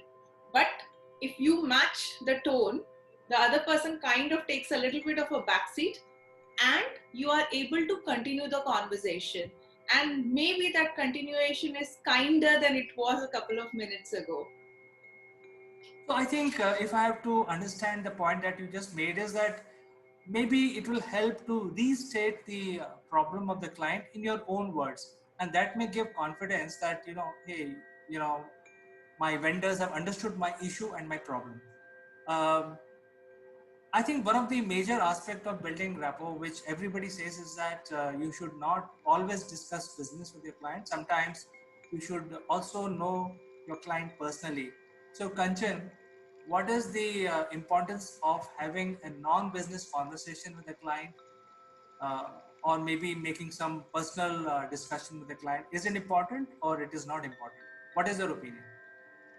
Yeah, it is very important once you are making a rapport with the client, because uh, otherwise it'll sounds like as if you are just talking and you just want to have money, you just want to sell either product or services. And sometimes, not sometimes, actually most of the time client doesn't like it, because that becomes very harsh conversation. What I feel is, because we as human, we are emotional machine, and we have to show emotion in a certain way, and we have to tackle that emotion in a certain way, because we are social, we have to show our social skills also to the client.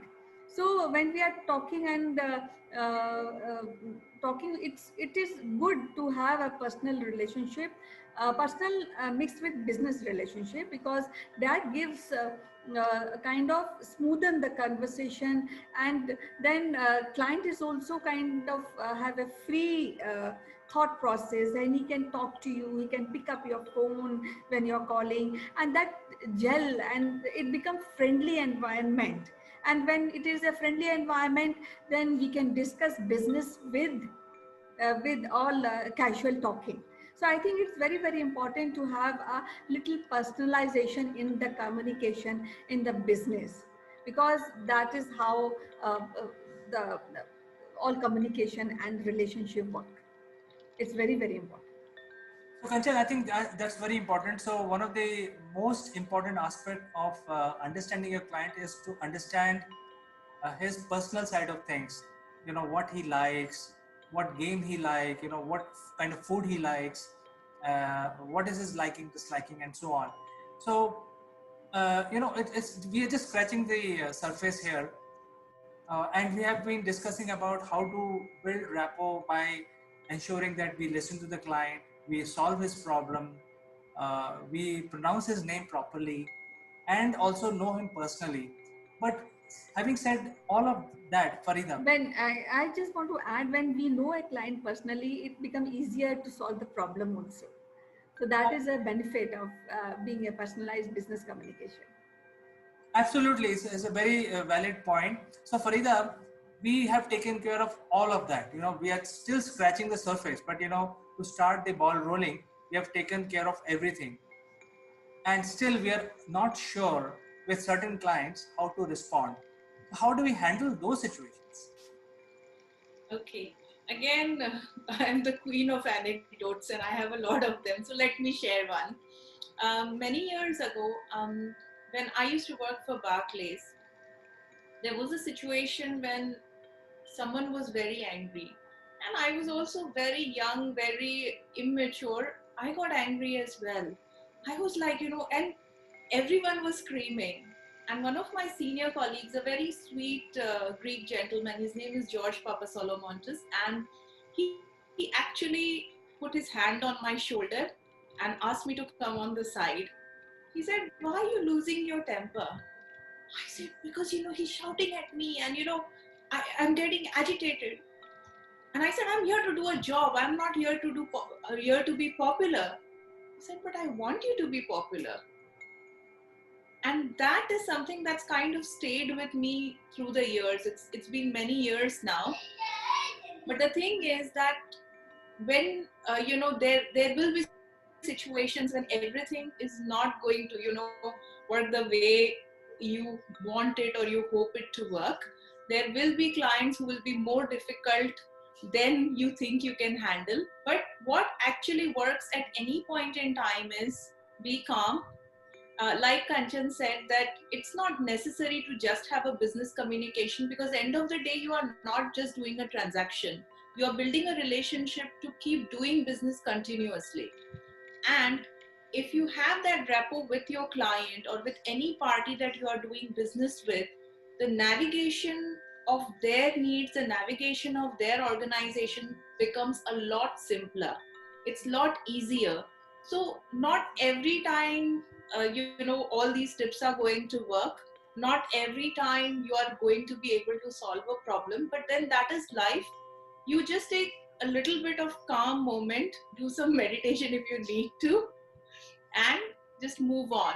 Because you can try your best to solve, you can try your best to address, but there will be times that you might still have an opportunity loss. That is life. Just pick yourself up and move on. So I think you made a very important anecdote, if you allow me to say that. It is saying that being a young entrepreneur or a CEO or a sales head or a salesperson, you have to be popular amongst your client. So I think we can end our discussion today. There are many things which may be required, which may be, some of the things that we have said and discussed today are some may apply in 90% of the situations, but could be 10% situation where these things that we discussed may not apply, and there has to be a help required to handle those things. But nevertheless, we had a very positive and fruitful discussion today in the Top Brass CEO Roundtable, and I'd like to thank my guests Kanchan and Farida for joining us today. We will catch up next Friday again. Thank you. Thank you. Bye-bye. Bye-bye. Bye.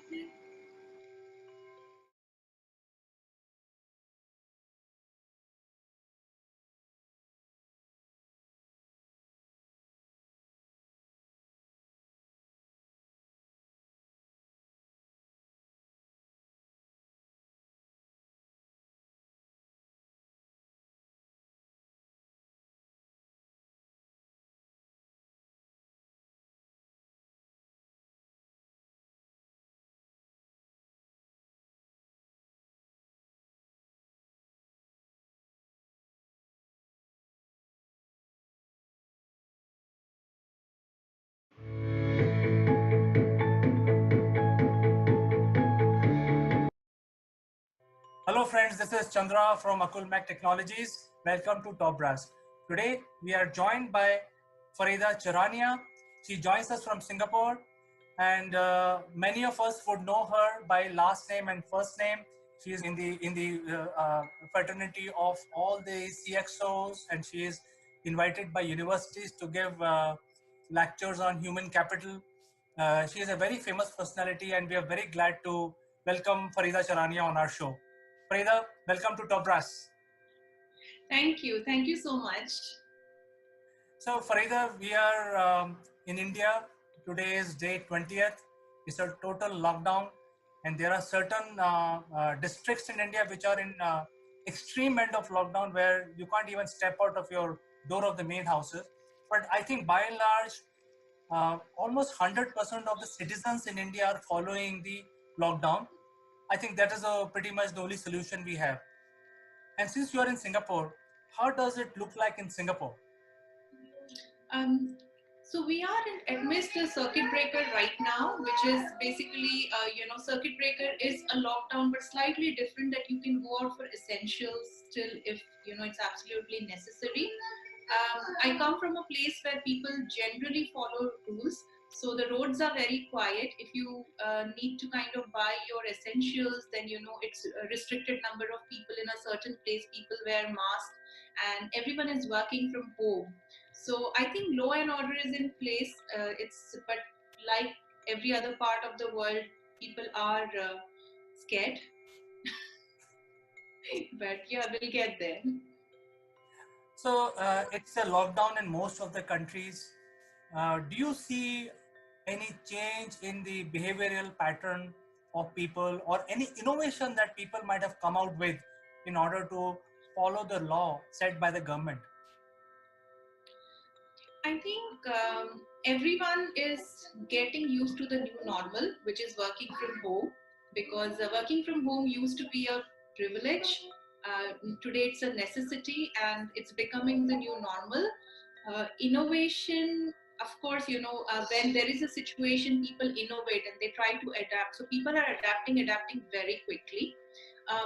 A couple of examples here. So there is a food service which is Food Panda, and as soon as the lockdown came down, they started something called Panda Mart, which is basically within less than an hour they will deliver your essentials. So very basics like milk, bread, egg, etc. But you get it sitting in your house. So I think they already had the infrastructure and they very quickly built on it, and they were the first ones to actually come out with this. So that was one innovation which I thought was quite cool. On the business front. In terms of people, yes, we are innovating. I'm learning to work with noise in the background, as you can see my daughter. But that's I think, yes, people are adapting. They're adapting very quickly. And I do see business still happening, which is a good thing.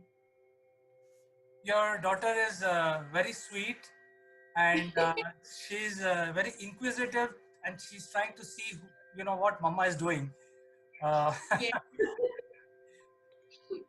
She doesn't see me so much, so I think she's kind of a little overwhelmed by having me around so much. Yeah, and I think as a leader of my organization, I also see this because earlier my team was working from the office, and now they are working from home. So me as a leader also, I'm getting exposed to their personal lives. So there are many young parents and their kids and all that. So all that is now coming. Now, having said that, I think the way people are doing business has changed quite a bit.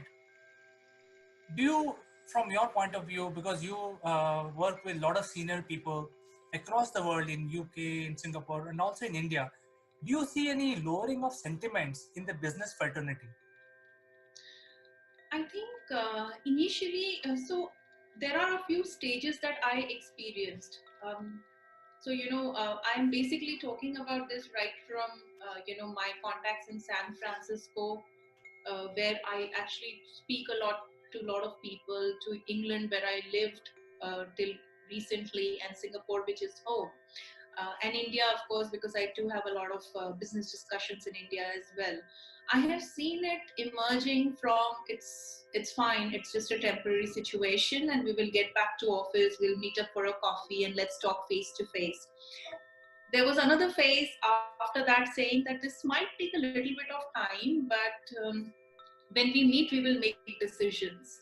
Now we are at a stage where people say that we do not know how much time it will take. So let's go back to business. BCP is anyways in place, and let's continue to do business. In fact, so there are several companies that I advise, and Zopa is one of the companies that I advise. And we actually picked up a couple of very large government deals during this time, which is actually, in normal situation, it would have taken a lot longer. But we did it because it was a good time for everyone to kind of sit down. Everyone was available. So many a times you don't kind of close things off because people are not available. But where would they go at this point in time? So everyone is available. But I think overall sentiment is a little bit low, definitely, because you do not know that how long will the economic impact of this whole health emergency is going to last. Is it 1 year, 2 years, 3 years? Because it's just started. We will start seeing the impact in a few months. So definitely there is, a dampening of sentiments. And even after all of this is over and it's behind us, there is going to be cautiousness. So it will stop raining, but the floor will be wet. So people will still be very conscious. In fact, you mentioned a very important word called BCP, which for the benefit of our viewers, I just elongate this abbreviation, that is called Business Continuity Plan. So we should have a BCP for all countries, because I think most of the countries, entire world is under lockdown right now. So from your point of view, what do you think governments of each country should do to bring the sentiment up after this lockdown is lifted? I think the governments in every part of the world are in a very difficult situation right now, because this is something that no government has seen. 3 or 4 generations who are parallelly surviving in today's world may not have experienced anything like this. So it's new for people, it's new for governments. A lot of governments are doing what they can. They are trying to, keep the morale up. They are trying to see what they can do, but they are dealing with a very difficult problem. So they are dealing with the problem of one, treating people who are infected, to finding who are infected and not symptomatic and infecting others, making sure that the ones who are well stay away from that. So they are dealing with this, and they are also trying to find the cure. So there are a lot of things happening, but governments are coming up with different kind of aids, different kind of packages to help economy, to help the country. Like Singapore government has been one of those very very they've had a very good approach to this whole situation, saying that we can't do anything about what's already happened, but what we can do is we can prevent the further spreading. England, so in the UK specifically, they have come out with a lot of measures as well to help companies keep their employees, etc. I think it's very early to say what governments can do, and this is a very fluid situation. Things are changing much beyond anybody's anticipation, expectation. So it's very difficult to say what the governments can do, because I think they have a lot of advisors who tell them what to do. But in my opinion, I think as responsible citizens, what we can do is follow the rules. What we can do is listen to the government and just be conscious of the fact that this is not something that they have experienced before. So instead of finding fault with the system, we just go along with the system, respect the rules, and then just work with our immediate fraternity, with our immediate community, to see where we can contribute. But expecting something from the government more than what they are already doing, I don't think at this point I want to even say anything there.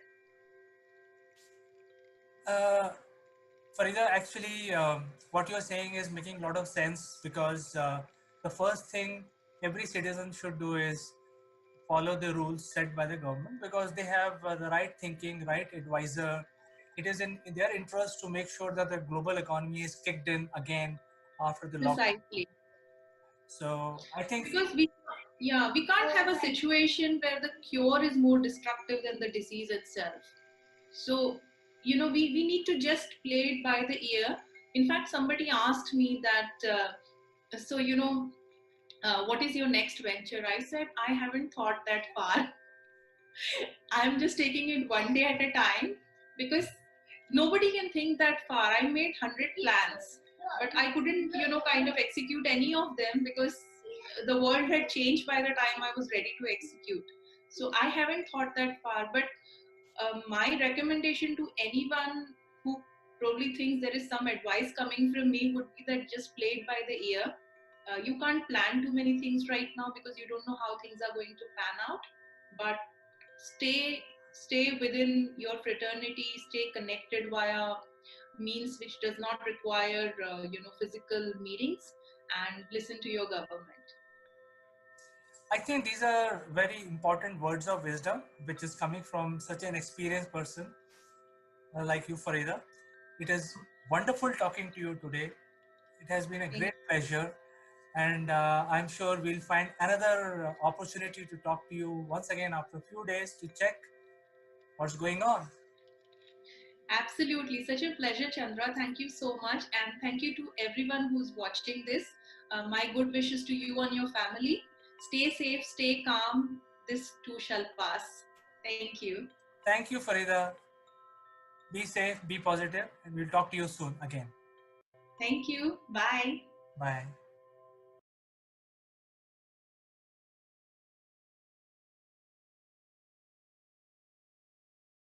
Hello friends, welcome to Akul Mic Live. And in our universe, in our surrounding, things are not as it seems. Let's talk about Earth. It's a no-brainer. Earth is round. We all know that Earth is round. But if somebody says that Earth is round, I agree, but Earth can also be flat, like this. Well, you would say, how foolish is this? Earth is round, and how can you say that Earth is flat? But the reality is, the answer is true in both the cases. It's a question of perspective. Earth can be round and Earth can be flat as well. So we will discuss this point today. Don't go anywhere. I'll be right back.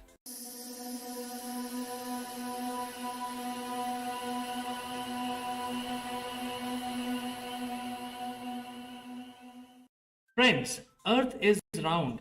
It does not require major analysis. We all know that Earth is round. We have taken pictures from space. We have also taken pictures of other planets. They all look round. Even Sun is round. So even though all these celestial bodies are round, like stars, neutron stars, planets, and large stuff like that, then why humans for millennia were thinking that Earth is flat, like this? And it's not only in few cultures, but across the world, the major belief was that Earth is flat.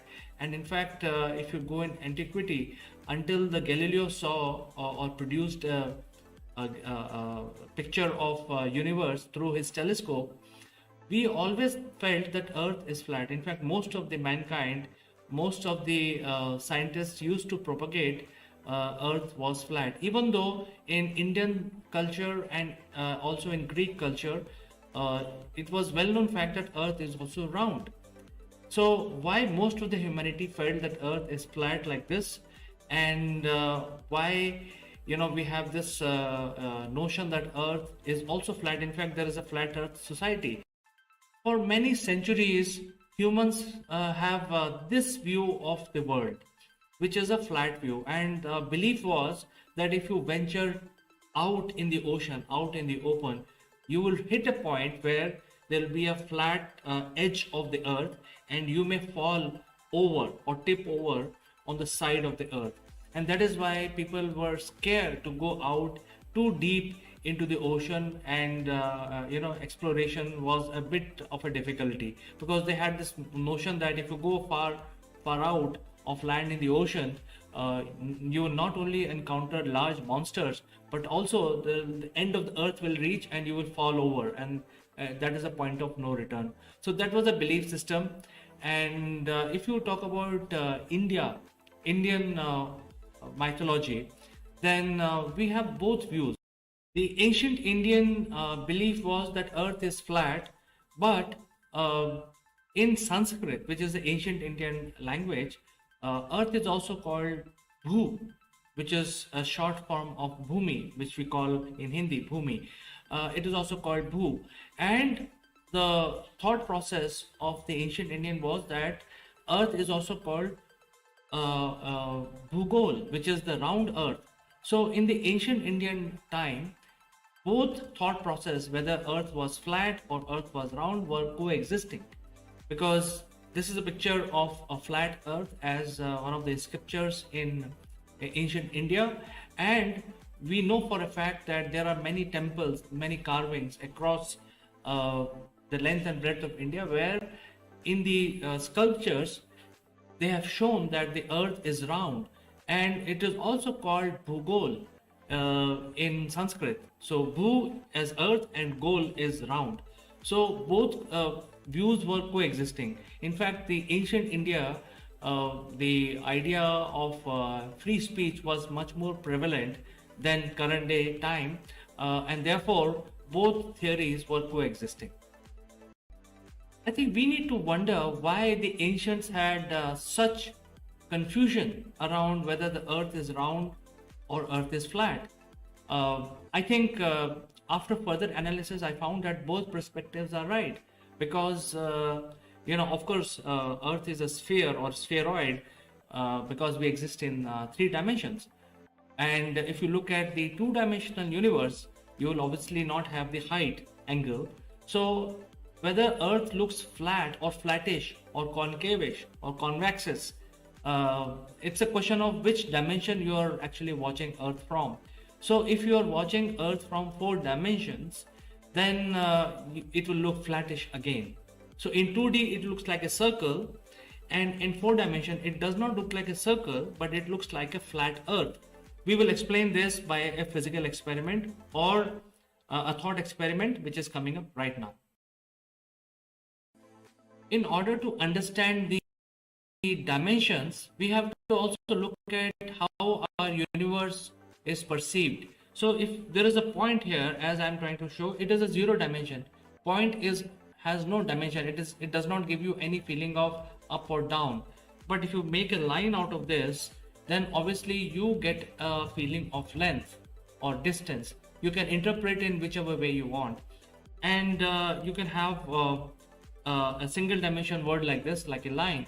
But then if you make a more number of lines like this, what I'm trying to show here, then this becomes a 2D object, because now you have 2 dimensions which are added to it. So the 2 dimensions are the length and the breadth. These are the 2 dimensions. So now instead of just a point, now you have 2 dimensions here, which explains that this is a square or this is a circle in 2 dimensions. Right? Now this is a 2D object. This is also a 2D object. Anything which is drawn on paper is a 2D object. And we know all that. We actually use this 2 dimension all the time. We watch TV, we do studies on a paper. We are actually watching videos. All of that is a 2D which is visible, and we interpret 2 dimensions as a 2D. 2D is very good for explaining things for interpretation. However, if you look at this picture from side, as I'm trying to show here, it does not give any feeling of depth. You see, these circle has no height, no depth, no up and down. So it is a real 2D, and in order to get a 3 dimension, which is you add a 3rd dimension, which is like this. This is the 3rd dimension. So let's say if this dimension is x, and this dimension is y, which is length, and the height is z, height or depth. Now you can actually start existing in 3rd dimension, and you can make a cube out of this, like this, and then suddenly you start seeing the depth in these in this picture. Even though I'm trying to draw this and visualize this whole thing on the paper, but you start seeing imagining the 3rd dimension, and this is exactly our world looks like. We actually exist in 3 dimensions, but when we look at things, we actually look at 2D. Let me now try to give a visual example of a 3D universe. Let's look at this object. This is a cube, pretty much a cube which is similar to what I was trying to draw on paper. But if you see the image of this cube on a piece of wall, it will be a square or it will be a cuboid. Let us try to look at this example. The same cube is casting a shadow which is in 2 dimensions. So even though we exist in a 3D world, we actually are used to looking at 2D objects. Let us now extend our thought experiment to a sphere. As you can see, I've added additional dimension here, which is the height, and that makes this picture a 3D picture. But when a 3D sphere casts the image on a plane surface, it will be a circle. So you can imagine that whenever we look out into space, we are always looking at two-dimensional space, and our brain also interpret a two-dimensional space, even though we are living in three dimensions. There is one more point that we need to consider now. If you look at this line, this is a single dimension. This has no shape. It is a single dimension. But to make a 2D object like a square, you need 4 of these single dimension. It means 4 lines you need to make a complete picture of a 2D object. Similarly, if you want to make a 3D object, you need 6 of these 2D objects to complete a 3D object like a cube. So in nutshell, when you live in three-dimensional universe, you actually live in a space which is surrounded by 6 two-dimensional space. To understand this more holistically, we are living in a three-dimensional universe, and we will have intermingled 2D universe all around us. 6 different universes may be required to make a three-dimensional universe, and there could be a 2D universe which is just lying out there, and we can actually watch what is going on in two-dimensional world. But the 2D people, the people who are living on two-dimensional universe, will never know that somebody from the third dimension is watching them. So the 2D universe is surrounded all around by a 3D universe, and therefore a 3D universe in two-dimensional or a flat land will be called hyperspace. Similarly, when a 3D universe gives us a feeling of height, a feeling of up and down, a 4D universe may require 6 of 3D cubes to make a 4-dimension universe. And what is that extra dimension that is added? And that dimension, other than height, would be the duration. So it is very difficult to comprehend. So our situation is pretty much like what people in single dimensions or people in 2 dimensions feel, that the third dimension people are always watching them all the time. Similarly, if there is a living being in 4D, they may be watching us all the time, and there is nothing that we can hide. All events which are happening around us or happened or going to happen will be visible to a person living in 4D, because they will have the ability to experience, live in one extra dimension, which is called duration. And therefore, when they are looking at us in a lower dimension, they will be able to see our past, present, and future all at the same time. If there is somebody watching us at this time from a 4D universe, they will be able to see our future as well as present and past. There is nothing we can do to hide the events which are happening in our universe. They are always watching us. There is nothing we can hide.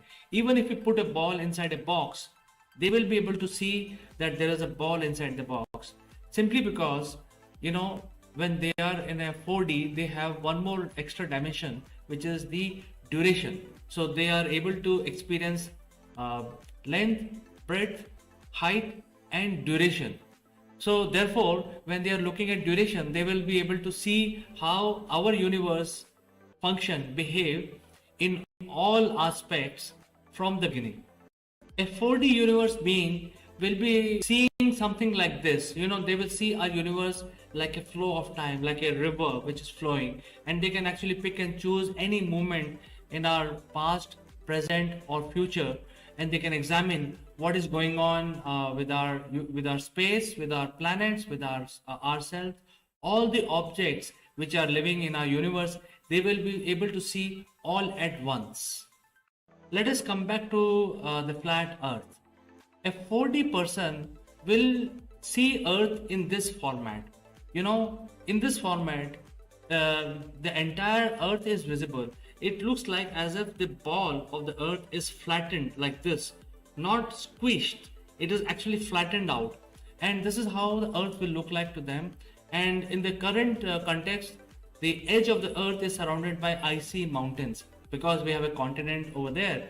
And these icy mountains will prevent any person to go beyond this icy mountain, which is true, because when we actually go beyond this icy mountains, we come back in the same land that we have. We cannot cross this. And therefore, when we look at these flat earth models, as we walk towards these icy mountains, it becomes impossible to cross from the 4D person perspective. The amount of force required that we need to exert out to move to the edge of the earth will be humongous, which will be equal to escape velocity, almost like 11 kilometers per second. So we have to get the acceleration done in order to cross over the edge of the earth.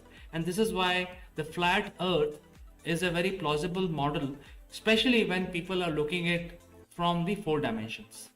A 4D person will be able to see earth in this fashion. In fact, every being on earth, every object in our universe will be visible like a flow to them, and they can pick a point in that flow and they can actually extend that and see that in a holistic picture of that. And as I said, there's nothing we can hide from the 4D person. Therefore, they will be able to see the flattish earth, because all movements, like for us, we are living on one side of the earth and we don't know what is happening on the other side. But that is not the case when a 4D person is looking at us, or from a person from 4-dimension universe. They will actually see earth completely opening up in front of their own eyes, and they will be able to see the entire earth in that moment, in that duration. Everything, whatever has happened to every living organism, to all the events, they will be able to see all at once. Friends, it's very, very difficult to visualize the whole impact of how a 4-dimension being will see us. And there is very difficult, because the extra dimensions is something that we can't even imagine. Usually we imagine everything in 2 dimensions, because when we watch TV, when we study our books, when we look at things, they are all 2D objects with little bit of depth which is available, because we are also in living in 3-dimension universe, but our brain interpret 2D objects. Similarly, when somebody is watching us from 4th dimension, we cannot imagine what they are seeing. We know only little bit information, and it is very, very difficult to visualize. That is why I say that the flat earth theory or the flat earth could be a reality, especially when somebody is watching us from 4 dimensions. And one of the theory is that the ancients used to talk about flat earth simply because they were the custodian of God and godly things across all religions across the world. And therefore, the common belief is that the 4D being may be a god-like creature or god-like person who's watching all our movements. And that is why when the God is looking at us, they're looking at a flat earth. But when we are looking at our own being, we are actually looking at a round earth. So both perspectives are true, and I thought I will bring this analysis to you. What do you think about this? You have an opinion on this? If you have, do write comments on this video. And friends, I respond to each and every comment.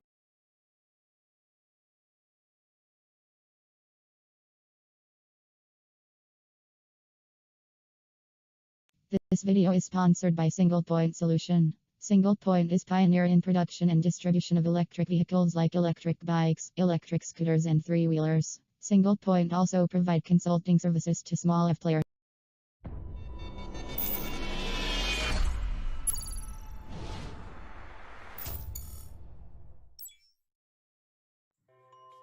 Hello friends, this is Chandrakant from Akulmek Technologies. Welcome to Top Brass. And let me also welcome my friend from London, Mr. Neville Gun. Good morning, CK. Good morning, everybody. And what's the subject for today? What's What's spiraling round your world today, CK? Well, I think this is spiraling around the world, not specifically around India.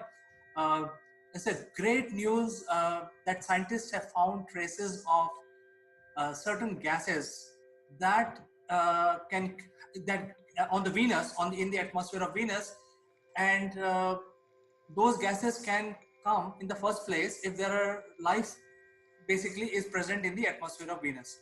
So this is very exciting amongst the scientific community. Well, I'm sure, I mean, the scientists have been here for years, and forget all of the Area 51 issue about aliens in America, etc., etc. Let's look at reality. We are all connected. I mean, there is absolutely no two ways about it. Science has proven it. Mathematicians have proven it.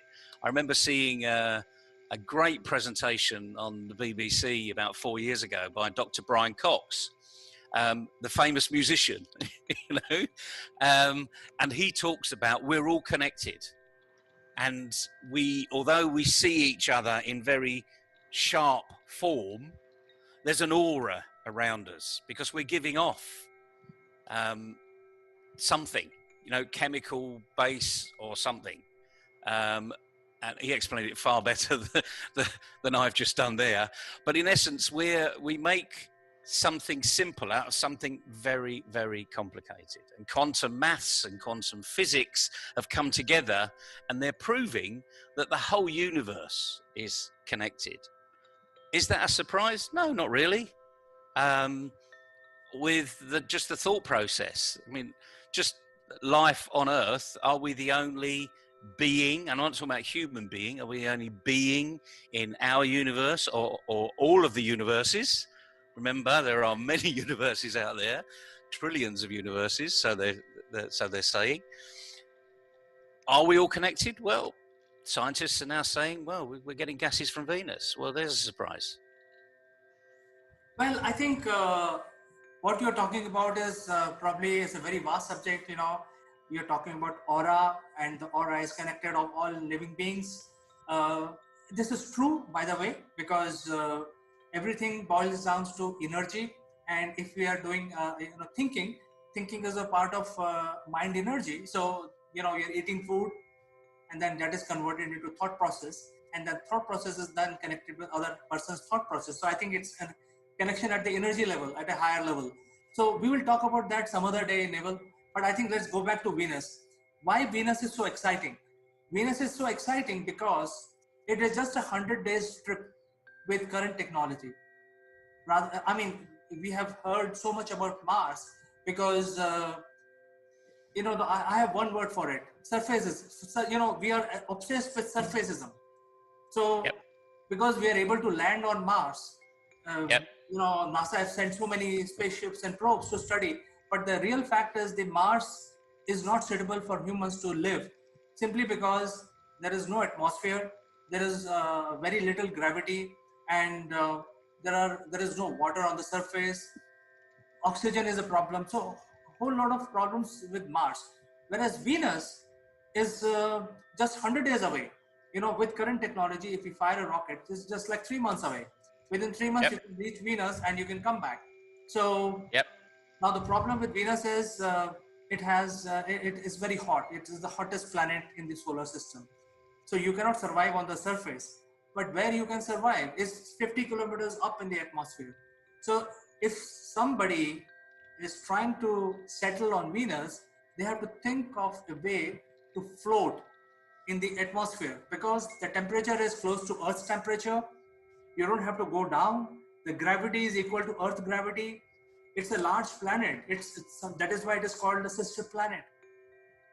And then if you can master the way of making a floating city, of floating habitat, you can directly get your oxygen from the atmosphere, convert it using some catalytic converter, and breathe normally. Harness the atmosphere to make your food. So because there is a lot of carbon dioxide in the atmosphere in Venus, and what we eat is carbon. Ultimately, we eat plants, and we eat some of the non-vegetarian friends of mine will eat life forms, animals, which are also made of carbon. So there is a whole lot of carbon in the atmosphere. You can use the 3D print technology to press the button and make your food. So it's very logical. So if there are microbes surviving in the atmosphere of Venus, 50 kilometers up in the sky, the chances are you will also survive. So that is why this news is so exciting, Neval. No, I can see you're getting very animated about it. And the nice thing about this is science fiction is becoming science fact. So I remember as a child watching programs on the TV, things like the Jetsons. I don't know if you ever remember that, you know, where we were living in spaceships literally above our planet. And they weren't in space. They were, you know, half a mile high, you know, and we've proven that from the space station. We've proven that we can live in the space station. I mean, obviously there are issues around that, but we've grown things in the space station that they never thought possible.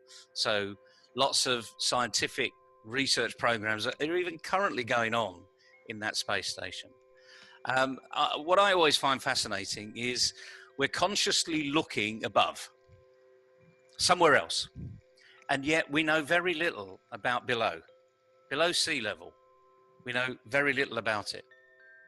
When a volcano erupts, all of a sudden we think, my goodness, you know, what's happening, even with all of the technology that we have. So I think for me, you talking about Venus today and seeing it in the papers, mostly the scientific press, because people think this is a complicated issue.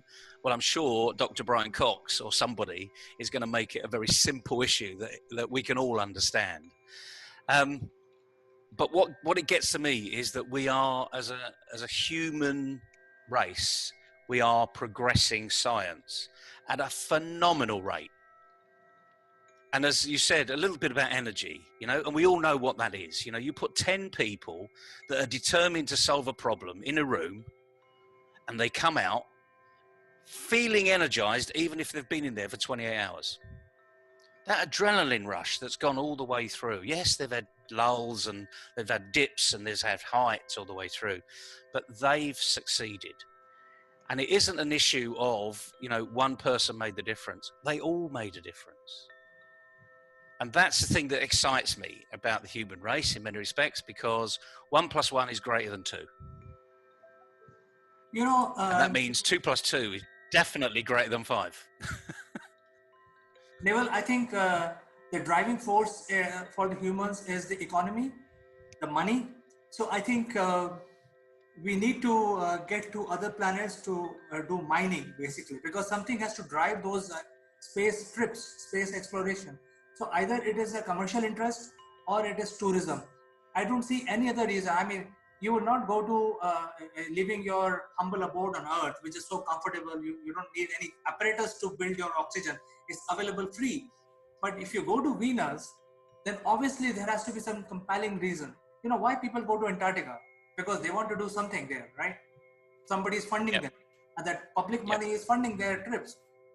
I mean, you can't expect public money to fund somebody's jolly ride to Venus, you know? So it has to be some... There will be a commercial aspect in there somewhere, but the biggest commercial aspect here is if we are going to prolong our race, we need to, number one, start to thinking about our planet, our home residence, what that's doing. One thing we do know is the population is exploding. In the 1960s, I was told there was something like 6 billion people. No, I think 3.5 billion people, something like that on the planet. Oh, it's over double that now. So 40 years later, 30 years later, we've doubled. Now, I'm not saying that that's going to double and double and double, because things like coronavirus has come along, which is a man-made issue. I mean, let's face facts here. We have, because of what's happened, we've created this. Like, you know, antibiotics. There's been lots in the journals out there that's saying the effect of antibiotics is receding. So we need to find something to replace antibiotics. But I think the message for me, like the Venus message here, is science is really progressing at such a phenomenal rate. Everyone's talking about how AI is going to improve this and AI is going to improve that. But I think actually science is overtaking this AI, commercially driven AI discussion.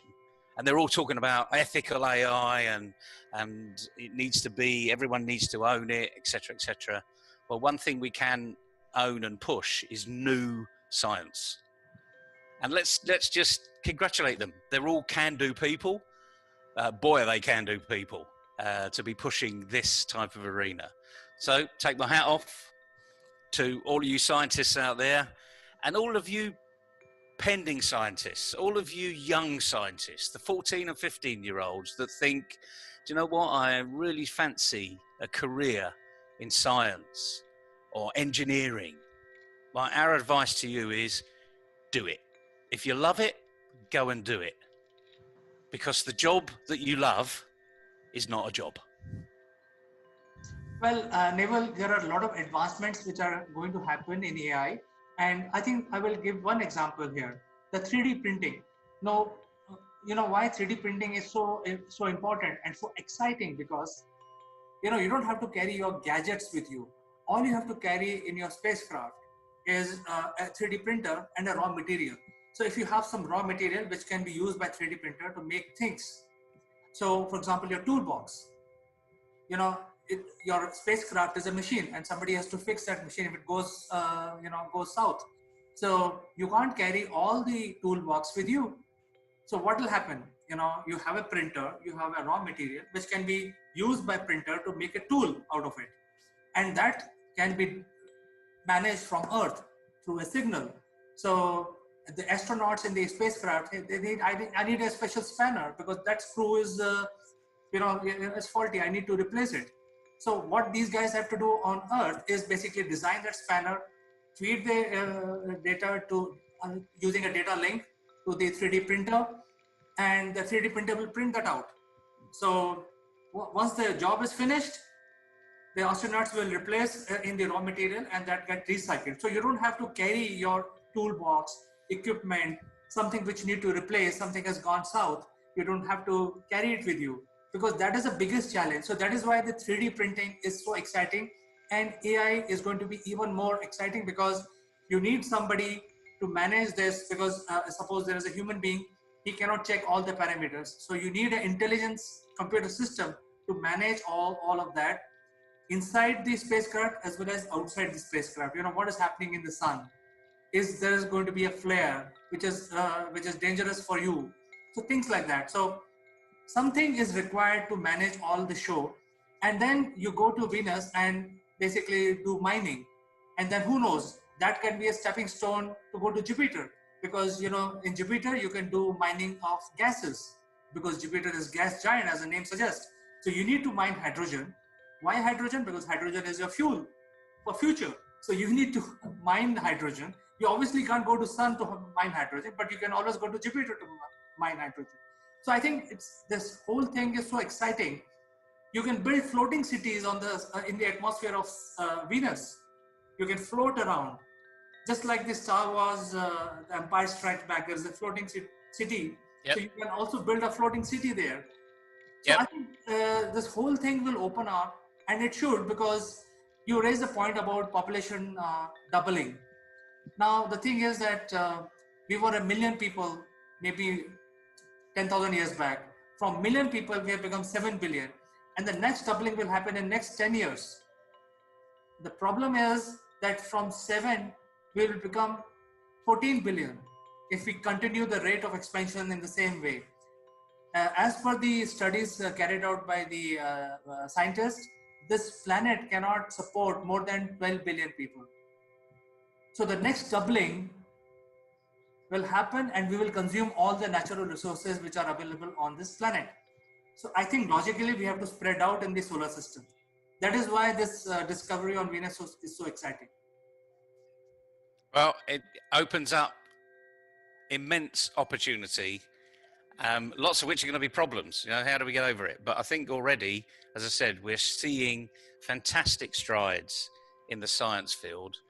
Many people never hear about it. You know, it's on, page 52 of your national newspaper, and it's only in the bottom, you know, scientists reveal life on Mars, you know, that would be probably front news, you know, news of the world. That would have put, you know, Elvis has returned or something.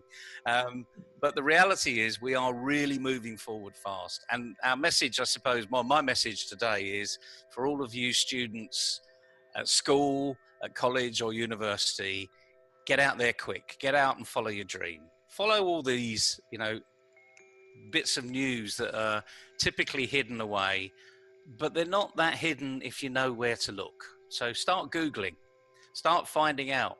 There are lots of science journals out there that are factual science journals.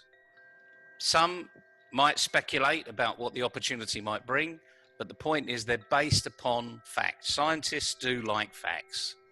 A bit like Sherlock Holmes, give me the facts. Or a good chief exec, give me the facts. I can still make a bad decision, but just give me the facts. So, can you handle the truth? There's another thought for you.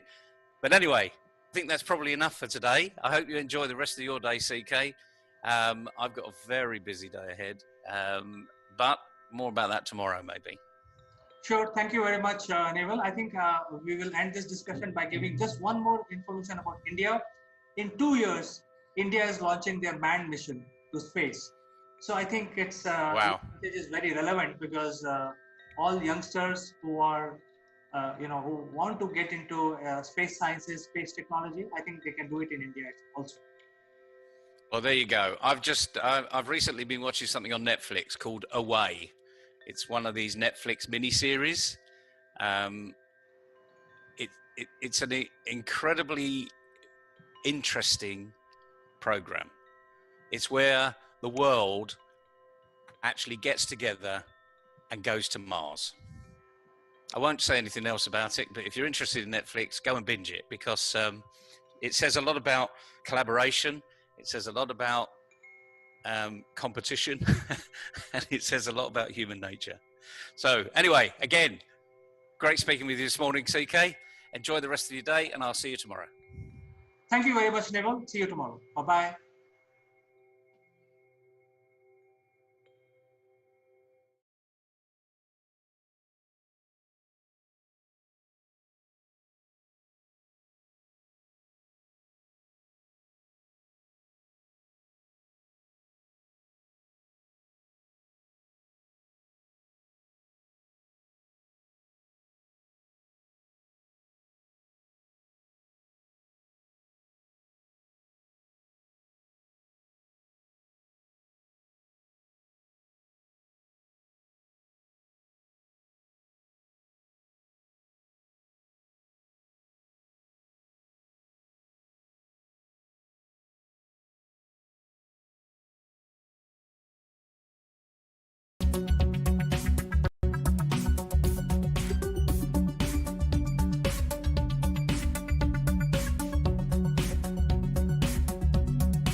Hello friends, welcome to Akul Mac Live, and I am your host Chandrakant.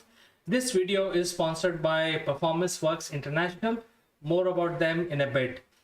Today's breaking news is about Bitcoin, and a small country called El Salvador has adapted the Bitcoin. I think we are going to discuss this. This is an excellent subject for our discussion. So, El Salvador is a small country which is located in the Latin America, in the Central America region, and it is, surrounded by countries like Panama, and it's actually not very far from Mexico. And they have actually announced that they will be accepting Bitcoins as one of the legal tender in the country. And I feel that this is a great move. I think they are scripting history by accepting the first non-inflationary currency. I will actually explain everything Friends, we are actually live right now across all social media, and whichever part of the world, if you're watching us, and if you have a question about this, any observation, you can directly write to us. Your name and your question will display on the screen, and we can take up live during the show. So basically, when I say it's non-inflationary, I will explain about it. But I think let's understand why El Salvador has started this currency in the first place. If you look at the sorry about that, I pressed the wrong button. But if you look at the surrounding of the country, it's a very small country. And if you look at the population itself, it's only about 7 million people that lives in the entire country. And if you compare the population of El Salvador, it is like any other C-class city in India, which is having in India, and there are so many of these large number of people living in India, and so many C-class cities. I'm not even talking about the metropolitan. I'm talking about the third level cities, which will have a population which is equal to the population of entire country of El Salvador. If you look at the history, they are obviously a Spanish conquered from native Indians, and then there are a lot of turmoils, and for past 400-500 years there are a lot of political upheavals, and finally they were able to create a proper multi-party system in the 90s, and from that time it is stable. But before that, they had a very disturbed history. They also had a civil war, and because of that, a lot of people from El Salvador were actually escaped the country because of civil war, and went to United States. And once the war was there was no war, the war was then there was an agreement so that the warring faction come together and create a political system in the country. A lot of people from El Salvador were sending money back to their people, their families back in the country. And therefore, in 2001, because a lot of US dollars were flowing into the country, in 2001, and it's such a small country, it is meaningless to have their own currency. So they said that we will have US dollars as our national currency, because anyway the entire currency which is flowing in is US dollars, and then that's when this El Salvador currency is United States dollars from 2001 onwards. And by the way, there is a question from one of our viewers. Let's take that. And this is one of our viewers joining in from YouTube, and they are asking that, in fact, it's an observation that I think it will be a long-lasting effect on the economy of the world. I certainly feel that, because this is the first nation to legalize the Bitcoin. So I was actually telling you about the history and why it is easier for El Salvador to accept Bitcoin as a currency. Now let's look at the economy of this country. It's a very small country which is having ocean on one side and landlocked by other countries, other regions. It's a very small area. Largely it is agriculture based economy, and they have three things which they export out of the country. One is cocoa, which is used for making chocolates. Number two is the indigo, which is used for making the color dye, blue color dye, which is very popular in Portuguese and Spanish cultures. And number three is the coffee. So El Salvadorian coffee is also very popular.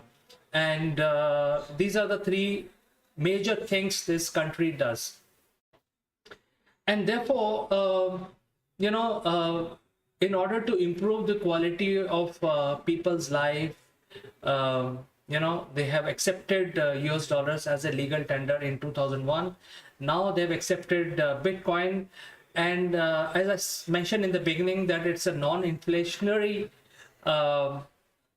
currency, which is going to benefit the people of El Salvador, which I'm presuming they may not be very well off.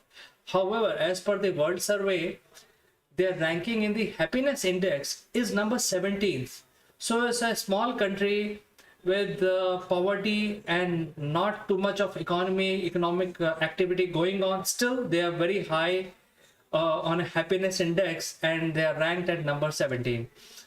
And therefore, let's come back to Bitcoin. Now, what is Bitcoin? Bitcoin is a currency which is managed by the internet.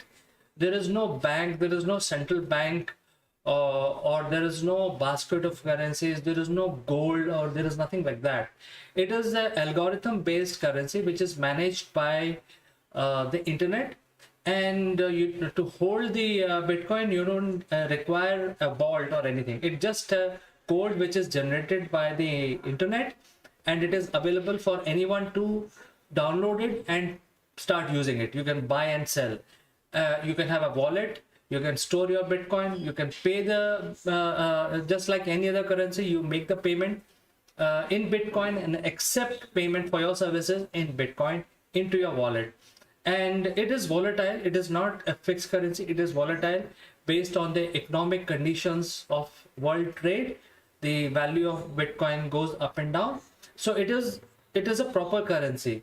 It is non-inflationary because if you look at US dollars, or if you look at any other currency across the world, then definitely the value of the currency depends on various aspects. How that country's economy is doing. If there is a turmoil in that country, obviously the currency will dip. It'll not be as strong.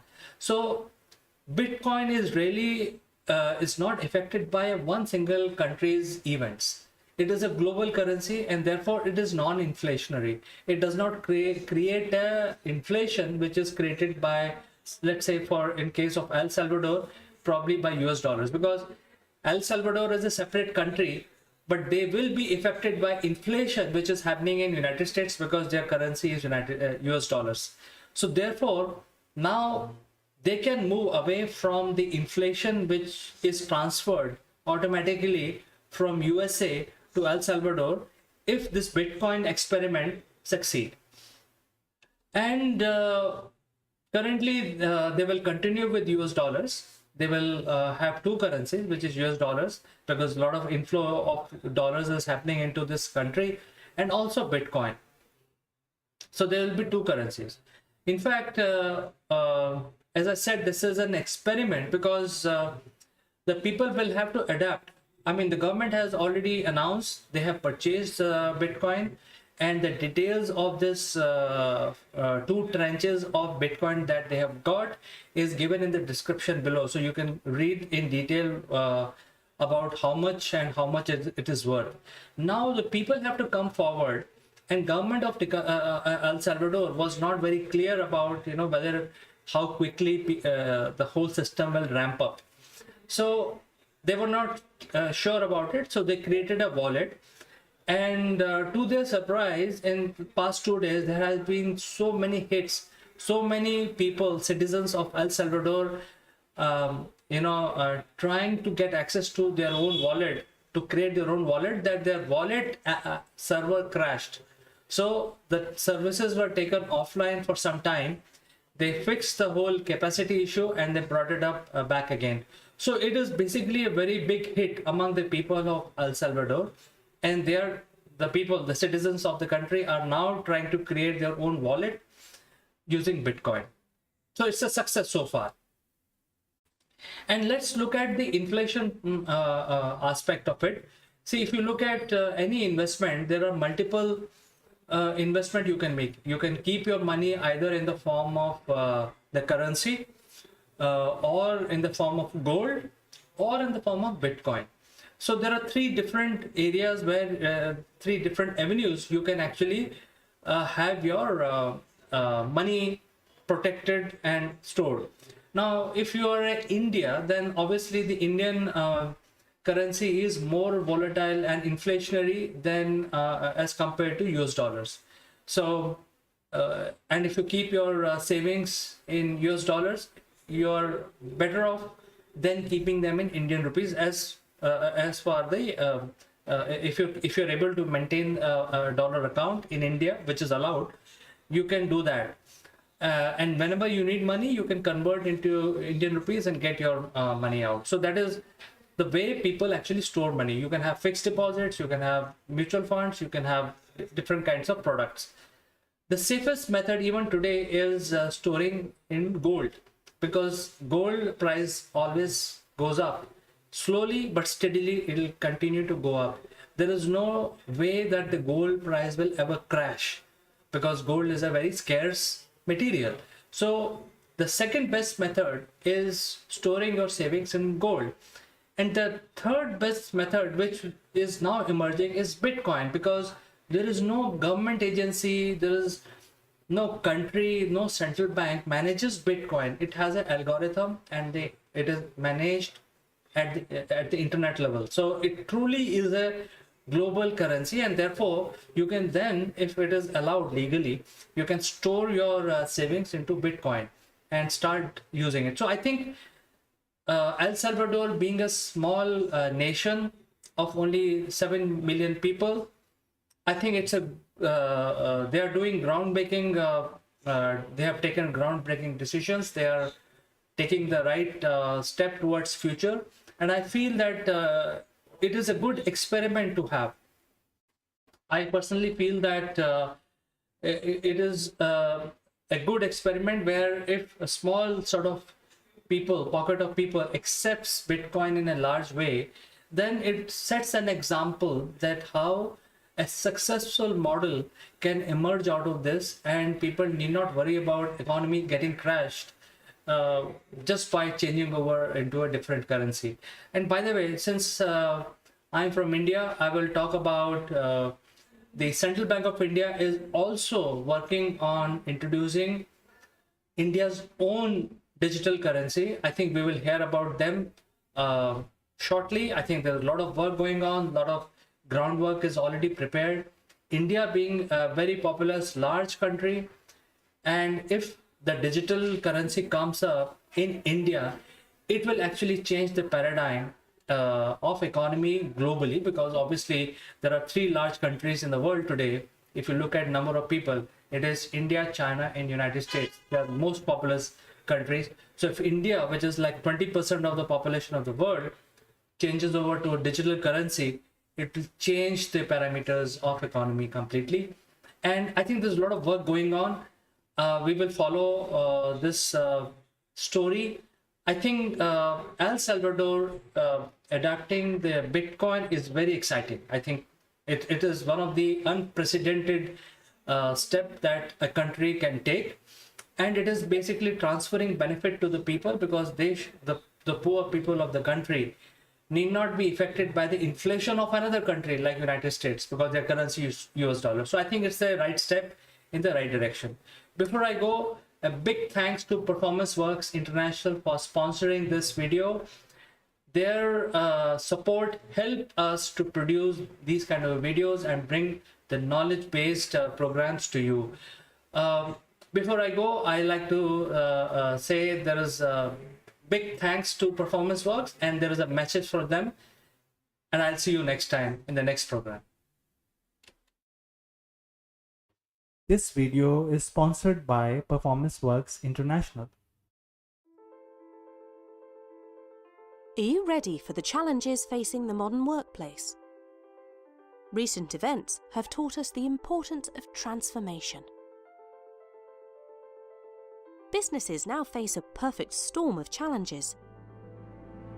No business is too big to fail, and many are too slow to succeed. Our workforce is changing fast. We're entering a new age of empowerment, and everyone can contribute. The Inner CEO reveals how we can all play a part in making leading at all levels a reality. Written by Jeremy Blaine, an expert on business transformation and growth, it provides a roadmap to help everyone unleash their inner CEO. and contribute beyond their job role, whatever their level. Traditionally, strategy has been owned by the few. Now it's time for the many to contribute. Leadership must come from a broader base. Everyone has the potential to step up and make things happen. It's a new model of collective and collaborative leadership which unleashes the power of people, enabled by appropriate technology and a supportive management structure. The book provides a roadmap for a bold new age of empowerment. Supported by a range of resources, the book provides a toolkit to help anyone unleash their inner CEO. Organisation health, development and growth is owned at all levels. Are you ready to unleash the inner CEO?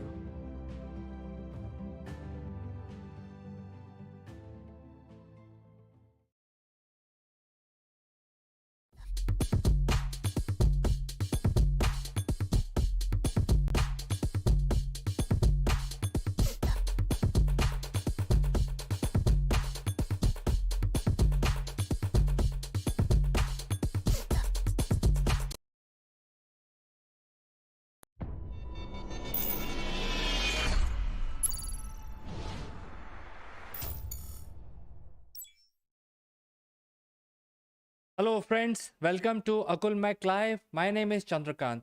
Today there is a fantastic news. As of last night, the Ingenuity helicopter took off for 30 seconds on the surface of Mars, flew around a couple of feet and then landed after 30 seconds. It's a great engineering feat. It's for the first time after 100 years, mankind has flown a man-made flying object on a different planet.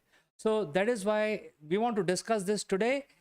Before we start our discussion, a word on our giveaway. We have some unique Akul Mac memorabilia which will make you look outstanding. The graphics on these corporate gifts are based on the global best business practices. To become recipient of one of these gifts for free, you have to watch this video till the end and provide your valuable comments. Or you can also share your experiences. The person who makes the best comment would be chosen to become a recipient of these beautiful Akul Mac gift, absolutely free, delivered to your doorsteps. The winner would also get a chance to be invited live as a distinguished panelist during our next video. What are you waiting for, friends?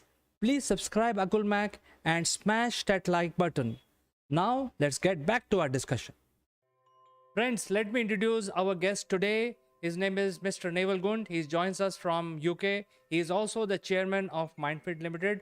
And today we will discuss about the greatest feat. That means the mankind has flown another aircraft on a different planet. It's a Wright brother moment once again. So without further ado, let me invite my guest today.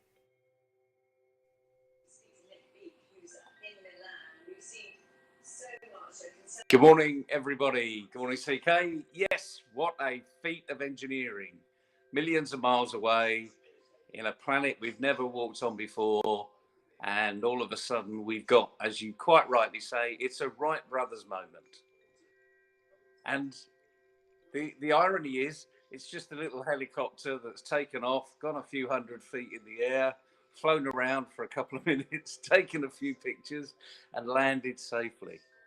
But what a feat of engineering, all done remotely from millions and millions of miles away. I mean, it's unbelievable. And we should be excited. It's not like a little drone taking off in your backyard and going up and smashing into the window because you couldn't control it. This is miles away. So what does it mean to you, CK? Well, Naval, one thing is for sure is that I tried to tune into NASA live feed because it was coming live on the internet, on the NASA live feed, and things were moving very slowly. So I want to tell the viewers that what was really going on and why the NASA live feed is showing you things which happened like very far miles, thousands, millions of miles away. And what really happened. So there are two things which are very important. One is when the signal from Ingenuity craft comes to Earth, it requires a lot of process, and there are very, very powerful antennas spread across the Earth which are capturing those signals. So even a 30-second flight, the processing of data has taken 4 hours. So the NASA live feed, why it looks like that people are sitting and nothing is happening. It actually, the fact is that a lot of things are happening, and the data which is flowing from the aircraft and finally it is reaching Earth is taking 4 hours. So it takes a lot of time to process. So that is one thing I want to say. What is your opinion on this, Naval? Well, I'm a bit of a techie, really, when it comes to all this, and I love playing with a drone. I've got my own drone. As a boy, I used to play with trains and Skeletrics and watch them go round and round and round and round. You know, never got bored with it because you never know, it might fall off. You know, you'd have to put it back on again. Um, but this is an amazing feat of engineering. This is humankind at its best. We are miles away. We're not literally operating it from where we are. This is all pre-programmed. It's all very clever stuff. It shows our technical capability. It shows that humans are incredibly ingenious in what they're doing and what they're designing. And one of the feats here is a lot of people don't appreciate the technology that's gone into this particular machine. So there's one thing having a rover on a number of wheels go over terrain. And there's another thing actually taking off a flight, taking off on gravity system that's not normal to the UK, to the globe. You know, we have got our gravity here, you know, thanks to Newton, measured it 9.8 meters per second is the pull of gravity. There, it's a lot thinner air. So these rotors have not only got to rotate much faster to get the lift, but they're also rotating in the opposite way, which is why they had a test the other day of testing the rotors on the ground. So making sure one spin the way it was supposed to spin and the other one was spinning the way it was supposed to spin too. And they're doing alternates. So it's a bit like do you know the little thing about patting your head and moving your hand? And if you can do that, that's what these rotors are doing. They're going in opposite directions. And that, to me, that is the real feat of engineering here. It's making sure that everything works in sync. And we've seen some amazing pictures from a few hundred feet up in the air. You know, we've seen the shadow of this little flying machine. And no wonder. I mean, did you see the pictures of the NASA engineers when it actually took off, when they saw it take off for the first time? They were absolutely elated. This is the ultimate in some of their careers. You know, some of them will be retiring in 2 or 3 years' time, and that's it. They've now achieved, you know, their lifetime's ambition, only paving the way for other people to take it to the next step. For SpaceX, you know, to take over and start colonizing Mars. I mean, we're seeing real amazing innovation in mankind. And by the way, we need to tell the viewers that this ship took off. This spaceship took off, not yesterday, not last week, but months ago. So it's not today's engineering that we're dealing with. It's engineering that actually is probably 5 years old. Because by the time they've manufactured it and they put it into design and got the specifications right, and let's face it, they couldn't test it here really because we didn't have the same atmosphere. So all of these things, will it work, won't it work? All this anticipation, all this risk, all these human emotions that they're going through, it's no wonder that some of them were jumping for joy. I wish I could have been there with them because to feel that excitement as an engineer must have been absolutely amazing, stupendous. Can't think of the words really. There isn't a word to explain it. They've reached new heights. Well, Neville, in fact, I want to tell the viewers about something which they have not heard so far. And one of the difference between taking a flight on Earth and taking a flight on Mars is the atmosphere of Earth. Because whenever there is a thick air on Earth, which will assist you to take a flight, and as you rightly said, that the rotors of this Ingenuity helicopters are moving 5 times the speed of any helicopter on Earth. So a typical helicopter takes about 300 revolutions for the rotor to make lift on Earth. Now this helicopter on Mars requires 2500 revolutions per per minute, and that is why they are moving at very high speed. And this is really an experiment. And now what people don't know yet is that there is lot of dust on Mars. And because of this dust being available, unlike Earth, because there is going to be rain and it will wash away the dust, and usually the air on Earth is clean, but on Mars there is always a lot of dust. Even though the gravity is low and the atmosphere is 99% thinner than Earth, but still it has a lot of dust. And you know what happens when there is dust? There is going to be static electricity. So this is an experiment, as I said. As it actually ages, or it takes into multiple flights in future, then the rotor and the helicopter body will generate static current because of the dust particles, minute dust particles, which its rotor start rubbing into.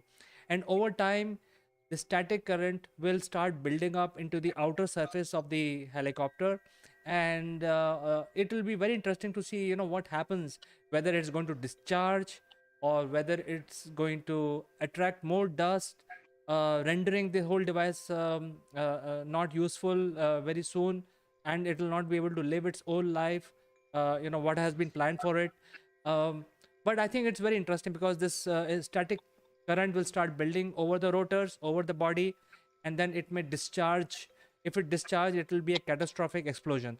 So I think that is something which people are not aware, and I thought I will bring this fact upfront. No, it's a really important fact. I mean, there are two problems with dust, one of which you mentioned is generating static electricity. And the other one, of course, is it clogs up engines. So there needs to be a filtration system to make sure that it doesn't actually get into the engine. And it's not, I think we need to make sure that people understand this is not a typical combustion engine that we're talking about up there. This is an electric engine, which is even more of a feat of engineering, to create an electric engine that actually delivers the power to weight ratio so that we can actually get lift. I did read somewhere that they will be manually discharging, and I think that's why some of the early flights are going to be quite short, and they'll be almost going back to the rover and plugging itself back in and manually discharging, and maybe even utilizing that electricity back into the battery power of the rover. I mean, who knows? But these guys are clearly, these guys are at the top of their game. I mean, they really are pushing boundaries. Let's just recap here. This is a completely different planet. This is not, a mocked up space facility in the middle of the Nevada desert. This is a long way away. It's Mars, and to get something there, everything seems to have gone to plan, which has to be a first, which can only set us in good stead for moving forward. I mean, like anything else, as we've seen, space travel is not without risk. Going down in a submarine deep in the water is not without risk. So let's hope that these engineers are mitigating a lot of that risk so that they're making spaceflight, maybe not for the likes of myself, part way through his 70th decade. And so we'll see. I mean, who knows? I mean, I'd love to go to Mars, wouldn't you? Well, Neville, I would love to go to Europa. And I know for sure that Mars is just an experiment. And the next NASA mission to Europa is actually going to fly. It's not going to be a rover, so it's going to fly with 4 drone type engines, which will fly off to another mountain, cross another valley on Europa, where the air is thicker, atmosphere is much thicker. So I think the learning on the Mars, because of this Ingenuity helicopter, will help us refine our designs for Europa, which is going to be in 2030. So I think this is a stepping stone, as you rightly said. And if that mission is successful, I will definitely like to buy a ticket, if possible, to Europa. Well, let's hope we win the lottery. Absolutely, Neville. I think this is something very exciting, and as we all know, that it is like taking a flight on a different planet for the first time for modern humans. So it's very exciting. It's a stepping stone. Thank you so much for coming live with us today. We will catch up again tomorrow on something more interesting. My pleasure. You're not going to get much more interested in this, as far as I'm concerned. Absolutely amazing news. Good luck, everybody. Just log into NASA. Just go online, Google it, and you'll see what we're talking about. This is phenomenal stuff. See what the human race is capable of. Have a great day. Have a great day, Neville. See you tomorrow.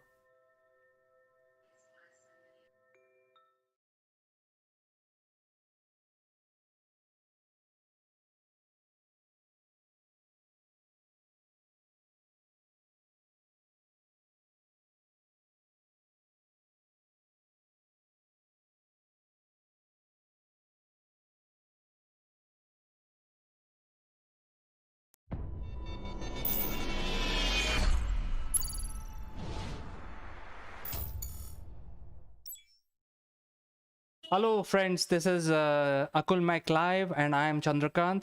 Today we want to basically make an announcement about a new group that we have launched on Facebook, where we want to indulge with people and discuss about things like attitude, leadership, and character building and things like that, even parenting.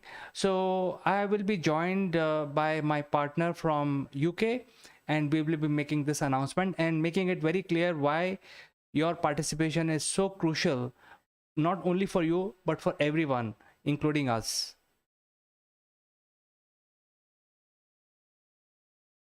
Welcome back, friends, and today we have a special announcement, and the announcement is very interesting. So without further ado, let me invite my friend from London, Mr. Neville Gunt, to talk more about it. Good morning, CK. Good morning, everybody. Beautiful day today. And yes, we're launching something new. And it's called Everything You Should Have Learned at School, but You Didn't. Now, why are we doing that? CK, why are we doing that? Well, in my opinion, I think there are several skills which you don't learn at school, and the life teaches you those skills.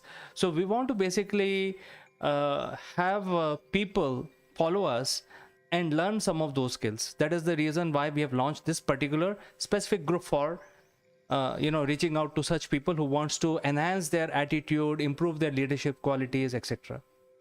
Absolutely right. And you know, as an employer, and I know as an employer, the first thing you ask in an interview is not what's on the CV, it's what isn't on the CV. What have you done? Where have you done it? What did you enjoy? What was your worst example? And all of these things you never get from a technical arena. Now, this is a huge shock to a lot of highly qualified graduates that come out of university thinking, having been told, get a good degree, get a good job. Now, I'm 62 years old, and I was told that when I was at school. And do you know what? My teachers lied to me. But they didn't lie on purpose because they didn't know any better. It's because it was assumed that that's what happens. You get good qualifications, you get a good job. Well, it's never really been the case. And you will know Anyone over 25, in fact, sometimes a little younger, but anyone over 25 that's gone for an interview and they see a whole line of people waiting to be interviewed for that one job, and then you suddenly realize you're in a competition. And it's not just about soft skills and the right attitude, but it's all those other things that we have to learn as an adult. How to be a parent. My goodness, how to be a parent. You can go and read all the books about it, but they won't do you any good at 2 o'clock in the morning when you're trying to thumb through and that baby's crying.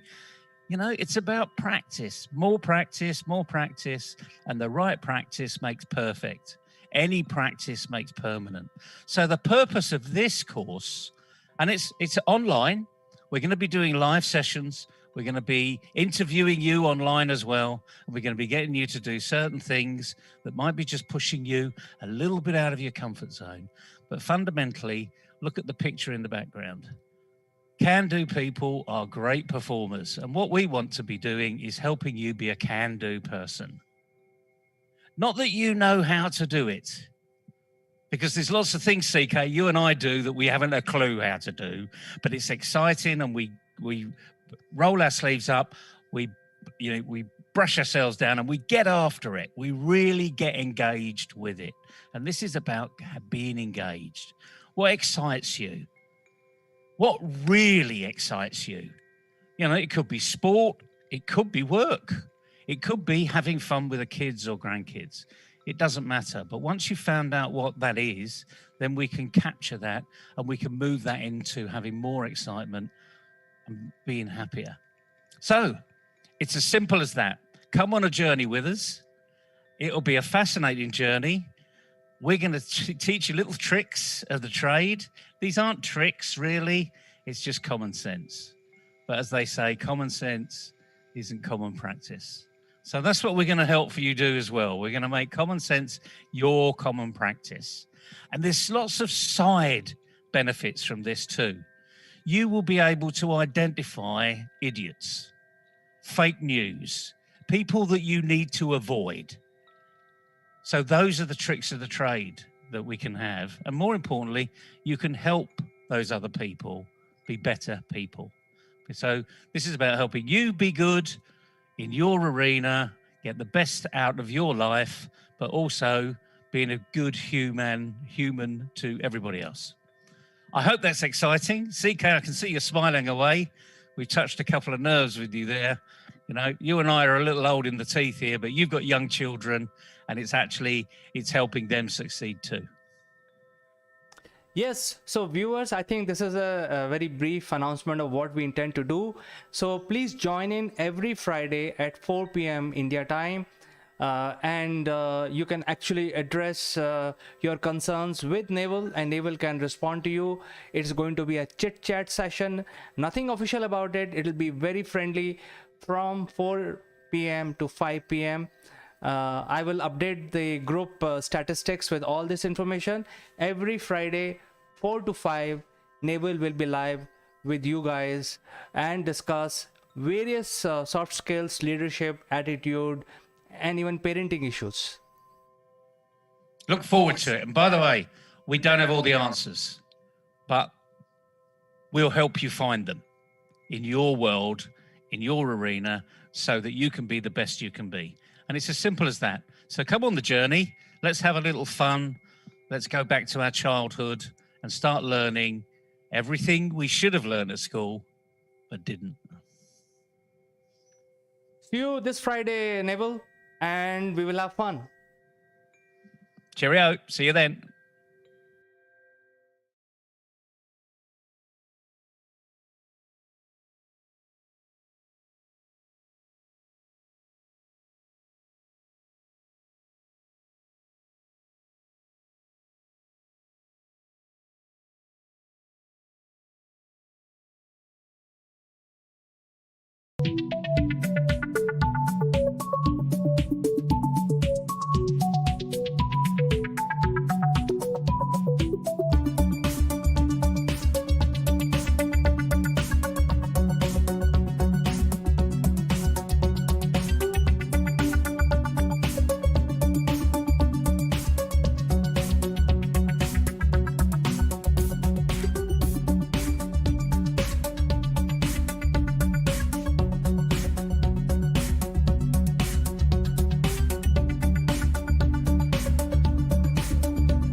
Hello friends, this is Akul Mike Live and I'm Chandrakant.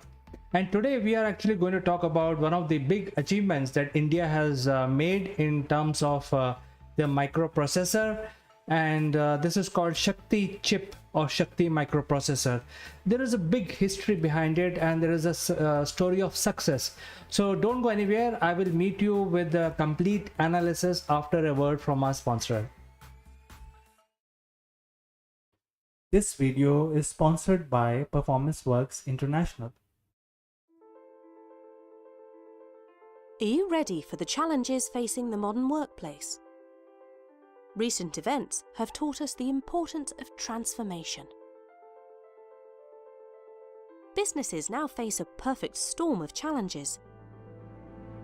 No business is too big to fail, and many are too slow to succeed. Our workforce is changing fast. We're entering a new age of empowerment, and everyone can contribute. The Inner CEO reveals how we can all play a part in making leading at all levels a reality. Written by Jeremy Blaine, an expert on business transformation and growth, it provides a roadmap to help everyone unleash their inner CEO and contribute beyond their job role, whatever their level. Traditionally, strategy has been owned by the few. Now it's time for the many to contribute. Leadership must come from a broader base. Everyone has the potential to step up and make things happen. It's a new model of collective and collaborative leadership which unleashes the power of people, enabled by appropriate technology and a supportive management structure. The book provides a roadmap for a bold new age of empowerment. Supported by a range of resources, the book provides a toolkit to help anyone unleash their inner CEO. Organisation health, development and growth is owned at all levels. Are you ready to unleash the inner CEO?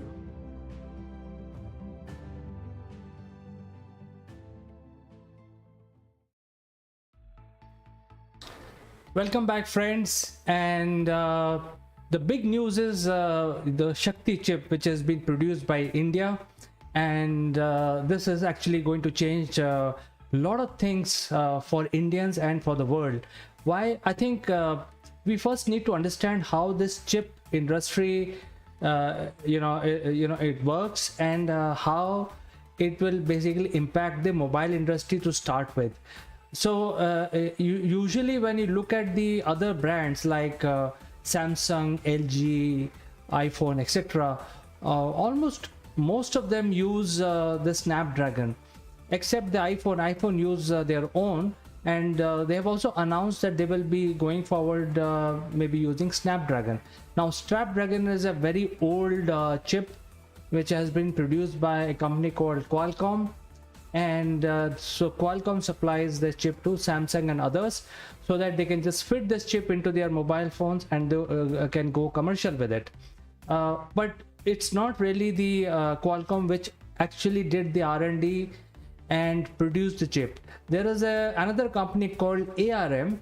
They actually designed the whole chip. It's like when you're building your house, there is an architect who actually designs the layout of your house, and your architect will decide, hey, this is the foyer, this is the living area, this is your kitchen, etc. So this is similar to that activity where ARM designs the chip, and this design is then provided to a company like Qualcomm, which will then produce the chip. And when we say when we produce the chip, that means every mobile will have at least one chip. So the Qualcomm will actually build their supply chain in order to fulfill their requirement. And as we know that the population of the world is growing, and the demand for mobile devices is increasing like never before. So Qualcomm is always chasing the market requirement. They're always chasing it. So whatever Qualcomm do, the number of chips required, which is Snapdragon chip required, will be always in shortage. And since it is in shortage, the cost of Snapdragon chip is quite high. In fact, if you buy a good mobile phone and you pay something like $500, 50% of that cost is the cost of the chip. It is so expensive.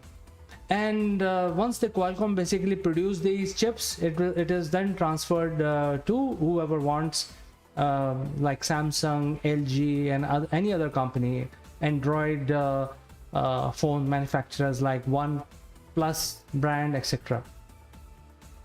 So why Shakti is going to change the whole paradigm? Well, Shakti is not something which is being developed like 10 years back. It is just started, and Shakti is no different in terms of how the industry works. So Shakti is basically designed. It's a design basically. It's designed by IIT Chennai, and this whole project was funded and sponsored by ISRO, because ISRO can become their premium client, because they need chips in every machinery which they are sending to space. Now this chip can be put into a small PC, it can be put into in a mobile device, and the whole game plan is, it's not that it is going to compete with Snapdragon. No, Shakti is just entered the market, and Snapdragon has been around for last 20 years. So Shakti is going to change the market dynamics in the form of reducing cost, because Shakti will be a lot cheaper, and it has two variants which are 32-bit and 62-bit, and both variants are available. And the best part is it has never happened actually in the hardware industry, where the Shakti designs are put up as an open source.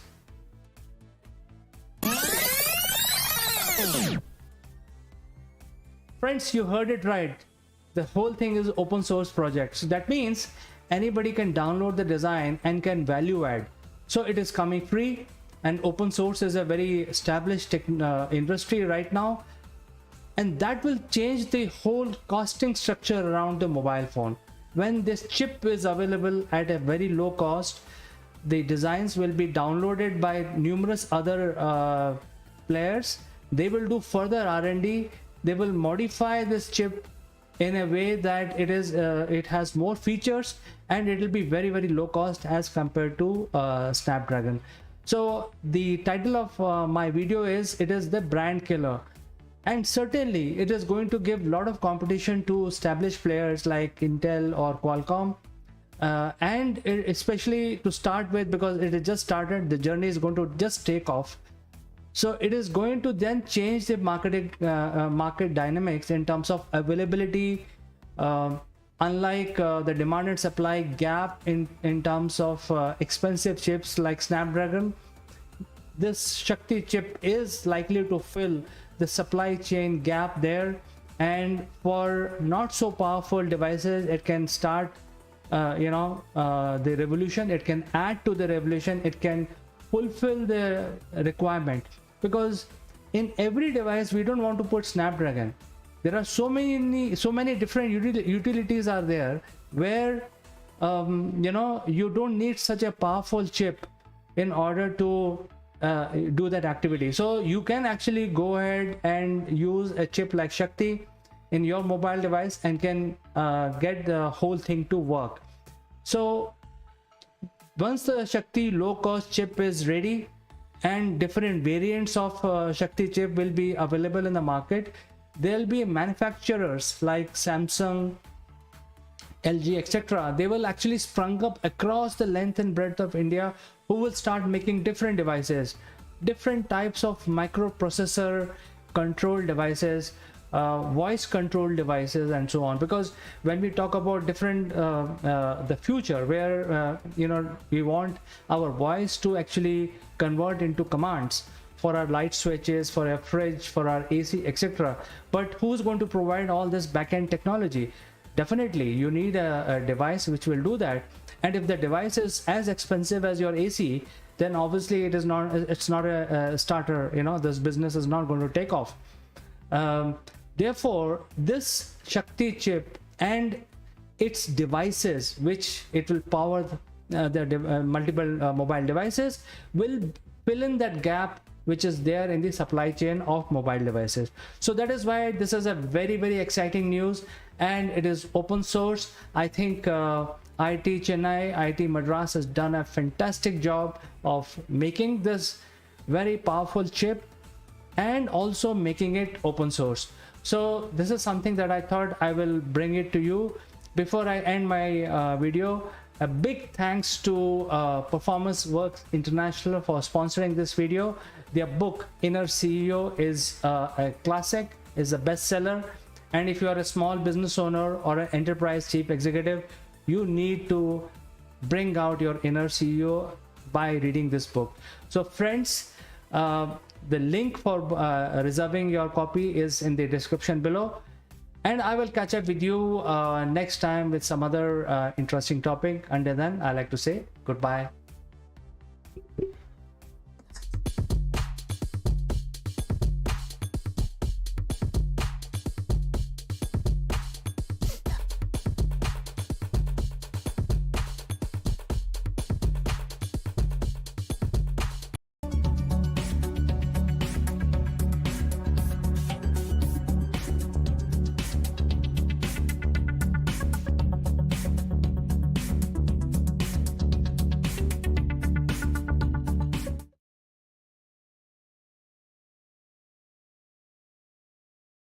Morning friends, welcome to Akulmak Live, and I'm Chandrakant.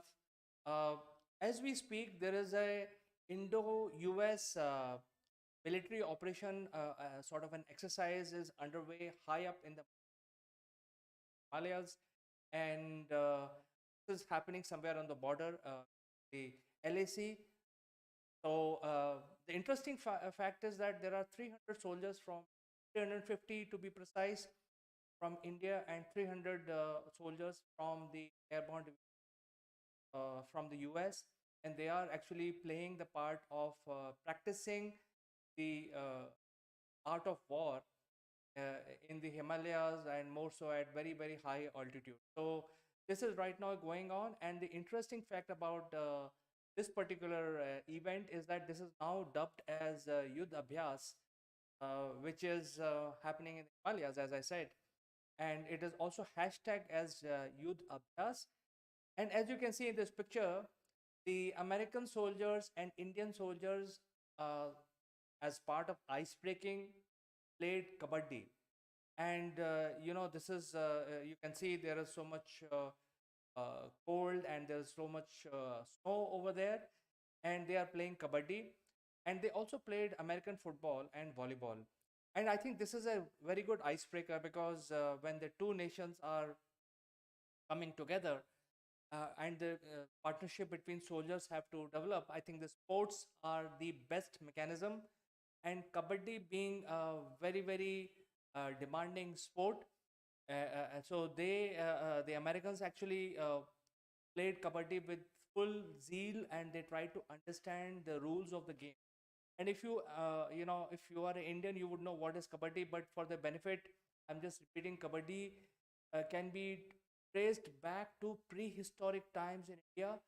It was a sport which is played equally in women, as among the women team, men team. And the origin of kabaddi is that you need to hold your breath till the time you are in that act. So, and you have to be fast, you have to be strong, you have to be swift. These are very taxing requirement of playing kabaddi, and you have to holding your breath. So this is basically to increase the alertness, physique, holding your breath, and performing against all odds. And the whole game is that if you break your breath and you start breathing again, you have lost it. So the all action in kabaddi as a game is played while holding your breath, and you have to perform all activities like jumping, wrestling, running, all by holding your breath. So that is why this is so interesting information, and I thought I'll bring this to you. Stay tuned to this Yudh Abhyas, which is happening high up in the Himalayas, a joint army exercise, US and India, and I think to increase the partnership with our soldiers. So friends, I always look forward to your comments, and even for this one, I look forward to your comments and suggestions. I will catch you in the next one.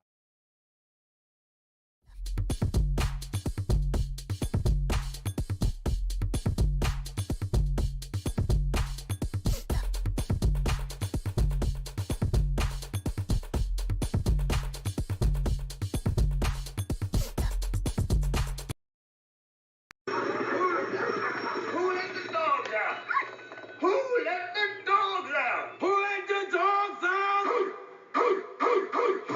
Good morning, this is Chandra from Akulmac Technologies. Welcome to Top Brass. Today, we are joined by Muki from Bangalore. Muki, many people know in the industry. He has been a serial entrepreneur for past 25 years. He has built a lot of successful companies, and he joins us from Bangalore.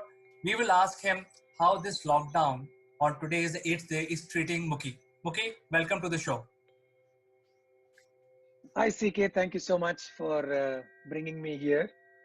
It's a pleasure to be talking to you and the rest of the audience. So Muki, we passed 1 week and we are now on the 8th day of the lockdown. So you are in Bangalore. What is the situation there? Any challenges that you might have faced as a individual or as a community? Would you like to share your experiences so far?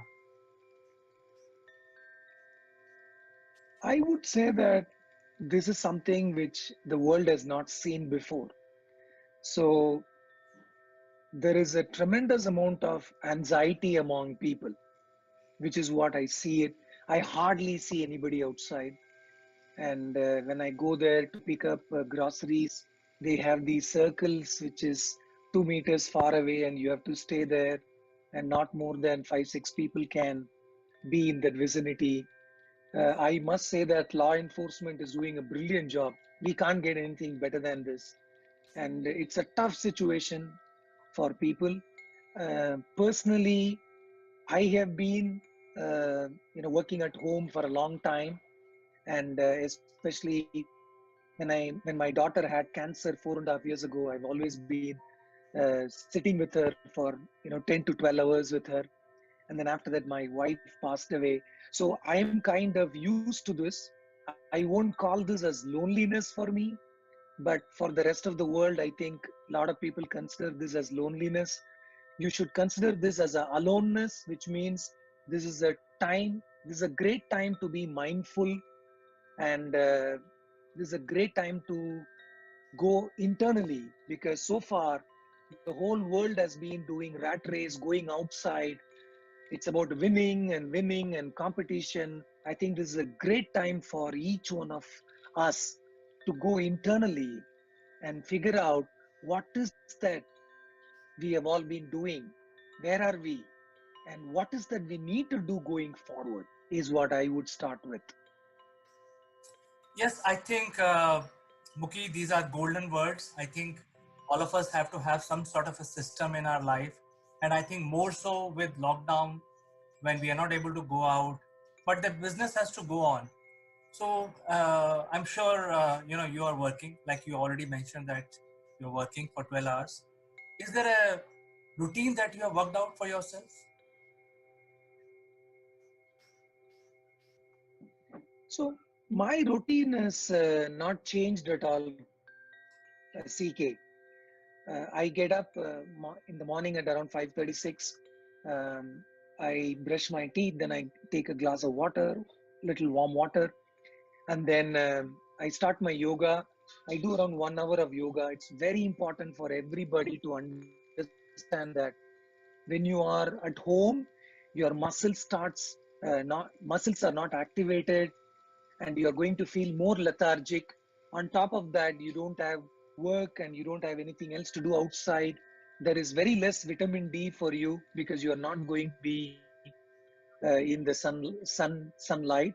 So it's very important to start your day with exercise. So I start my day with exercise, then I do all kinds of housework, and then I start my work at around 10 o'clock, and then it goes on. All my regular activities happens. It's very hard for most of the people to do this, but you got to push yourself to go forward because you are alive. Remember that you have this life ahead of you, and you need to push yourself as much as possible. I would say one thing to all the viewers, that don't try to be so much focused into what you're doing. Just let it go. And because the moment you start focusing inside four walls, it becomes very hard, right? So I would say that relax, listen to, music which are very soothing for you, do all kinds of work at home, and any kind of work, do gardening, and talk to the plants. These are all very important moments in your life where you need to do regular activities, and that will take your mind away from anxiety, is what I would say. I think there is a message from Muki. The message is that be focused in your work, but don't be attached. So I think these are all very nice advices. And today is day 8. I think we've got few more days to go. So I believe I will catch you after a few more days to see how things are. It seems that Bangalore is coping well. But I think there will be another opportunity to talk to you after a few more days to see how the lockdown has affected the people by and large. Sure. How is it in your place? You are in Delhi? So, we have the same issue like yourself. We are under lockdown. So in our society, we have worked out a system where we have an app, and we made sure that the community does not create sort of a crowd at the supermarket. So you can book your slot. We have also got an application where you can say that so it is capped. You cannot buy more than 1,000 rupees in one shot, and you can spend only 15 minutes. So the slots are being available online, so you don't have to go anywhere. Just book your slot, go on time, and the key word is go on time. So if you miss your slot, you cannot go on the same day. So all this is very application was built within 2 days, and we rolled it out, and people are very happy here. Lovely. We don't have that kind of a system when we go outside on the road to buy it, because I live in a normal community. I don't live in a closed community, so this is more open like anybody else. So that's good to know that. That's fantastic. Because I think that is the only biggest challenge we have. So the main gate is sealed completely. Nobody is allowed to go out or come in. Outside the gate, there are cops who are monitoring movement of people, and so that is why the things are brought to the society. The place where I live, there are 3,000 households, so 3,000 houses. So the system was very, very important to manage the whole thing. Fantastic. I'm very happy to hear that. Yeah. So far, the only challenge we have is, like you said, loneliness. So I believe, this lockdown has brought people together more than like you and me were talking after a few years. So here's an opportunity for us to candidly have a discussion, because we want to talk to people. We are social. Absolutely, CK. I really appreciate what you're doing. Is that people must talk. That's why who changed the word yesterday from social to personal.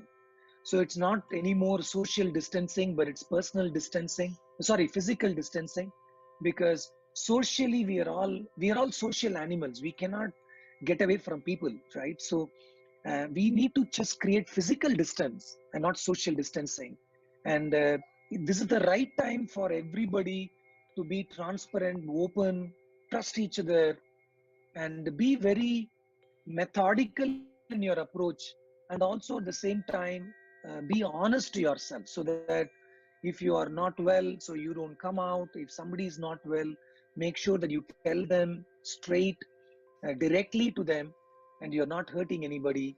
because this should not affect too many people, right? So I personally feel that Indian government has done a fantastic job. We should, support all the doctors, policemen, and in Bangalore, I'm so happy that garbage people are coming in collecting. We should be very, very thankful for all this. It's not happening even in a developing nation. So I think I'm very sure that Indian government has done a fantastic job.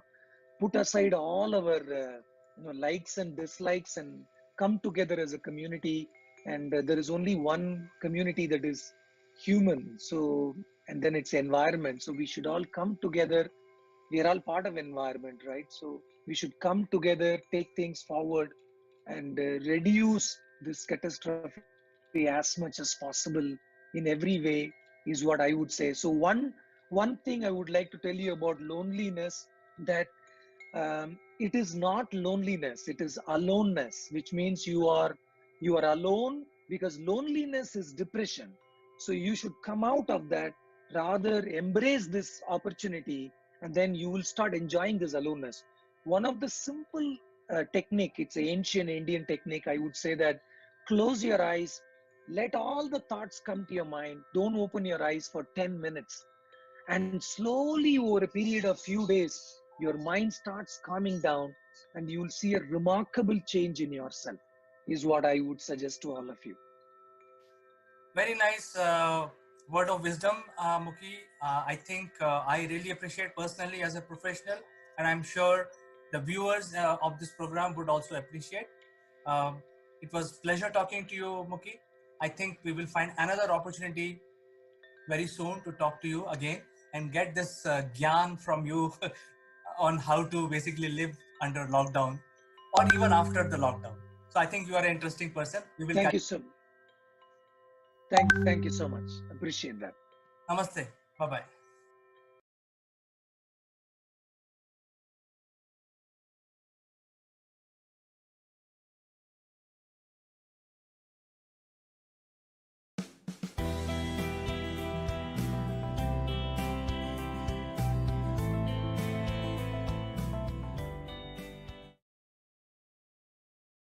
Hello, friends. Welcome to Akul Bank Live. And there are a lot of stress among people, especially young professionals, and also some of the people who are just about to start their career, and also sometimes in youngsters.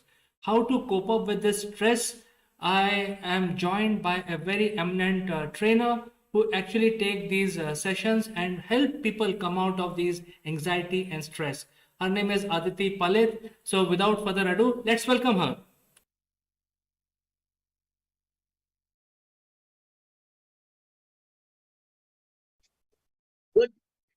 Good afternoon, everyone. I'm so happy to be back again on this platform.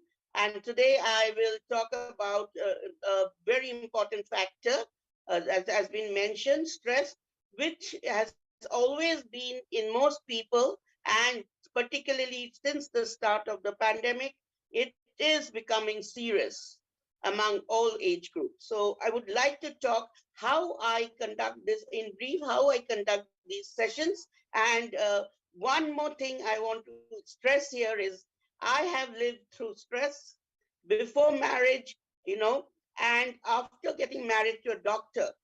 I knew that it is a thing that we need to work on ourselves and not let us go to that length where we are left with no option but to go to a specialist. Stress is a fact of life, human life. Everyone has it in some degree, but those who are afflicted with it in serious proportions and don't display. And this kind of situation, biological warfare, we are seeing loss everywhere. I would like to help people to handle them, these, the factors that lead to their stress. Well, Aditi, I think from my point of view, I see a lot of stress among the people who have just passed out, especially the youngsters who are 18 years or starting their career. I'll tell you the reason. You see, people who have already lived their life, they have a different kind of stress. So we are not talking about that. Let's focus on the youngsters. And because of this issue of social isolation, the people who are just starting their career are not getting that feeling of, getting some experience or exposure. Youngsters who are below 16 years or below younger children, they are already undergoing the online training. So by the time they reach this milestone of starting a career, they would be fairly used to offline working or online working, whatever you want to call it. But the people, especially the youngsters who have just passed out in past couple of years, or who are going to pass out now in next 1 or 2 years, the stress is very, very alarming. So over to you. I think that is my specific question, but you can add from your experience, what kind of stress people are having, especially youngsters.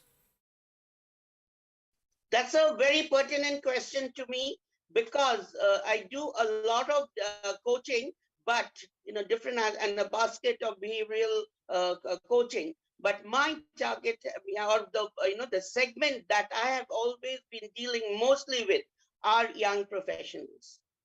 I have dealt with them. And being having been an HR executive and manager with, as I say, with HCL, I have seen that the challenges that we faced when it was totally physical, is far, I'll tell you, easier than what is happening now. So that's why I have fashioned my, the sessions especially for them, in the way that has helped them, and I continue to believe that I will help them in the future also. So Aditi ji, please tell us how your session works. I mean, does it require some sort of a orientation before you start working with the people who need help, especially to remove the stress that they have in their life? What is the general process? You can update our viewers. All right. Here I would like to add that since I'm an instructional designer also, so my, the presentations of the modules are based on instructional designing, which involves a lot of analysis, pre-training analysis. Now, to come to this particular topic, stress management, I've seen that most people, and youngsters especially, cannot identify the stress triggers which they face. It is not something that, oh, I'm not feeling well today, and I'll get okay, I'll watch a movie and all. It is actually in their mind, and temporary, helps cannot cure them. They cannot come out of that. So first of all, that is where I give each one chance to tell me which particular, I have the emotional triggers, chart. I tell everyone, each one, to identify their particular trigger. So that helps me. It is this kind of training cannot be generalized, applicable to each and every individual. Workplace, stress is different, but we must remember that we are all coming from our homes with personal problems also.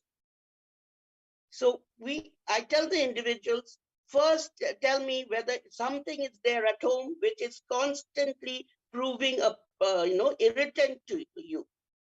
And since I've always been a friend, philosopher, guide kind of coach, they do, after seeing the chart, they say, oh, my ma'am, we didn't realize this little thing which is happening in me because of this situation at home. Or maybe the new manager is not listening to me, or not supporting my innovative ideas, not recognizing my great input into teamwork. Some can take it in their stride and tell themselves that okay, he's not recognizing. I'll do it. I'll do better, and next time he will be left with no other option but to recognize me. This comes from the level of confidence which a team member has, which an employee has. Now, once they recognize the particular trigger or one or two triggers, then I come to them, and among that, with reference through that trigger, how vulnerable, my next step is recognize that trigger and how vulnerable are you to it. Is it very serious? Is it a little serious? Or I am being able to find ways to, cope with it little by little. And, they say with your help and active guidance, we are sure we'll get about it. So then the next step is to recognize yourself. Next, the third one, these are, I'm also talking with reference to the learning outcomes. Once they identify, they will find the solutions themselves. They find it. The level of confidence, I'm very particular on focusing on the level of confidence as a personality in my trainings. I can understand who are saying they have understood and have understood, they are ready to implement, and those who are hiding things inside them. One of the commonest stress factor or trigger is people hide this. Oh my God, if I tell, my parents that I'm not feeling good or I'm feeling stressed, they will think that it's wrong. Maybe the neighbors come to know. If that level comes to a psychiatrist, I will be termed as abnormal. So the others are saying, as I said, we are talking of the good of Western countries and the good of Indian, countries, India. So what is there? They go to the psychiatrist, psychologist. One thing is, I've learned from my husband that it is not necessary to go to a psychiatrist for most people. Any psychologist who he or she, my trainees know, I say, if you think after my sessions, and I also have family members who are these, so you can go to it, but you may not need to go to a specialist if you yourself build this mechanism, and which I teach them. And the mechanisms are also, one thing is that many teach, there are coaches that are teaching because they've taken it, they're certified, or they've taken it from Google or anything. But being coach for over 16 years, around a decade, and having handled young minds, and having overcome the stress element in myself, I said, as it was quite serious, being a good student, I think, but I took academics too seriously, where I felt, a bit nervous before the exam. Then I understood that is leading to my loss. So these are, then once so it has to be done step by step. Once the vulnerability level is understood, and from there I focus, those who are very vulnerable, I handle them even, more carefully. So then, the coping strategies come, which is the most important aspect of this coaching.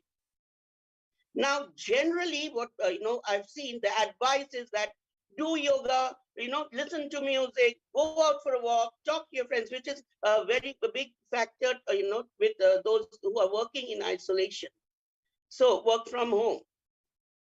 Each one, again, has an inclination towards one or two of these strategies. Again, questionnaires are there from me. I will even, make them act, even, so a parent or a friend with us. So a lot of, relevant, activities. Now, being online is a big different, because the kind of offline is much easier, but then you're focused on the mind.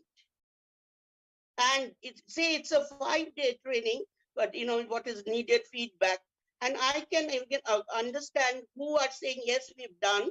And when I give them an activity again, which they cannot do it, then I've understood. But I don't let them, go to that length, because according to instructional designing, midway, we have to take feedbacks. And refashion, I've refashioned it over time, and then go to something which is proving more effective to these people who are not being able to. So everyone says, if I say go to do yoga, ma'am, yoga is actually very boring. Let's do say something with dance moves. If I tell dancing to everyone, they'll say we are not good at dancing. So by the question is, I identify whose inclination is which towards which strategy to go.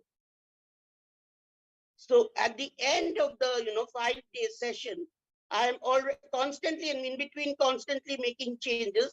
One set of trainees in one company may differ to another. So that way, and at the end, these are the results that they do, and they do overcome, because lot of unnecessary baggage is there in the minds of these young people. Well, Aditi, I have one question here. You mentioned 5 days. So, in 5 days, is there a measurable metrics that is also available as part of your design system? Where, for example, if there is a parent who approaches you and say that, hey, I suspect my child is under some sort of stress. So, after a period of 5 days, will you be able to show improvement in terms of metrics? Is that something that I have done? Now you see, 5 days, I'm not claiming, that there's total transformation, that this person will not. That's why I prefer to serious, for serious topics like, stress management, I prefer 10 to 14 days, because if I do 7 days and then at the end, I don't leave without seeing this kind of, change. Then if at the end of say 10 days, that person has not changed in measurable way, then I suggest they take clinical help.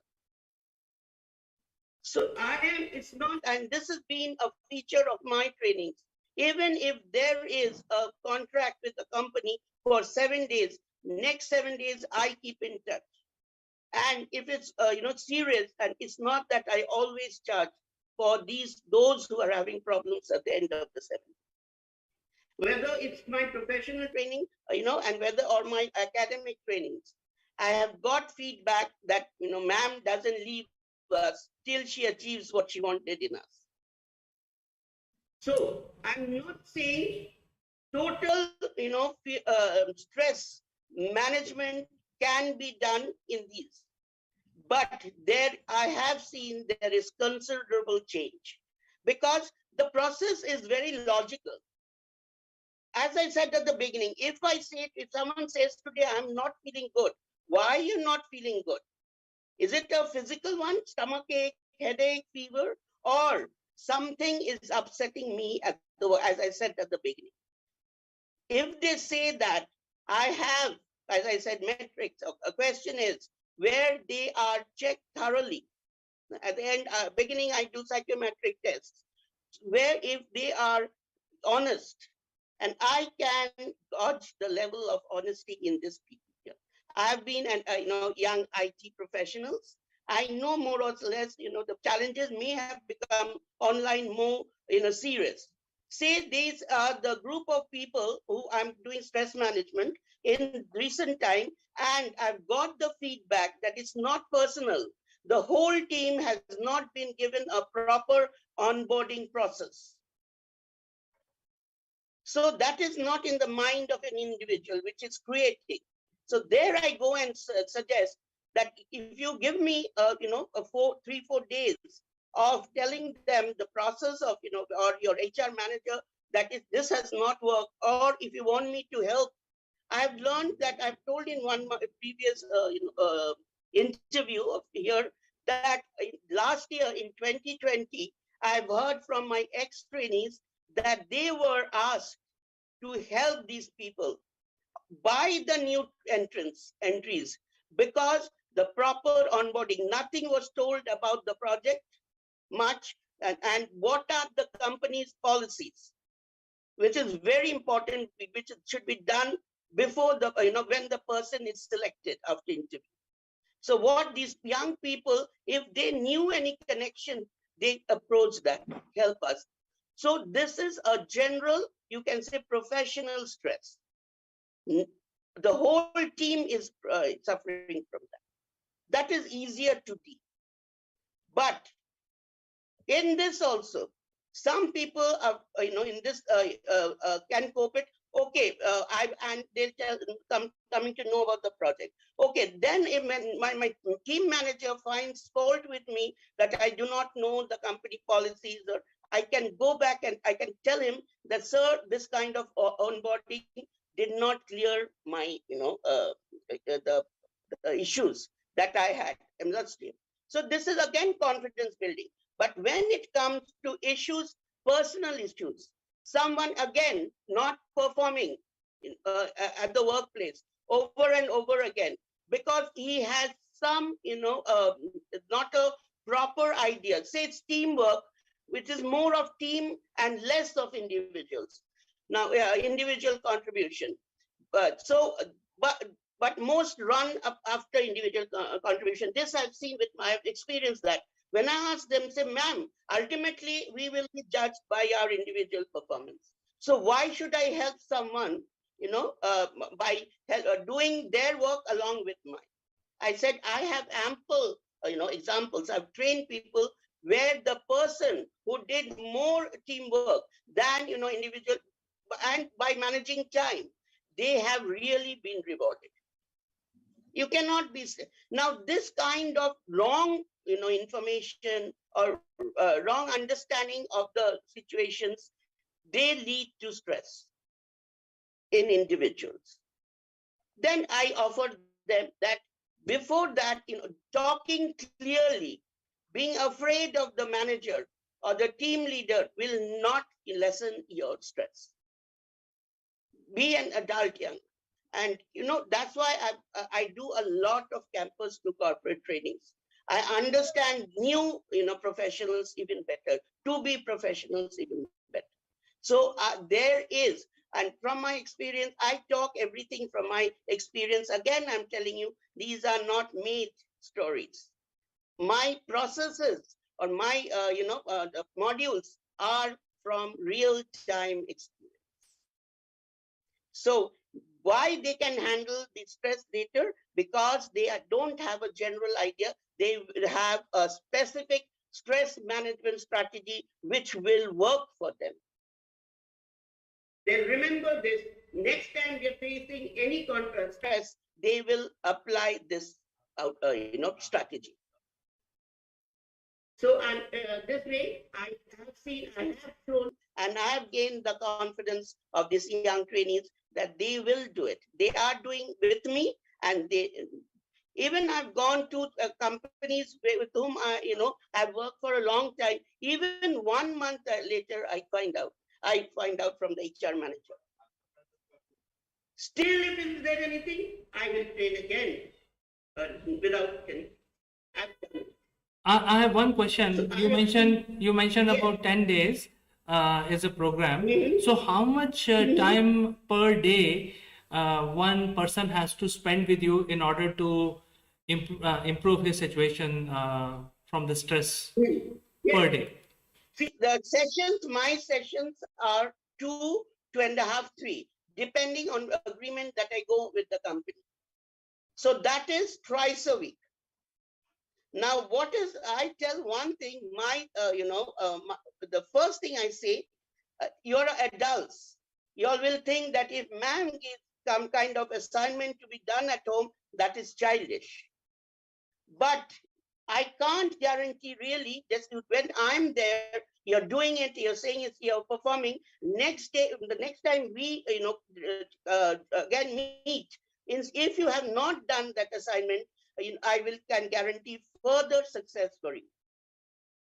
At home, how when it was physical, now also, when you're doing online, you finish your work, your whole day, 8 hours, give my assignment 10 minutes. I'm not asking you for much. Go through it and see whether the previous day's session really had an effect. If you did not, write it down.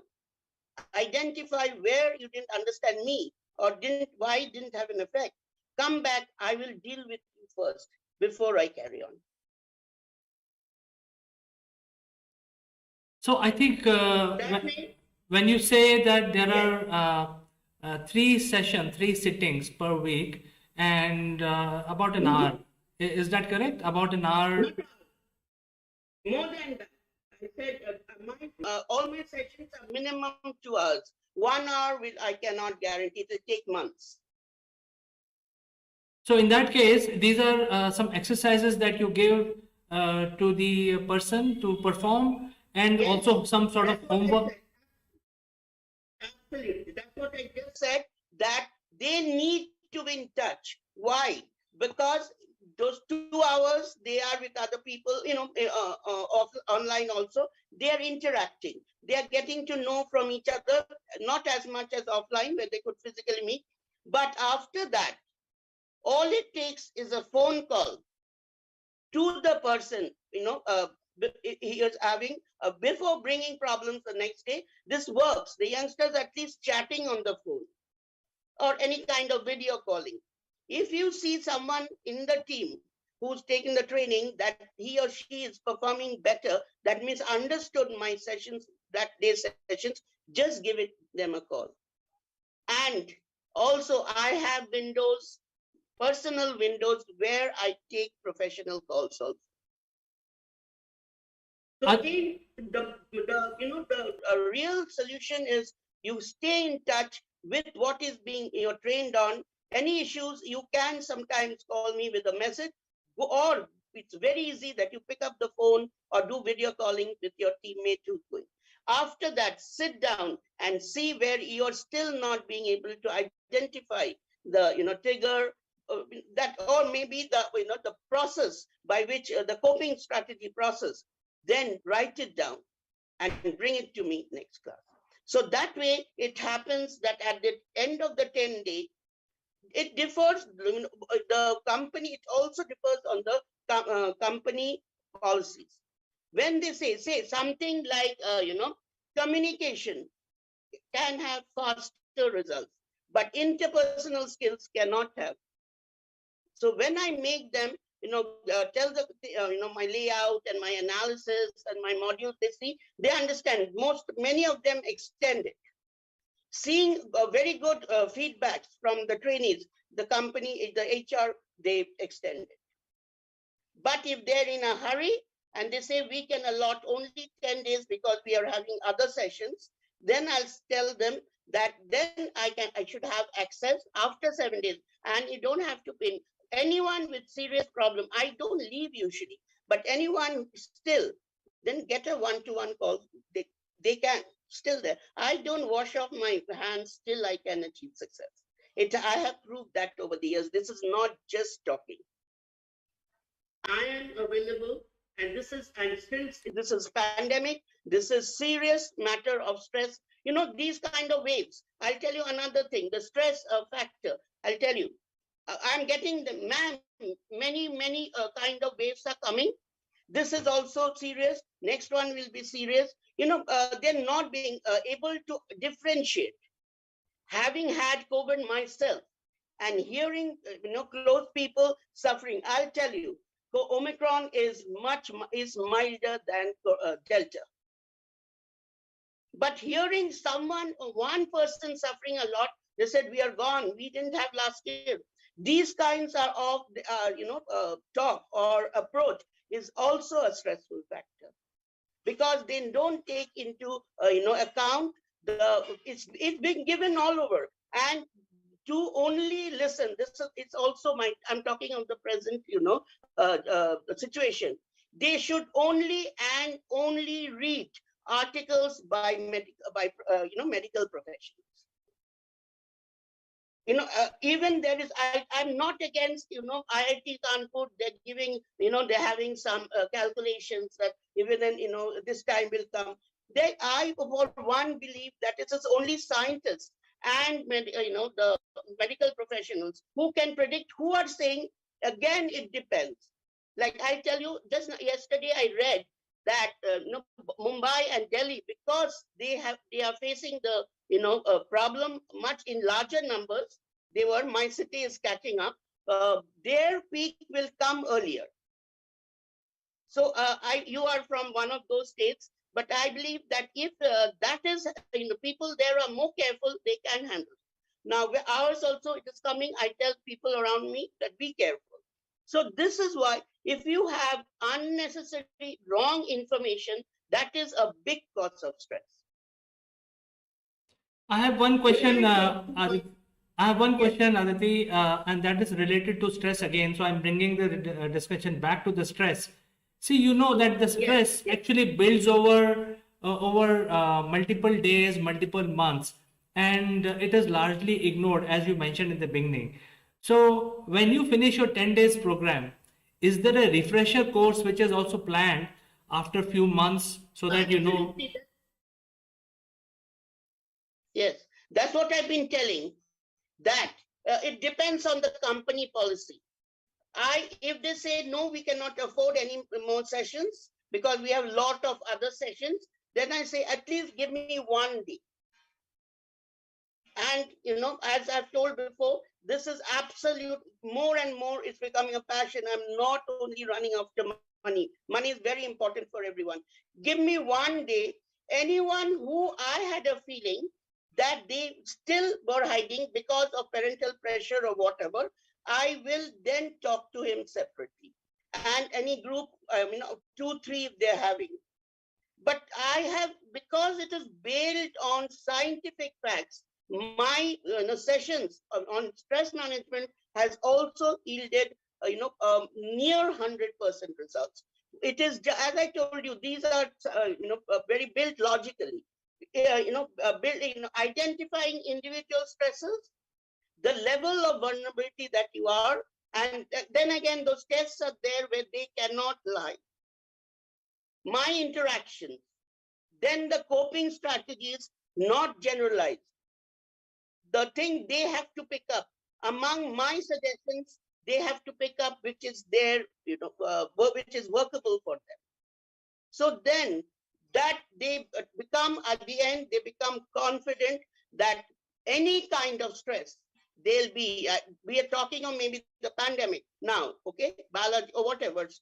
Then once this is over, the human life all through is full of stress.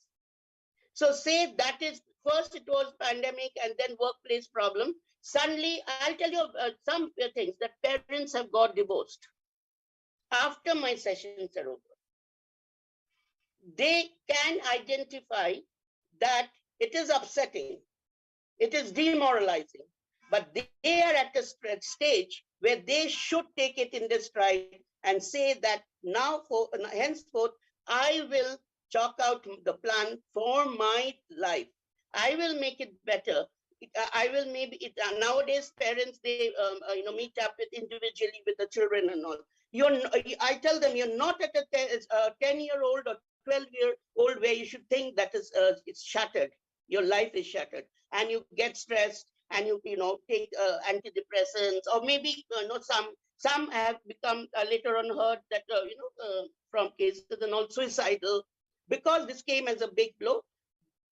So take it in your stride that they are individuals, even after staying put together for some time, they may have problems, and it's better that they divorce instead of having quarrels every day and keep proving making an unpleasant atmosphere at home. Go on with your life. You started a new job. How to do get all the nitty-gritties of excelling at the new job. Your constant friends have come as a big support. Talk to them. I'm always there. I've told you, my trainees keep in touch with me. So anyone, but again, if you feel you cannot, talk to a psychologist.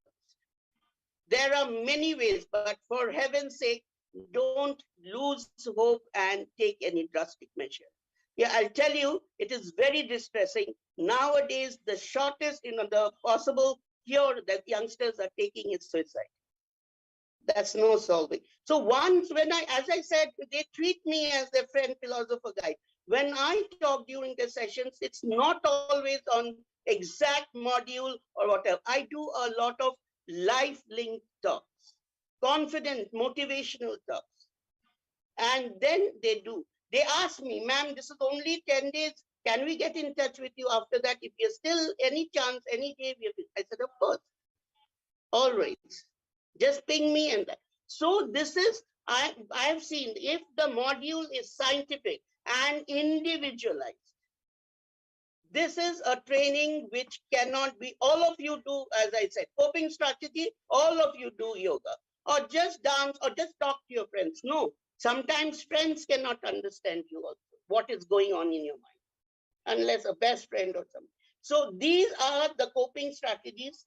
Today you've selected this. Tomorrow you know that there are other ways, which also has helped some people.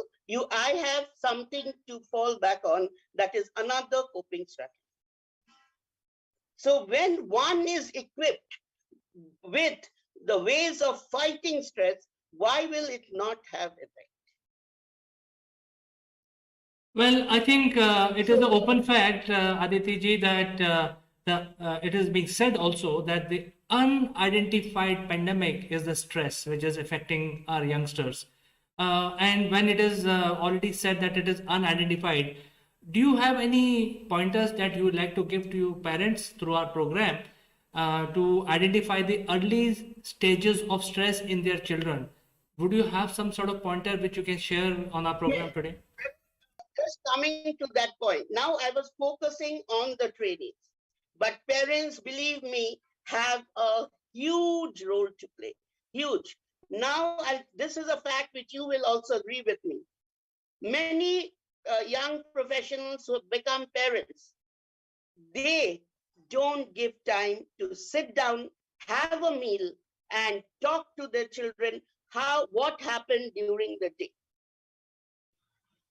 Now, and keeping a caretaker, keeping a whole timer, they cannot understand the child. If you talk to them, what happened at work, if you don't want to give in details, you can give in, short form. You can tell what is, best thing that happened during your day. If you keep a watch on the child, parents should understand. And here I'm claiming, and I'm claiming with reason, that mothers have a bigger role to play in this. Children open up to mothers more easily. So talking daily with the child. Now something wrong happened at work. The child, the young person, boy or girl, is glum today, and then maybe didn't get into the job, desired job. If the parents say, I told you, you didn't give enough time to your preparations. That's why this blame game is again a stress factor. Will the child get that job? I've seen it again, I'm telling you, staying with a doctor, it has helped me to understand human psychology. A little bit of an example. My son was very honest. If he left a book at home, didn't take that book, and he was punished outside the class, he would come and tell me, something wrong has happened. Now, one day, because of that, factor that he's not being taking books and all, he didn't prepare, he didn't do well. So I said, it is because of this I started. Then my husband, and another thing is, parents should not quarrel in front of the children, however big the boy or girl is. My husband told me later, he will not confide you if you do like this. So parents, this is my, if I get to talk to the parents, for little bit of a serious matter with any training, I do request the HR manager to talk. Maybe if they don't have time, I can talk to them. That blame game and, things like that should not be the way you deal with a bad day in your child's life. Starting with marks. Marks are something also which are not important as much as the happiness of a child. So this is the way I tell you, spend time with the child as much as possible. It is quality time, as it said, to half an hour, 1 hour, then you will definitely get to know that your son or daughter has not had a good day. Now, if you just keep on questioning why this, why this, why this, it will not help. And the stress will come. And one day he will see that your child has to go to a psychiatrist. No one wants that, isn't it? So give time, however busy. I'll tell you, when my child was born, after that, he was 2-3 years old. When I was with HL, I saw that, because his father is a doctor, he's not expected to give time. I kept with my, parents while I worked. Then I realized that if I take time off, maybe a year or two, and make him, look after him and, his admission, his quality time, not all have to do it, but I think this helped because I knew how his mind was working, how he's growing up with a positive, mentality. Do not make earning money your, first and last priority. Once you have a child, give him or her your time. And tell you, and now I say proudly that I'm reaping much, much more benefits, I believe, than if otherwise if I had kept him with. I'm not generalizing. This is my experience. Kept him with an ayah. I came from office. I had dinner and told, oh,